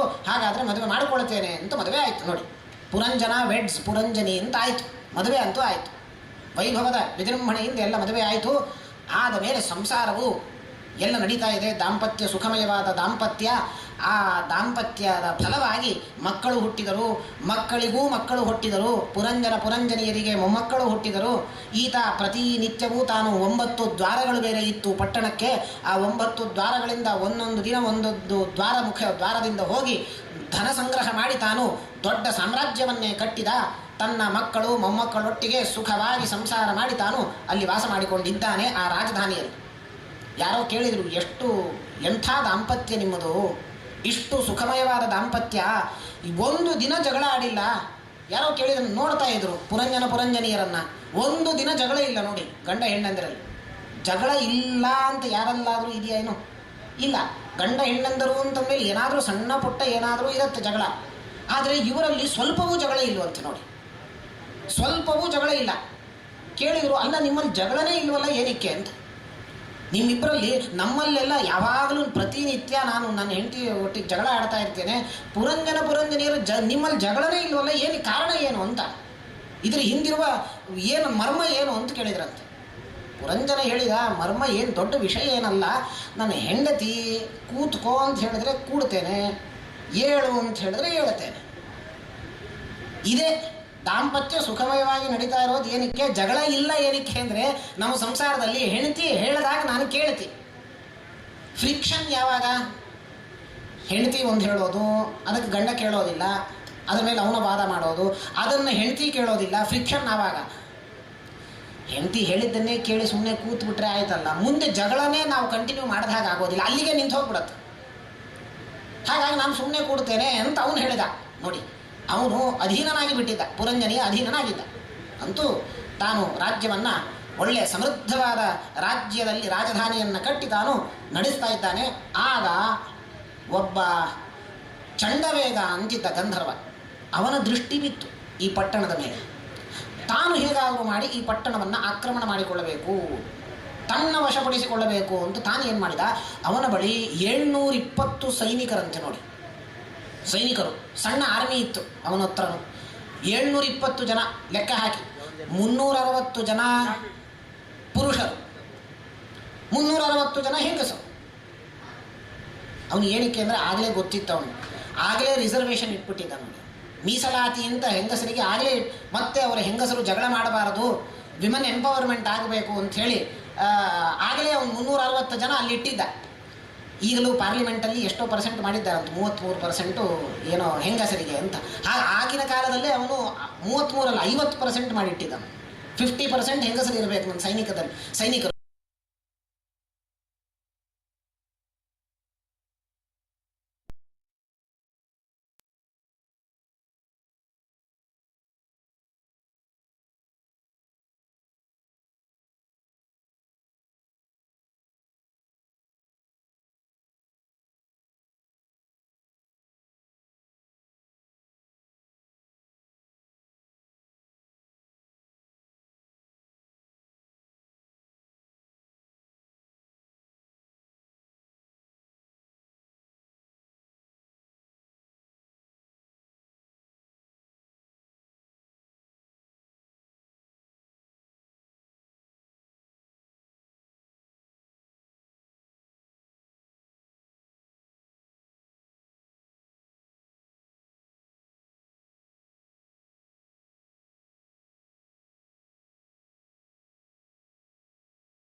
ಎಲ್ಲ ಸಂಚಾರ ಮಾಡ್ತಾ ಇರ್ತಾರೆ.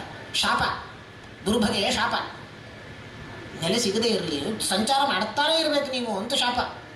ನಾರದರು ಹೇಳಿದರು, 3 ಲೋಕ ಅಲ್ಲ 14 ಲೋಕ ಸುತ್ತುತ್ತೇನೆ, ನಿನ್ನನ್ನು ಮದುವೆ ಆಗಲ್ಲ ನಾನು. 14 ಲೋಕ ಸುತ್ತುತ್ತೇನೆ, ನಿನ್ನನ್ನು ಮಾತ್ರ ಮದುವೆ ಆಗಲ್ಲ ಅಂತ ನಾರದರು. ಪಾಪ ಎಷ್ಟು ದುಃಖ ಆಗಿರಬೇಕು ಆ ಹೆಣ್ಣಿಗೆ. ಯವನೇಶ್ವರನ ಬಳಿ ಬಂದ್ಲಂತೆ. ಯವನೇಶ್ವರ ಅವನ ಬಳಿ ಬಂದು ಕೇಳಿದ್ಲಂತೆ, ನೀನು ಮದುವೆ ಆಗ್ತೀಯಾ ಅಂತ. ಅವನು ಹೇಳಿದ, ನಾನು ಮದುವೆ ಆಗೋದಿಲ್ಲ ಅಂತ ಅತ್ಲಂತೆ. ಯಾರೂ ಮದುವೆ ಆಗ್ತಾ ಇಲ್ಲ ನನ್ನನ್ನು, ಏನು ಮಾಡೋದು ನಾನು? ಯವನೇಶ್ವರ ಹೇಳಿದ, ನೋಡು, ನೀನಾಗೇ ಹೋಗಿ ಕೇಳಿಕೊಂಡು ಮದುವೆ ಆಗು ಅಂತ ಕೇಳಿಕೊಂಡು ಹೋದರೆ ಯಾರೂ ನಿನ್ನನ್ನು ಮದುವೆ ಆಗೋದಿಲ್ಲ. ನಾನು ನಿನಗೆ ವರ ಕೊಡ್ತೇನೆ. ನಿನಗೆ ಯಾರಲ್ಲಿ ಬೇಕಾದರೂ, ಯಾವ ಪುರುಷನಲ್ಲಿ ಬೇಕಾದರೂ ನೀನು ಪ್ರವೇಶಿಸಿ, ನೀನು ಸ್ವಚ್ಛಂದವಾಗಿ ವಿಹಾರ ಮಾಡು, ಕೇಳದೆ ಮದುವೆ ಆಗುವ ಆ ಪುರುಷನನ್ನು ನಾನು ವರ ಕೊಡ್ತೇನೆ. ಆ ಯಾವ ಪುರುಷನಲ್ಲಿ ಪ್ರವೇಶಿಸಬೇಕು ಅಂತ ಇಚ್ಛೆ ಆಗುತ್ತೋ ಅವರಲ್ಲಿ ಪ್ರವೇಶ ಮಾಡು, ಸ್ವಚ್ಛಂದವಾಗಿ ವಿಹಾರ ಮಾಡು, ನನ್ನ ವರ ಇದೆ. ವರ ಕೊಟ್ಟು ಯವನೇಶ್ವರ ಏನು ಮಾಡ್ತಾನೆ ಅಂತಂದರೆ, ಈ ದುರ್ಭಗೆಯನ್ನು ಪುರಂಜನನ ಒಳಗೆ ಹೋಗಿ ಪ್ರವೇಶ ಮಾಡು ಅಂತ ಕಳಿಸ್ತಾನೆ. ಮುಂದೆ ಯವನೇಶ್ವರನು ಈ ಪಟ್ಟಣವನ್ನು ಆಕ್ರಮಣ ಮಾಡಿ ಆ ಪುರಂಜನನ್ನು ಎಳೆದುಕೊಂಡು ಹೋಗಬೇಕು ಅಂತ ಅವನ ಉಪಾಯ, ಅವನ ಐಡಿಯಾ. ಆದ್ದರಿಂದ ಇವಳನ್ನು ಕಳಿಸ್ತಾನೆ.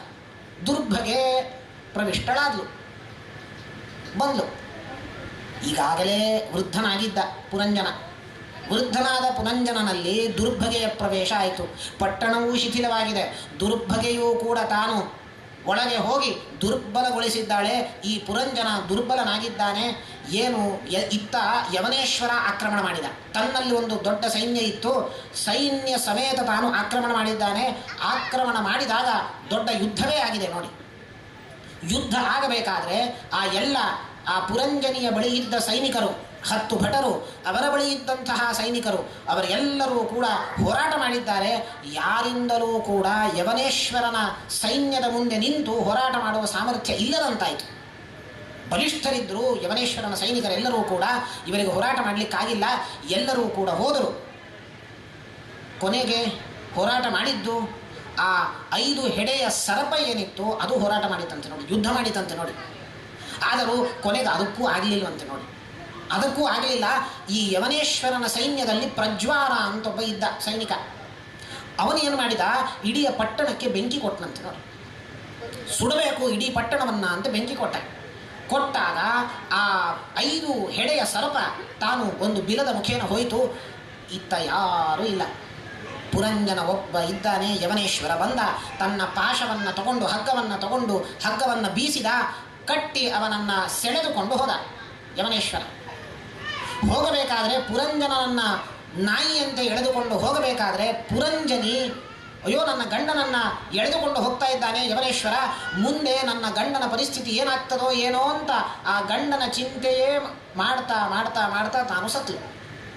ಇತ್ತ ಪುರಂಜನನೂ ಕೂಡ ಹಾಗೆ, ಮುಂದೆ ನಾನು ಹೋದ ಮೇಲೆ ಯವನೇಶ್ವರ ನನ್ನನ್ನು ಎಳ್ಕೊಂಡು ಹೋಗ್ತಾ ಇದ್ದಾನೆ, ನನ್ನ ಹೆಂಡತಿಯನ್ನು ನೋಡಿಕೊಳ್ಳುವವರು ಯಾರು ಅಂತ ತಾನು ಹೆಂಡತಿಯ ಚಿಂತೆಯಿಂದ ಸತ್ತ. ಪುರಂಜನ ಹೆಂಡತಿಯ ಚಿಂತೆ ಮಾಡ್ತಾ ಸತ್ತ. ತನ್ನ ಮುಂದಿನ ಜನ್ಮದಲ್ಲಿ ಹೆಣ್ಣಾಗೇ ಹುಟ್ಟಿದ ನೋಡಿ. ಕೊನೆ ಕಾಲದಲ್ಲಿ ಯಾವ ಹೆಂಡತಿಯ ಸ್ತ್ರೀಯ ಚಿಂತನೆ ಸ್ಮರಣೆ ಮಾಡ್ತಾ ಸತ್ನೋ ಅದೇ ಯೋನಿಯಲ್ಲಿ ಹುಟ್ಟಿದ. ಈ ಹೆಂಡತಿ ಪುರಂಜನಿಯೂ ಹಾಗೆ, ತಾನು ಪುರಂಜನನ ಸ್ಮರಣೆಯನ್ನು ಮಾಡ್ತಾ ಗಂಡನ ಸ್ಮರಣೆಯನ್ನು ಮಾಡ್ತಾ ತಾನು ಸತ್ಲು. ಆದ್ದರಿಂದ ತಾನು ಮುಂದಿನ ಜನ್ಮದಲ್ಲಿ ಗಂಡಾಗೆ ಹುಟ್ಟಿದಳು. ಹಾಗಾಗಿ ಗಂಡ ಹೆಣ್ಣಾಗಿ ಹುಟ್ಟಿದ, ಹೆಣ್ಣು ಗಂಡಾಗಿ. ಪುರಂಜನ ವೈದರ್ಭಿ ಅಂತ ಹುಟ್ಟಿದ, ವೈದರ್ಭಿಯಾಗಿ ಹುಟ್ಟಿದ. ಈ ಪುರಂಜನಿ ಮಲಯಧ್ವಜ ಅಂತ ಹುಟ್ಟಿದ ನೋಡಿ. ಮುಂದಿನ ಜನ್ಮದಲ್ಲೂ ಪುರಂಜನ ವೈದರ್ಭಿಯಾಗಿ ಹುಟ್ಟಿದಾಗ, ಪುರಂಜನಿ ಮಲಯಧ್ವಜಳಾಗಿ ಹುಟ್ಟಿದಾಗ ಇಬ್ಬರಿಗೂ ಮತ್ತೆ ಮದುವೆ ಆಯಿತಂತೆ ನೋಡಿ. ಮಲಯಧ್ವಜ ಮತ್ತು ವೈದರ್ಭಿ, ಮಲಯಧ್ವಜ ಮತ್ತು ವೈದರ್ಭಿಗೆ ಮತ್ತೆ ಮದುವೆ ಆದಾಗ ಒಮ್ಮೆ ಮಲಯಧ್ವಜ ಅಂದರೆ ಪುರಂಜನಿಯೇ ಮಲಯಧ್ವಜರಾಗಿ ಬಂದಿದ್ದಾಳೆ. ಆ ಮಲಯಧ್ವಜ ಯುದ್ಧಕ್ಕೆ ಹೋದಾಗ ಮಲಯಧ್ವಜನ ಸಾವಾಯಿತು. ಇತ್ತ ಪುರಂಜನಿ ಅಂದರೆ ಪುರಂಜನನೇ ವೈದರ್ಭಿಯಾಗಿ ಬಂದಿದ್ದಾನೆ. ಆ ವೈದರ್ಭಿ ಹೆಂಡತಿ ನನ್ನ ಗಂಡ ಸತ್ತು ಹೋದ ಅಂಥೇಳಿ ತುಂಬ ದುಃಖದಿಂದ ಪಶ್ಚಾತ್ತಾಪದಿಂದ ಸಂಚಾರ ಮಾಡಬೇಕಾದ್ರೆ ಯಾರೋ ಒಬ್ಬ ಬ್ರಾಹ್ಮಣ ಬಂದಂತೆ. ಅವನು ಬಂದು ಹೇಳಿದ್ನಂತೆ, ಏನಾಯಿತು ನಿನ್ನ ಪರಿಸ್ಥಿತಿ, ಹೀಗೆ ಓಡಾಡ್ತಾ ಇದೆಯಲ್ಲ. ಇಲ್ಲ, ನನ್ನ ಗಂಡ ಸತ್ತ, ನನ್ನ ದುರವಸ್ಥೆ ಹೇಳಿಕೊಂಡು ತೀರೋದಿಲ್ಲ, ಅಂತಹ ದುರವಸ್ಥೆ ದುಸ್ಥಿತಿ ನನಗೆ ಒದಗಿ ಬಂದಿದೆ. ನನ್ನ ಗಂಡ ಸತ್ತ, ಯುದ್ಧಕ್ಕೆ ಹೋಗಬೇಕಾದ್ರೆ ತುಂಬ ಅನರ್ಥಗಳು, ನಾನು ಜೀವನದಲ್ಲಿ ಕಷ್ಟವನ್ನು ನೋಡಿದೆ. ಹಾಗಾಗಿ ಏನಾಯಿತು, ಹೇಗಾಯಿತು, ಯಾವ ಕಾರಣದಿಂದ ಹೀಗಾಯಿತು ನನಗೆ ಗೊತ್ತಾಗಿಲ್ಲ ಅಂತ ಆ ವೈದರ್ಭಿ ಹೇಳಿಕೊಂಡಾಗ ಆ ಬ್ರಾಹ್ಮಣ ವೈದರ್ಭಿಗೆ ಹೇಳ್ತಾರೆ, ನೋಡು ನೀನು ವೈದರ್ಭಿ ಅಲ್ಲ, ನೀನು ನಿನ್ನ ಹಿಂದಿನ ಜನ್ಮಕ್ಕೆ ಹೋಗಬೇಕು. ನೀನು ವೈದರ್ಭಿ ಅಲ್ಲ, ನೀನು ಪುರಂಜನನೇ ನೀನು ಈಗ ವೈದರ್ಭಿಯಾಗಿ ಬಂದಿದ್ದಿ.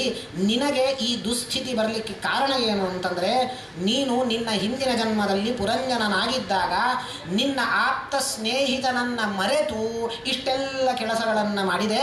ಆದ್ದರಿಂದ ಈ ದುಸ್ಥಿತಿ ಬಂದಿದೆ. ದುಸ್ಥಿತಿ ಬರಲಿಕ್ಕೆ ಮುಖ್ಯ ಕಾರಣ ನಿನ್ನ ಆಪ್ತ ಸ್ನೇಹಿತ ಅವಿಜ್ಞಾತ ಅಂತಿದ್ದ ಅವನನ್ನು ನೀನು ಮರೆತದ್ದರಿಂದ ಈ ಸಮಸ್ಯೆ ಬಂತು ಅಂತ ಪಶ್ಚಾತ್ತಾಪ ಆಗತ್ತೆ ಆ ವೈದರ್ಭಿಗೆ. ತಾನು ಆ ಬ್ರಾಹ್ಮಣನನ್ನು ನಮಸ್ಕರಿಸಿ ಮುಂದೆ ಹೋಗ್ತಾಳೆ. ಇದು ಪುರಂಜನನ ಉಪಾಖ್ಯಾನ. ಈಗ ನೋಡಿ, ಈ ಪುರಂಜನ ಉಪಾಖ್ಯಾನದ ಒಳಗೆ ಇಳಿದು ನಾವು ಇನ್ನೊಂದು ಅರ್ಥ ನೋಡಬೇಕು. ಮತ್ತೆ ನಾವು ಇದನ್ನು ಅನುಸಂಧಾನ ಮಾಡಬೇಕು. ಈ ಕಥೆಯನ್ನು ಬೇರೆಯೇ ಅರ್ಥ ನಮ್ಮೆದುರು ತೆರೆದುಕೊಳ್ಳುತ್ತೀಗ. ಪುರಂಜನ ಅಂತಂದರೆ ಯಾರು? ನಾವೆಲ್ಲರೂ ಪುರಂಜನರೇ. ಈ ಜೀವಾತ್ಮನೇ ಪುರಂಜನ, ಮತ್ತಿನ್ಯಾರೂ ಅಲ್ಲ. ಜೀವಾತ್ಮ ಪುರಂಜನ. ಪುರಂಜನ ಎಲ್ಲಿ ಬಂದ? ಭೂಲೋಕಕ್ಕೆ ಬಂದ. ಭೂಲೋಕಕ್ಕೆ ಬಂದು ರಾಜಧಾನಿಯನ್ನು ಹುಡುಕ್ತಾ ಇದ್ದ. ಒಂದು ರಾಜಧಾನಿ ಪಟ್ಟಣವನ್ನು ನಿರ್ಮಾಣ ಮಾಡಿ ಅಲ್ಲೇ ವ್ಯವಹಾರವನ್ನು ನಡೆಸಬೇಕು ಅಂತ. ಯಾವುದೂ ಸೆಟ್ಟಾಗಿಲ್ಲ ಅವನಿಗೆ. ಕೊನೆಗೆ ಎಲ್ಲಿ ಬಂದ? 9 ದ್ವಾರಗಳ, 3 ಶಿಖರಗಳಿರುವ, 7 ಕೋಟೆಗಳಿರುವ, 106 ಬೀದಿಗಳಿರುವಂತಹ ಒಂದು ಸುಂದರವಾದ ಪಟ್ಟಣಕ್ಕೆ ಬಂದ ಪುರಂಜನ. ನಾವು ಜೀವಾತ್ಮರು ಹಾಗೆ. ನಾವು ಎಲ್ಲ ಯೋನಿಗಳಲ್ಲಿ ತಿರುಗಿ ತಿರುಗಿ ತಿರುಗಿ ಪರಿಭ್ರಮಣ ಮಾಡಿ ಯಾವುದೋ ಪ್ರಾಣಿ ಯೋನಿಯಲ್ಲಿ ಬಂದು, ನಾನಾ ಪ್ರಾಣಿ ಯೋನಿಗಳಲ್ಲಿ ಬಂದು ಬಂದು ಯಾವುದೇ ಯೋನಿ ನಮಗೆ ಸೆಟ್ ಆಗದೇನೆ ಕೊನೆಗೆ ಎಲ್ಲಿ ಬರ್ತೇವೆ? ಮನುಷ್ಯ ಯೋನಿಯಲ್ಲಿ ಬರ್ತೇವೆ. ನೋಡಿ, ಮನುಷ್ಯ ಶರೀರವನ್ನು ತಾಳಿ ಬರ್ತೇವೆ. ಈ ಮನುಷ್ಯ ಶರೀರಕ್ಕೂ ಇದೇ ಪಟ್ಟಣ, ಶರೀರವೆಂಬ ಪಟ್ಟಣದಲ್ಲಿ 9 ದ್ವಾರಗಳಿದೆ. ಪೂರ್ವದಲ್ಲಿ 5 ದ್ವಾರಗಳು, ಪಶ್ಚಿಮ 2 ದ್ವಾರಗಳು, ಮಲಮೂತ್ರ ದ್ವಾರಗಳು. ಪೂರ್ವದಲ್ಲಿ 2 ಕಣ್ಣುಗಳು, ಮೂಗಿನ 2 ಹೊಳ್ಳೆಗಳು, 1 ಬಾಯಿ, 5 ದ್ವಾರಗಳು. ಪಶ್ಚಿಮದಲ್ಲಿ ಮಲಮೂತ್ರ ದ್ವಾರಗಳು 2, ದಕ್ಷಿಣಕ್ಕೆ ಮತ್ತು ಉತ್ತರಕ್ಕೆ ಕಿವಿಯ 2 ದ್ವಾರಗಳು. ಹೀಗೆ 9 ದ್ವಾರಗಳ ಈ ಪಟ್ಟಣ. ಅಷ್ಟೇ ಅಲ್ಲ, 3 ಶಿಖರಗಳ ಪಟ್ಟಣ. ಅಂದರೆ ಸತ್ವ, ರಜಸ್, ತಮಸ್ಸೆಂಬ 3 ಗುಣಗಳಿಂದ ಕೂಡಿದ ಶರೀರ ಇದು. 7 ಕೋಟೆಗಳಿಂದ ಕೂಡಿದ ಶರೀರ ಇದು. 7 ಕೋಟೆಗಳು ರಕ್ತ, ಅಸ್ಥಿ, ಮಾಂಸ, ಮೇಧ, ಮಜ್ಜ ಇದೆಲ್ಲವೂ ಸಪ್ತ ಧಾತುಗಳಿಂದ ಕೂಡಿದ ಶರೀರ ಇದು. 106 ಬೀದಿಗಳ ಪಟ್ಟಣ ಇದು. 106 ಬೀದಿಗಳು ಅಂದರೆ ನಮ್ಮ ಶರೀರದಲ್ಲಿರುವಂತಹ ಸಾವಿರಾರು ನರನಾಡಿಗಳೇ ಬೀದಿಗಳು. ಇಂತಹ 106 ಬೀದಿಗಳಿರುವ, 3 ಶಿಖರಗಳಿರುವಂತಹ, 7 ಕೋಟೆಗಳಿರುವಂತಹ, 9 ದ್ವಾರಗಳಿರುವಂತಹ ಪಟ್ಟಣ ಅಂತಂದರೆ ಈ ಶರೀರವೆಂಬ ಪಟ್ಟಣಕ್ಕೆ, ಮನುಷ್ಯ ಯೋನಿಗೆ ಈ ಜೀವ ಬರ್ತಾನೆ. ಏಸು ಕಾಯಂಗಳ ಕಳೆದು 84 ಲಕ್ಷ ಜೀವರಾಶಿಯನ್ನು ದಾಟಿ ಬಂದ ಈ ಶರೀರ. ಹೇಗೆ ಪುರಂಜನನಿಗೆ ಯಾವುದೂ ಸೆಟ್ಟಾಗಿಲ್ಲ, ನಮಗೂ ಯಾವುದೇ ಯೋನಿ ಸೆಟ್ಟಾಗಿಲ್ಲ. ಎಲ್ಲ ಯೋನಿಗಳನ್ನು ದಾಟಿ ನಾವು ಈ ಯೋನಿಗೆ ಬಂದಿದ್ದೇವೆ, ಮನುಷ್ಯ ಯೋನಿಗೆ. ನಾವು ಯಾವ ಯೋನಿಯಲ್ಲಿ ಎಲ್ಲಿ ಇಲಿಯಾಗಿ ಯಾರತ್ರ ಪೆಟ್ಟು ತಿಂದಿದ್ದೇವೆ ಗೊತ್ತಿಲ್ಲ, ಎಲ್ಲಿ ಇರುವೆಯಾಗಿ ಪೆಟ್ಟು ತಿಂದಿದ್ದೇವೆ ಗೊತ್ತಿಲ್ಲ, ಎಲ್ಲಿ ನಾಯಿಯಾಗಿ ನಮಗೆ ಯಾರು ಕಲ್ಲು ಹೊಡೆದಿದ್ದಾರೆ ಗೊತ್ತಿಲ್ಲ. ಈ ಎಲ್ಲ ಜನ್ಮಗಳನ್ನು, ಯೋನಿಗಳನ್ನು ದಾಟ್ತಾ ದಾಟ್ತಾ ಪರಿಭ್ರಮಣ ಮಾಡ್ತಾ ಈ ಪಟ್ಟಣಕ್ಕೆ ಬಂದಿದ್ದೇವೆ. ಮನುಷ್ಯ ಶರೀರವೆಂಬ ಪಟ್ಟಣಕ್ಕೆ ಬಂದಿದ್ದೇವೆ. ಯಾರು ಸಿಕ್ಕಿದ್ರು ಪಟ್ಟಣಕ್ಕೆ ಬಂದಾಕ್ಷಣ? ಪುರಂಜನಿಗೆ ಪುರಂಜನಿ ಸಿಕ್ಕಿದ್ರು. ಪುರಂಜನಿ ಬಂದಾಕ್ಷಣವೇ ಮದುವೆ ಆಗು ಅಂತ ಕೇಳಿಕೊಂಡು. ಪುರಂಜನ ಏನು ಕೇಳಿದ? ಕುಲ ಯಾವುದು, ಗೋತ್ರ ಯಾವುದು ಅಂತ ಕೇಳಿದ. ಏನು ಗೊತ್ತಿಲ್ಲ ಅಂತಂದ್ಲು. ನಮಗೂ ಹಾಗೇ ಆಗಿದೆ ನೋಡಿ. ಪುರಂಜನ ಅಂದರೆ ನಾವು ಜೀವಾತ್ಮ. ಪುರಂಜನಿ ಅಂತಂದರೆ ಯಾರು? ನಮ್ಮ ಬುದ್ಧಿಯೇ ಪುರಂಜನಿ. ನಮ್ಮ ಬುದ್ಧಿ ಪುರಂಜನಿ. ಬುದ್ಧಿ ಪುರಂಜನಿ. ಪುರಂಜನಿಯನ್ನು ಕೇಳಿದ, ಯಾರು ನೀನು, ಕುಲ ಏನು, ಗೋತ್ರ ಏನು? ಏನೂ ಗೊತ್ತಿರಲಿಲ್ಲ. ನಮ್ಮ ಬುದ್ಧಿಗೂ ಹಾಗೆ ನೋಡಿ, ಏನೂ ಗೊತ್ತಿಲ್ಲ ನಮ್ಮ ಬುದ್ಧಿಗೆ. ಭೌತಿಕ ಬುದ್ಧಿ ನಮ್ಮದು, ಲೌಕಿಕ ಬುದ್ಧಿ, ಏನೂ ಗೊತ್ತಿಲ್ಲ. ನಮಗೂ ಪರಮಾತ್ಮ ಅಂದರೆ ಯಾರೂ ಗೊತ್ತಿಲ್ಲ, ಧರ್ಮ ಅಂದರೆ ಏನೂ ಗೊತ್ತಿಲ್ಲ, ಶಾಸ್ತ್ರ ಅಂದರೆ ಏನು ಅಂತ ಗೊತ್ತಿಲ್ಲ, ಕುಲಗೋತ್ರ ನಮಗೆ ಗೊತ್ತಿಲ್ಲ ಅಂದರೆ ಇದೇ ಅರ್ಥ. ನಮಗೂ ಏನೂ ಗೊತ್ತಿಲ್ಲ. ಸರಿ, ಮದುವೆಯಾದರು, ಮದುವೆಯಾಗಿ ಸಂಸಾರ ಮಾಡಿದರು, ಮಕ್ಕಳು ಹುಟ್ಟಿದರು, ಮಕ್ಕಳಿಗೂ ಮಕ್ಕಳು, ಮೊಮ್ಮಕ್ಕಳು ಹುಟ್ಟಿದರು. ಪ್ರತಿನಿತ್ಯ 9 ದ್ವಾರಗಳಿಂದ ಹೋಗಿ ಧನ ಸಂಪಾದನೆ ಮಾಡಿ, ಧನ ಸಂಗ್ರಹ ಮಾಡಿ ಬರ್ತಾ ಇದ್ದ. ಸುಖವಾದ ಸಂಸಾರ ನಡೀತಾ ಇತ್ತು. ಅಂದರೆ ಅರ್ಥ ಏನು? ನಾವು ಜೀವಾತ್ಮರು, ಅವನು ಪುರಂಜನ, ಪುರಂಜನಿಯ ಅಧೀನನಾಗಿದ್ದ. ನಾವು ಕೂಡ ನಮ್ಮ ಬುದ್ಧಿಯ ಅಧೀನರಾಗಿದ್ದೇವೆ. ಬುದ್ಧಿ ಹೇಗೆ ಹೇಳುತ್ತೋ ಹಾಗೆ ಕೇಳ್ತಾ ಇದ್ದೇವೆ. ನಾವು ನಮ್ಮ ಇಂದ್ರಿಯಗಳ ಮೇಲೆ ನಾವು ಸವಾರಿ ಮಾಡಬೇಕಂತ. ಆದರೆ ಈಗ ವಿಪರೀತ ಆಗಿದೆ. ಇಂದ್ರಿಯಗಳು ನಮ್ಮ ಮೇಲೆ ಸವಾರಿ ಮಾಡ್ತಾ ಇವೆ. ನಮ್ಮ ಬುದ್ಧಿಯ ಅಧೀನವಾಗಿದ್ದೇವೆ ನಾವು ಸಂಪೂರ್ಣವಾಗಿ. ಹೇಗೆ ಪುರಂಜನಿಯ ಅಧೀನನೋ, ನಮ್ಮ ಜೀವಾತ್ಮ ನಮ್ಮ ಬುದ್ಧಿಯ ಅಧೀನವಾಗಿದೆ. ನಾವು 10 ಜನ, ಆ ಪುರಂಜನಿಗೆ 10 ಜನ ಭಟರಿದ್ದರು, 106 ಸೇವಕರಿದ್ದರು ಅಂತಂದರೆ ಅರ್ಥ ನಮ್ಮ 10 ಜನರು ಅಂತಂದರೆ ಈ ಶರೀರಕ್ಕಿರುವಂತಹ 10 ಇಂದ್ರಿಯಗಳು, 5 ಜ್ಞಾನೇಂದ್ರಿಯಗಳು, 5 ಕರ್ಮೇಂದ್ರಿಯಗಳು. 106 ಸೇವಕರು ಅಂತಂದರೆ ನಾವು 5 ಜ್ಞಾನೇಂದ್ರಿಯದಿಂದ, ಕರ್ಮೇಂದ್ರಿಯಗಳಿಂದ ಮಾಡುವಂತಹ ಅನೇಕ ಕ್ರಿಯಾಕಲಾಪಗಳೇ ಈ ಎಲ್ಲ ಸೇವಕರು. 5 ಹೆಡೆಯ ಸರ್ಪ ಇತ್ತು ಪುರಂಜನಿಯ ಬಳಿ. ನಮ್ಮಲ್ಲಿಯೂ ಒಳಗೆ ಪಂಚರೂಪಿಯಾದಂತಹ ಪ್ರಾಣ, ಅಪಾನ, ವ್ಯಾನ, ಉದಾನ, ಸಮಾನ ಪಂಚರೂಪಿಯಾದಂತಹ ಪ್ರಾಣದೇವರಿದ್ದಾರೆ. ಪ್ರಾಣ ಇದ್ದಾನೆ, ಮುಖ್ಯ ಪ್ರಾಣ ಇದ್ದಾನೆ. ಪ್ರತಿನಿತ್ಯವೂ ಕೂಡ ಹೋಗಿ ಅವನು ಒಂದೊಂದು ದ್ವಾರದಿಂದ ಹೋಗಿ ಧನ ಸಂಗ್ರಹ ಮಾಡಿ ಬರ್ತಾ ಇದ್ದ ಅಂತಂದರೆ ನಾವು ನಮ್ಮ ಎಲ್ಲ ಇಂದ್ರಿಯಗಳಿಂದ ಪಾಪ ಸಂಗ್ರಹ ಮಾಡ್ತಾ ಇದ್ದೇವೆ. ಪಾಪ ಸಂಗ್ರಹ ಮಾಡಿ ಮಾಡೋದೇನು? ಪುರಂಜನಿಯಿಂದ ಮಕ್ಕಳು ಹುಟ್ಟಿದರು, ಆ ಮಕ್ಕಳಿಗೂ ಮಕ್ಕಳು ಮೊಮ್ಮಕ್ಕಳು ಹುಟ್ಟಿದರು. ಅಂದರೆ ನಾವು ಪಾಪ ಸಂಗ್ರಹವನ್ನು ಮಾಡ್ತಾ ಮಾಡ್ತಾ ಮಾಡ್ತಾ ನೂರಾರು ಜನ್ಮಕ್ಕೆ ಬೇಕಾದಷ್ಟು ಪಾಪ ಸಂಗ್ರಹ ಈಗಲೇ ಮಾಡ್ತಾ ಇದ್ದೇವೆ. ನಮಗೆ ಇನ್ನೂ ಎಷ್ಟೋ ಜನ್ಮ ಬರಲಿಕ್ಕಿದೆ ನಾವು ಪಾಪ ಮಾಡಿದ್ದಕ್ಕೆ. ಅಷ್ಟು ಪಾಪ ಸಂಗ್ರಹ, ನೂರಾರು ಜನ್ಮ ಅಲ್ಲ, ಸಾವಿರಾರು ಜನ್ಮಕ್ಕೆ ಬೇಕಾದಷ್ಟು ಪಾಪ ಸಂಗ್ರಹ ಈಗ ಮಾಡ್ತಾ ಇದ್ದೆ. ಹೀಗಿರಬೇಕಾದ್ರೆ ಚಂಡವೇಗನ ದೃಷ್ಟಿ ಬಿತ್ತು ಅಂತ. 720 ಸೈನಿಕರು ಅವನ ಸೈನ್ಯದಲ್ಲಿ, ಅವನ ದೃಷ್ಟಿ ಪಟ್ಟಣದ ಮೇಲೆ ಬಿತ್ತು ಅಂತಂದರೆ ಅರ್ಥ ಏನು? ಸಂವತ್ಸರಶ್ಚಂಡವೇಗ, ಸಂವತ್ಸರಗಳು ನೋಡಿ, ಕಾಲ ಸಂವತ್ಸರಗಳು 360 ದಿನಗಳು, 360 ರಾತ್ರಿಗಳು, ಹಗಲು ರಾತ್ರಿ. 720 ಸೈನಿಕರಿದ್ದರು ಚಂಡವೇಗನಲ್ಲಿ ಅಂತಂದರೆ ಈ ಸಂವತ್ಸರಗಳು 360, ಒಂದು ಸಂವತ್ಸರ 360 ದಿನ, 360 ರಾತ್ರಿ. ಇದರ ದೃಷ್ಟಿ ನಮ್ಮ ಮೇಲೆ ಬೀಳತ್ತೆ.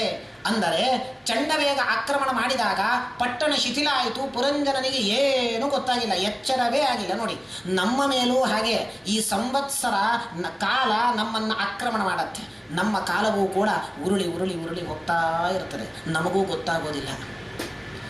ವಯಸ್ಸಾದದ್ದೇ ಗೊತ್ತಾಗೋದಿಲ್ಲ ನಮಗೆ. ಮೊನ್ನೆ ನನಗೆ 30 ವರ್ಷ ಇತ್ತು ಅಂತ ಹೇಳ್ತೀವಿ, ಮೊನ್ನೆ ನನಗೆ ಮದುವೆ ಆಗಿತ್ತು ಅಂತ ಹೇಳ್ತೀವಿ. ಈಗ ನೋಡಿದ್ರೆ ನನ್ನ ಮಗನಿಗೆ ಮದುವೆ ಆಗುವ ಪ್ರಾಯ ಬಂದಿರ್ತದೆ, ನನಗೆ 60 ವರ್ಷ ಆಗಿರತ್ತೆ, ನಮಗೆ ಗೊತ್ತಾಗೋದಿಲ್ಲ. ಕಾಲ ಕ್ರೀಡತಿ ಗಚ್ಚತ್ಯಾಯುಹು ಅಂತ ಹೇಳ್ತಾರೆ. ಕಾಲ ಕ್ರೀಡತಿ, ಆಟ ಆಡತ್ತಂತೆ ಕಾಲ, ನಮಗೆ ಗೊತ್ತೇ ಆಗೋದಿಲ್ಲ. ಗಚ್ಚತ್ಯಾಯುಹು, ಕಾಲ ಆಟವಾಡುತ್ತಿದ್ದಂತೆ ನಮ್ಮ ಆಯುಷ್ಯವೂ ಕೂಡ ಹೋಗ್ತಾ ಇರುತ್ತೆ. ಹೇಗೆ ಪುರಂಜನನಿಗೆ ಪಟ್ಟಣ ಶಿಥಿಲವಾದದ್ದು ಗೊತ್ತಾಗಿಲ್ವೋ, ನಮ್ಮ ಶರೀರಕ್ಕೆ ವೃದ್ಧಾಪ್ಯ ಬಂದದ್ದು ಗೊತ್ತಾಗೋದಿಲ್ಲ, ನಾವು ವೃದ್ಧರಾದದ್ದು ನಮಗೆ ಗೊತ್ತಾಗೋದಿಲ್ಲ. ಅದಕ್ಕೆ ಸರಿಯಾಗಿ ದುರ್ಭಗ ತಾನು ಪ್ರವೇಶ ಮಾಡಿದ್ಲು ಪುರಂಜನನ ಒಳಗೆ. ದುರ್ಭಗ ಅಂದರೆ ಯಾರು? ಕಾಲಕನ್ಯಾ ಜರಾ ಸಾಕ್ಷಾತ್, ಮುಪ್ಪು. ನೋಡಿ, ಕಾಲಕನ್ಯಾ ದುರ್ಭಗ ಅಂದರೆ ಇನ್ಯಾರೂ ಅಲ್ಲ, ಮುಪ್ಪು, ವೃದ್ಧಾಪ್ಯ, ಮುದಿತನ. ಇದು ನಮ್ಮನ್ನು ಆಕ್ರಮಿಸುತ್ತೆ. ದುರ್ಭಗ ಏನು ಮಾಡಿದ್ಲು? ಎಲ್ಲರ ಬಳಿ ಹೋದ್ಲು, ನನ್ನನ್ನು ಮದುವೆ ಮಾಡ್ಕೋ ಮದುವೆ ಮಾಡ್ಕೋ ಮದುವೆ ಮಾಡ್ಕೋ ಅಂತ. ಯಾರೂ ಮದುವೆ ಮಾಡ್ಕೊಳ್ಳಿಕ್ಕೆ ತಯಾರಿಲ್ಲ. ನಮಗೂ ಹಾಗೆ ಅಂತ್ಯದಲ್ಲಿ ಮುಪ್ಪು ಬರುತ್ತೆ, ಎಲ್ಲರಿಗೂ ಮುಪ್ಪು ಬರುತ್ತೆ, ನನಗೂ ಬರುತ್ತೆ, ನಿಮಗೂ ಬರುತ್ತೆ, ಎಲ್ಲರಿಗೂ ಬರುತ್ತೆ. ಆದರೆ ಯಾರೂ ನಾವು ಸ್ವೀಕಾರ ಮಾಡಲಿಕ್ಕೆ ತಯಾರಿಲ್ಲ, ನನಗೆ ಮುಪ್ಪು ಬಂದಿದೆ ಅಂತ. ಯಾರಾದರೂ ನೀವು ಹೇಳ್ತೀರಾ, ನೀನು ಮುದುಕ ಅಂತ ಹೇಳಿದ್ರೆ ನಿಮಗೆ ಕೋಪ ಬರುತ್ತೆ, ನಾಳೆ ನನಗೂ ಮುದುಕ ಅಂತ ಹೇಳಿದ್ರೆ ಕೋಪ ಬರುತ್ತೆ. ನಾನು ಸ್ವೀಕಾರ ಮಾಡಲಿಕ್ಕೆ ತಯಾರಿಲ್ಲ, ನನಗೆ ಮುಪ್ಪು ಬಂದಿದೆ ಅಂತ. ಏನಾಯಿತು? ಈಗಲೂ ನಾನು ಸಾಮಾನು ಎತ್ತುತ್ತೇನೆ, ನಾನು ಎಲ್ಲ ಕೆಲಸಗಳನ್ನು ಮಾಡ್ತೇನೆ, ಏನು ಮುದುಕನಾಗಿರಬಹುದು, ಆದರೆ ಮನಸ್ಸು ಯೌವನ ಚೈತನ್ಯದಿಂದ ಕೂಡಿದೆ ಅಂತ ನಮ್ಮನ್ನು ನಾವು ಹೊಗಳು ಕೇಳುತ್ತೇವೆ. ಯಾರೂ ಕೂಡ ಮುದುಕರಾಗಿದ್ದೇವೆ ಅಂತ ಒಪ್ಕೊಳ್ಳೋದಿಲ್ಲ, ನಾನೂ ಒಪ್ಕೊಳ್ಳೋದಿಲ್ಲ, ನೀವು ಒಪ್ಕೊಳ್ಳೋದಿಲ್ಲ. ನಾನು ಕಾಲಕನ್ಯೆಯನ್ನು ಯಾರೂ ಒಪ್ಕೊಂಡಿಲ್ಲ, ಆದರೆ ಅವಳು ಬರದೇ ಇರ್ತಾಳೇನು? ನಾವು ಒಪ್ಕೊಳ್ಳದೇ ಇರಬಹುದು ಮುಪ್ಪನ್ನು, ಆದರೆ ಮುಪ್ಪು ಬಾರದಿರತ್ತೇನು? ಬಂದೇ ಬರುತ್ತೆ, ನಮ್ಮನ್ನು ಆಕ್ರಮಣ ಮಾಡೇ ಮಾಡತ್ತೆ. ಹೇಗೆ ಅಂತಂದರೆ, ಅಂಗಂ ಗಲಿತಂ ಫಲಿತಂ ಮುಂಡಂ ದಶನವಿಹೀನಂ ಜಾತಂ ತುಂಡಂ ವೃದ್ಧೋ ಯಾತಿ ಗೃಹೀತ್ವಾ ದಂಡಂ ತದಪಿ ನ ಮುಂಚತಿ ಆಶಾಪಿಂಡಂ. ಅವನಿಗೆ ಇಟ್ಕೊಳ್ಳಿಕ್ಕೆ ದಂಡ ಬೇಕು, ಮುದುಕನಿಗೋ ಮುದುಕಿಗೋ. ದಂಡ ಇಲ್ಲದೆ, ವಾಕಿಂಗ್ ಸ್ಟಿಕ್ ಇಲ್ಲದೆ ನಡಿಲಿಕ್ಕಾಗಲ್ಲ, ಆದರೂ ಒಪ್ಕೊಳ್ಳೋದಿಲ್ಲ ಮುಪ್ಪು ಬಂದಿದೆ ಅಂತ. ಇದು ನೋಡಿ, ವೃದ್ಧೋ ಯಾತಿ ಗೃಹೀತ್ವಾ ದಂಡಂ. ಆದರೂ ಆಸೆ ಇರ್ತದಂತೆ ಮನುಷ್ಯನಿಗೆ, ಎಷ್ಟೇ ವೃದ್ಧರಾದರೂ ಆಶಾಪಿಂಡ ಒಂದು ಬಿಡೋದಿಲ್ವಂತೆ. ನೋಡಿ, ಹೀಗೆ ಆ ಮುಪ್ಪು ನಮ್ಮನ್ನು ಹೇಳದೆ, ನಮ್ಮ ಎಚ್ಚರ ಇಲ್ಲದೆ, ನಮಗೆ ಗೊತ್ತಾಗದೆ ನಮ್ಮನ್ನು ಆಕ್ರಮಣ ಮಾಡುತ್ತೆ, ಗೊತ್ತಾಗೋದಿಲ್ಲ. ಒಂದು ದಿನ ಮುಪ್ಪು ಬಂದಾಗ ಯವನೇಶ್ವರ ಆಕ್ರಮಣ ಮಾಡ್ತಾನೆ. ಅವನು ಕಾಲಕನ್ಯೆಯನ್ನು ಕಳಿಸಿದ, ದುರ್ಭಗೆಯನ್ನು ಕಳಿಸಿ ತಾನು ಆಮೇಲೆ ಸೈನ್ಯ ಸಮೇತ ಆಕ್ರಮಣ ಮಾಡಿದ. ಯವನೇಶ್ವರ ಅಂದರೆ ಯಾರು ಅಲ್ಲ, ಯಮನೇ. ಯಮ ತನ್ನ ದೂತರನ್ನು ಕಳಿಸ್ತಾನೆ, ತಾನು ಆಕ್ರಮಣ ಮಾಡ್ತಾನೆ. ಪಾಶ ಹಗ್ಗ ಎಲ್ಲ ಕೊಟ್ಟು ಹೇಳ್ಕೊಂಡು ಬನ್ನಿ ಇವನನ್ನು ಅಂತ ಕಳಿಸ್ತಾನೆ. ಹೇಗೆ ಯವನೇಶ್ವರ ಬಂದು ಯುದ್ಧ ಮಾಡಿ ಈ ಜೀವನನ್ನು ಎಳೆದುಕೊಂಡು ಹೋಗ್ತಾನೋ ಪುರಂಜನನನ್ನು, ಅಂತಿಮ ಕಾಲದಲ್ಲಿ ಯಮ ತನ್ನ ದೂತನನ್ನು ಕಳಿಸಿಕೊಡ್ತಾನೆ. ಕಳಿಸಿಕೊಟ್ಟು ನಮ್ಮನ್ನು ಎಳೆದುಕೊಂಡು ಬರಬೇಕು ಅಂತ ಆಜ್ಞೆ ಮಾಡಿ ಕೊಟ್ಟು ಕಳಿಸ್ತಾನೆ. ಯವನೇಶ್ವರ ತನ್ನ ಸೈನ್ಯವನ್ನು ಕರ್ಕೊಂಡು ಬಂದಾಗ ಯುದ್ಧ ಯಾರು ಮಾಡಿದರು? ಆ 10 ಜನ ಭಟರಿದ್ದರು, ಅವರ ಸೇವಕರಿದ್ದರು, ಅವರೆಲ್ಲ ಯುದ್ಧ ಮಾಡಿದರು, ಆದರೂ ಆಗಿಲ್ಲ. ನಮಗೂ ಹಾಗೆ ಅಂತ್ಯಕಾಲದಲ್ಲಿ ಯಮದೂತರು ಬಂದಾಗ ನಮ್ಮ ಶರೀರದಲ್ಲಿರುವ 10 ಇಂದ್ರಿಯಗಳು ಯುದ್ಧ ಮಾಡ್ತಾ ಇರ್ತವೆ. ನೋಡಿ, ಇಂದ್ರಿಯಗಳು ಕೇಳಿಸಲ್ಲ, ಸರಿಯಾಗಿ ಕಿವಿ ಕೇಳಿಸಲ್ಲ, ಕಣ್ಣು ಕಾಣಿಸೋದಿಲ್ಲ, ರುಚಿ ಹೋಗಿರುತ್ತೆ, ಹೇಳಿ ನಮ್ಮ ಕಾರ್ಯಗಳನ್ನು ಮಾಡಲಿಕ್ಕೆ ಶಕ್ಯವಿಲ್ಲ. ಇದೆಲ್ಲ ಒಂದು ರೀತಿಯಾದ ಇಂದ್ರಿಯಗಳು ಮಾಡುವ ಯುದ್ಧ. ಕಿವಿ ಕೇಳಿಸಲ್ಲ, ಆದರೂ ಕೇಳಿಸ್ಕೋಬೇಕು ಅಂತ ಹೋಗ್ತೀವಿ. ಒಂದು ರೀತಿಯಲ್ಲಿ ಯುದ್ಧ ಮಾಡ್ತಾ ಇದೆ, ಕಿವಿ ಕೇಳಿಸ್ಕೋಬೇಕು ಅಂತ. ಕಣ್ಣು ಕಾಣಿಸೋದಿಲ್ಲ, ಆದರೂ ನೋಡಬೇಕು ಅಂತನ್ನುವ ಇಚ್ಛೆ ಯುದ್ಧ ಮಾಡ್ತಾ ಇದೆ, ಕಣ್ಣು ನೋಡಬೇಕು ಅಂತ. ಎಲ್ಲ ದಶೇಂದ್ರಿಯಗಳು ಯುದ್ಧ ಮಾಡ್ತಾ ಇರ್ತದೆ. ನಮ್ಮ ಕಾರ್ಯ ನಾನೇ ಎದ್ದು ನನ್ನ ಕಾರ್ಯ ಮಾಡಬೇಕು ಅಂತ ಹೋಗುತ್ತೆ, ಆದರೆ ಕಾಲಿಗೆ ಆಗೋದಿಲ್ಲ, ಕಾಲು ಯುದ್ಧ ಮಾಡುತ್ತೆ. ಕೈ ಯುದ್ಧ ಮಾಡುತ್ತೆ, ತಿನ್ನಲಿಕ್ಕೆ ಆಗೋದಿಲ್ಲ, ಸ್ವತಃ ಕೈ ಯುದ್ಧ ಮಾಡುತ್ತೆ ತಿನ್ನಬೇಕು ಅಂತ. ಎಲ್ಲ ಇಂದ್ರಿಯಗಳು ಯುದ್ಧ ಮಾಡುತ್ತವೆ. ಆದರೆ ಎಷ್ಟು ಅಂತ ಯುದ್ಧ ಮಾಡುತ್ತೆ? ಎಲ್ಲ ಭಟರು ಎಷ್ಟು ಅಂತ ಯುದ್ಧ ಮಾಡಿದರು? ಹೋದರು. ಎಲ್ಲ ಸೇವಕರು ಹೋದರು. ಈ ಇಂದ್ರಿಯಗಳ ಶಕ್ತಿಯೂ ಕೂಡ ಕೊನೆಗೆ ಎಲ್ಲವೂ ಕ್ಷೀಣವಾಗತ್ತೆ. ಕೊನೆಗೆ ಯುದ್ಧ ಮಾಡಿದ್ದು, ಹೋರಾಟ ಮಾಡಿದ್ದು ಯಾರು? 5 ಹೆಡೆಗಳಿದ್ದ ಆ ಸರಪ ಹೋರಾಟ ಮಾಡಿತ್ತು ನೋಡಿ. ನಮ್ಮಲ್ಲೂ ಕೊನೆಗೆ ಇಂದ್ರಿಯಗಳ ಶಕ್ತಿ ಎಲ್ಲವೂ ಕ್ಷೀಣವಾದಾಗ ಹೋರಾಟ ಮಾಡೋದು, ಉಳಿಯೋದು ಒಂದೇ, ಮುಖ್ಯ ಪ್ರಾಣ ಮಾತ್ರ, ಮತ್ತಿನ್ಯಾವುದೂ ಉಳಿಯೋದಿಲ್ಲ. ಅದು ಹೋರಾಟ ಮಾಡ್ತಾ ಇರುತ್ತೆ. ಮೇಲೆ ಕೆಳಗೆ ಶ್ವಾಸೋಚ್ಛ್ವಾಸ ಮಾಡ್ತಾ ಇರ್ತೇವೆ. ಯಾವಾಗ ಆ ಪ್ರಜ್ವಾಲ ಬಂದು ಬೆಂಕಿ ಹಚ್ಚಿದನೋ ಪಟ್ಟಣಕ್ಕೆ, ಆ 5 ಹೆಡೆಗಳಿದ್ದ ಸರಪವೂ ಕೂಡ ಹೋಯಿತು. ಕೊನೆಗೂ ನಮಗೆ ಪ್ರಜ್ವಾಲ ಎಂಬ ಒಂದು ಜ್ವರ ಬರುತ್ತದಂತೆ ನೋಡಿ ಈ ಶರೀರಕ್ಕೆ. ಕೊನೆಗೆ ಅಂತಿಮ ಕಾಲದಲ್ಲಿ ಪ್ರಜ್ವಾಲ ಅಂತ ಒಂದು ಜ್ವರ ಬರುತ್ತಂತೆ. ಆ ಜ್ವರ ಯಾವಾಗ ಬರುತ್ತದೋ ಆಗ ಆ ಪ್ರಾಣ, ಪಂಚರೂಪಿ ಮುಖ್ಯ ಪ್ರಾಣ, ಈ ಜೀವ ಶ್ರೀಕೃಷ್ಣ ಗೋವಿಂದ ಹರೇ ಮುರಾರೇ,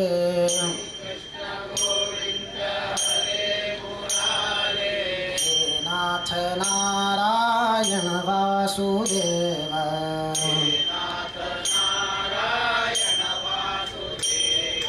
ಶ್ರೀಕೃಷ್ಣ ಗೋವಿಂದ ಹರೇ ಮುರಾರೇ,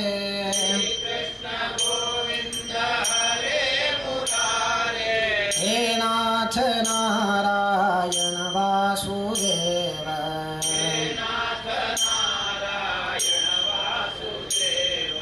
ಶ್ರೀಕೃಷ್ಣ ಗೋವಿಂದ ಹರೇ ಮುರಾರೇ,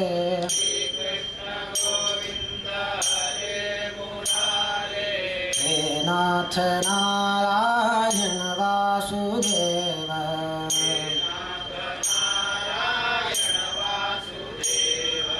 ಭಜಮನ ರಾಮ ಭಜಮನ ರಾಮ,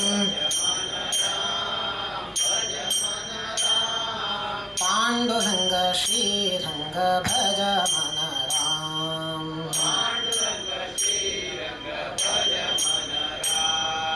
ಭಜಮನ ರಾಮ ಭಜಮನ ರಾಮ, ಪಾಂಡುರಂಗ ಶ್ರೀರಂಗ ಭಜಮನ ರಾಮ,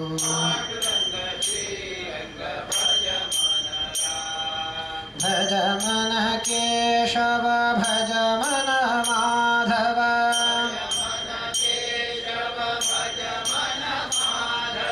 ಭಜಮನ ಯಾದವ ಭಜಮನ ರಾಮ,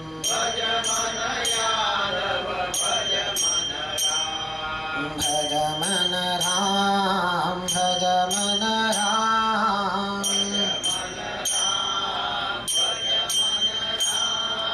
ಪಾಂಡುರಂಗ ಶ್ರೀರಂಗ ಭಜಮನ ರಾಮ,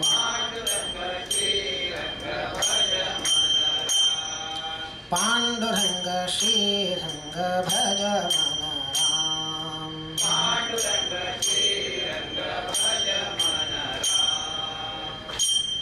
ಹರೇ ರಾಮ ರಾಮ ರಾಮ ಹರೇ ಹರೇ,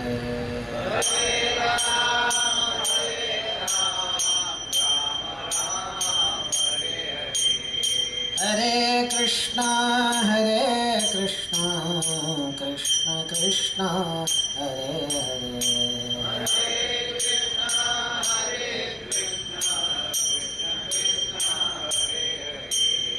ಹರೇ ರಾಮ ರಾಮ ರಾಮ ಹರೇ ಹರೇ,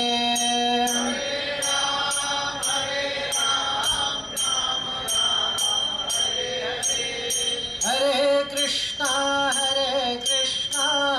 ಕೃಷ್ಣ ಕೃಷ್ಣ ಹರೇ ಹರೇ,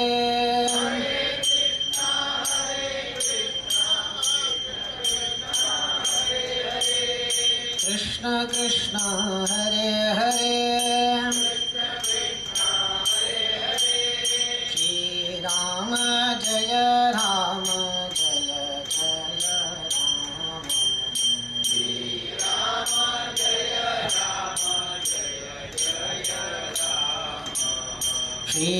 राम जय राम जय जय राम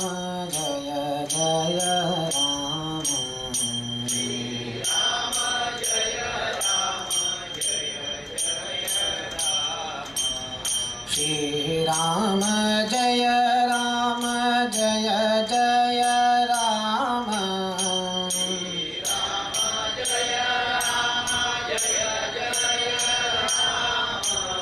श्री राम जय राम जय जय राम श्री राम जय राम जय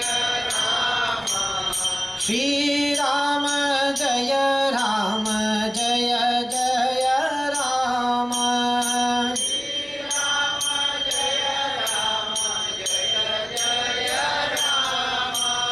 श्री राम जय राम जय जय राम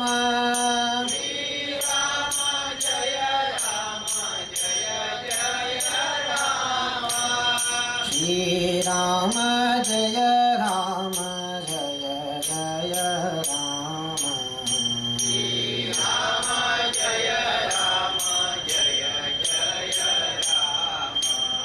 जय जय राम जय जय राम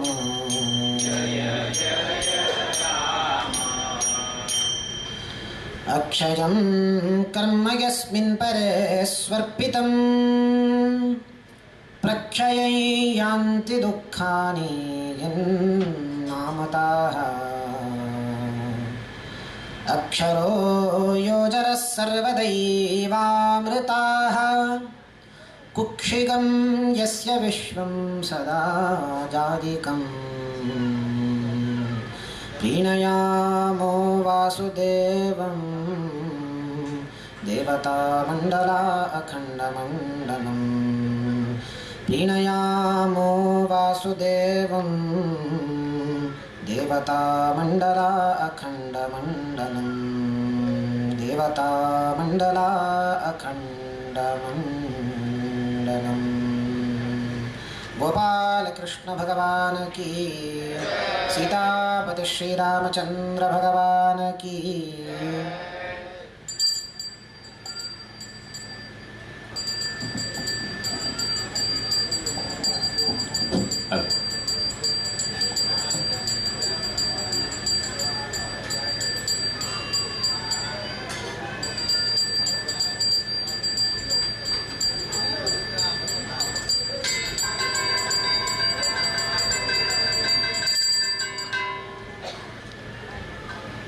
ಸರ್ವರಿಗೂ ನಮಸ್ಕಾರಗಳು.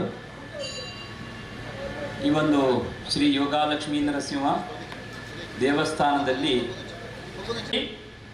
ಇವತ್ತು ತಮ್ಮೆದುರಿಗೆ ಮಾರುತಿ ಪ್ರತಾಪ ಎಂಬ ಯಕ್ಷಗಾನ ಪ್ರಸಂಗ ಇಲ್ಲಿ ನುರಿತ ಕಲಾವಿದರು, ಯಕ್ಷಗಾನದಲ್ಲಿ ನುರಿತಂತಹ ಕಲಾವಿದರ ಒಗ್ಗೂಡುವಿಕೆಯಲ್ಲಿ ಈ ಒಂದು ವೇದಿಕೆಯಲ್ಲಿ ಯಕ್ಷಗಾನವನ್ನು ಹಮ್ಮಿಕೊಳ್ಳಲಾಗಿದೆ. ಎಲ್ಲರೂ ಕೂಡ ಈ ಒಂದು ಹನುಮ ಜಯಂತಿಯ ಹನುಮಂತನ ಒಂದು ಪ್ರೇರಣೆಗೆ ಅಥವಾ ಹನುಮಂತನ ಒಂದು ಸಾನ್ನಿಧ್ಯಕ್ಕೆ ಒಂದು ನಮ್ಮ ಕಿರು ಸೇವೆಯನ್ನು ನೀಡಲಿಕ್ಕೆ ಇವತ್ತಿನ ದಿವಸ ಈ ಒಂದು ವೇದಿಕೆ ನಮಗೆ ಅಣಿಯಾಗ್ತಾ ಇದೆ. ಎಲ್ಲರೂ ಕೂಡ ಇದರ ಲಾಭವನ್ನು ಪಡಿಬೇಕು. ಪರಮಾತ್ಮ ಶ್ರೀಕೃಷ್ಣನನ್ನ ಯಾವ ರೀತಿ ಒಲಿಸಿಕೊಳ್ಳಬೇಕು ಹೇಳಿದ್ದಾರೆ, ಅದೇ ರೀತಿ ಹನುಮಂತನಿದ್ದರೆ ಆಂಜನೇಯನಿದ್ದರೂ ಕೂಡ ನಮಗೆ ವಾಯುವೇಗದ ಬುದ್ಧಿಬಲ ಎಲ್ಲವೂ ಕೂಡ ಸಿಗುವಂತಹದ್ದು, ಅದನ್ನು ಕೂಡ ತಾವು ಪಡ್ಕೊಳ್ಳಿ ಅಂತ ಹೇಳ್ತಾ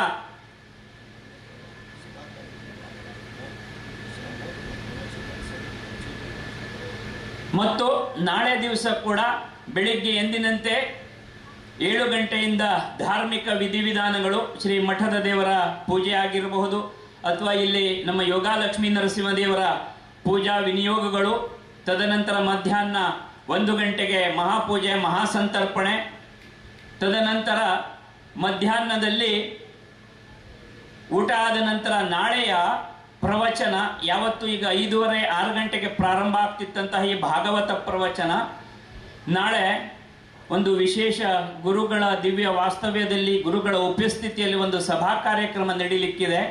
ಆ ಸಭಾ ಕಾರ್ಯಕ್ರಮ ಸಾಯಂಕಾಲ 5 ಗಂಟೆಯ ನಂತರ ಇರುವುದರಿಂದ ಈ ಒಂದು ಪ್ರವಚನ ಕಾರ್ಯಕ್ರಮ ನಾಳೆ ಮಧ್ಯಾಹ್ನ 3:30ಕ್ಕೆ ಅಂದರೆ 3:30 ಗಂಟೆಗೆ ಪ್ರಾರಂಭ ಆಗ್ತದೆ. ಎಲ್ಲರೂ ಇದನ್ನ ಮನಸ್ಸಿನಲ್ಲಿಟ್ಕೊಳ್ಳಿ. ನಾಳೆಯ ಸಮಯ ಪ್ರವಚನ 3:30 ಗಂಟೆ. ಜೊತೆಗೆ ಸಮಾಜ ಬಾಂಧವ ಸ್ವಸಮಾಜ ಬಾಂಧವರಲ್ಲಿಯೂ ಕೂಡ ವಿನಂತಿ, ಗುರುಗಳ ಹಸ್ತದಿಂದ ತಪ್ತ ಮುದ್ರಾಧಾರಣ ಕಾರ್ಯಕ್ರಮ ಕೂಡ ಇದೆ. ಬೆಳಿಗ್ಗೆ 9 ಗಂಟೆಗೆ ನಂತರ ಆಗ್ತದದು. ಎಲ್ಲರೂ ಕೂಡ ಇದರ ಸದುಪಯೋಗವನ್ನ ಪಡ್ಕೊಳ್ಬೇಕಾಗಿ ಕೇಳಿಕೊಳ್ತಾ ಇದ್ದೇನೆ.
ಇದರ ಮಾತ್ರ ಬರ್ತಾರಲ್ಲ, ಇದು ಟಿವಿ ಬರೋದಿಲ್ಲ ಇದರ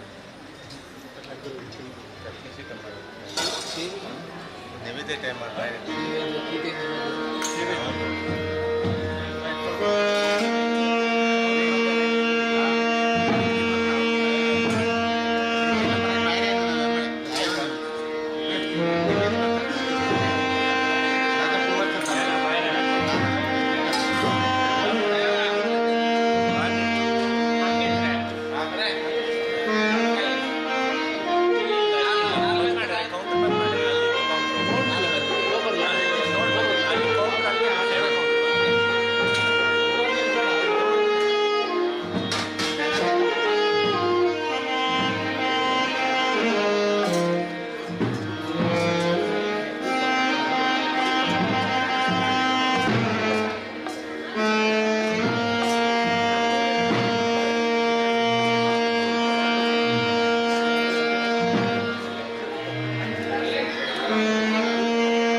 ಕಾರ್ಯಕ್ರಮ ಶುರು ಆಗ್ತದೆ. ಹಾಗೆ ಯಕ್ಷಗಾನ ಶುರು ಆಗ್ತದೆ. ಹಲೋ ತಂಬೆಗೆ ಊಟ ಮಾಡಿಕೊಂಡು ಈಗ ರಂಗಸ್ಥಳದ ಮುಂದೆ ನಿಲ್ಲುವುದು. ಭಜನೆ ಕಾರ್ಯಕ್ರಮ ಶುರು ಆಗ್ತದೆ ಈಗ.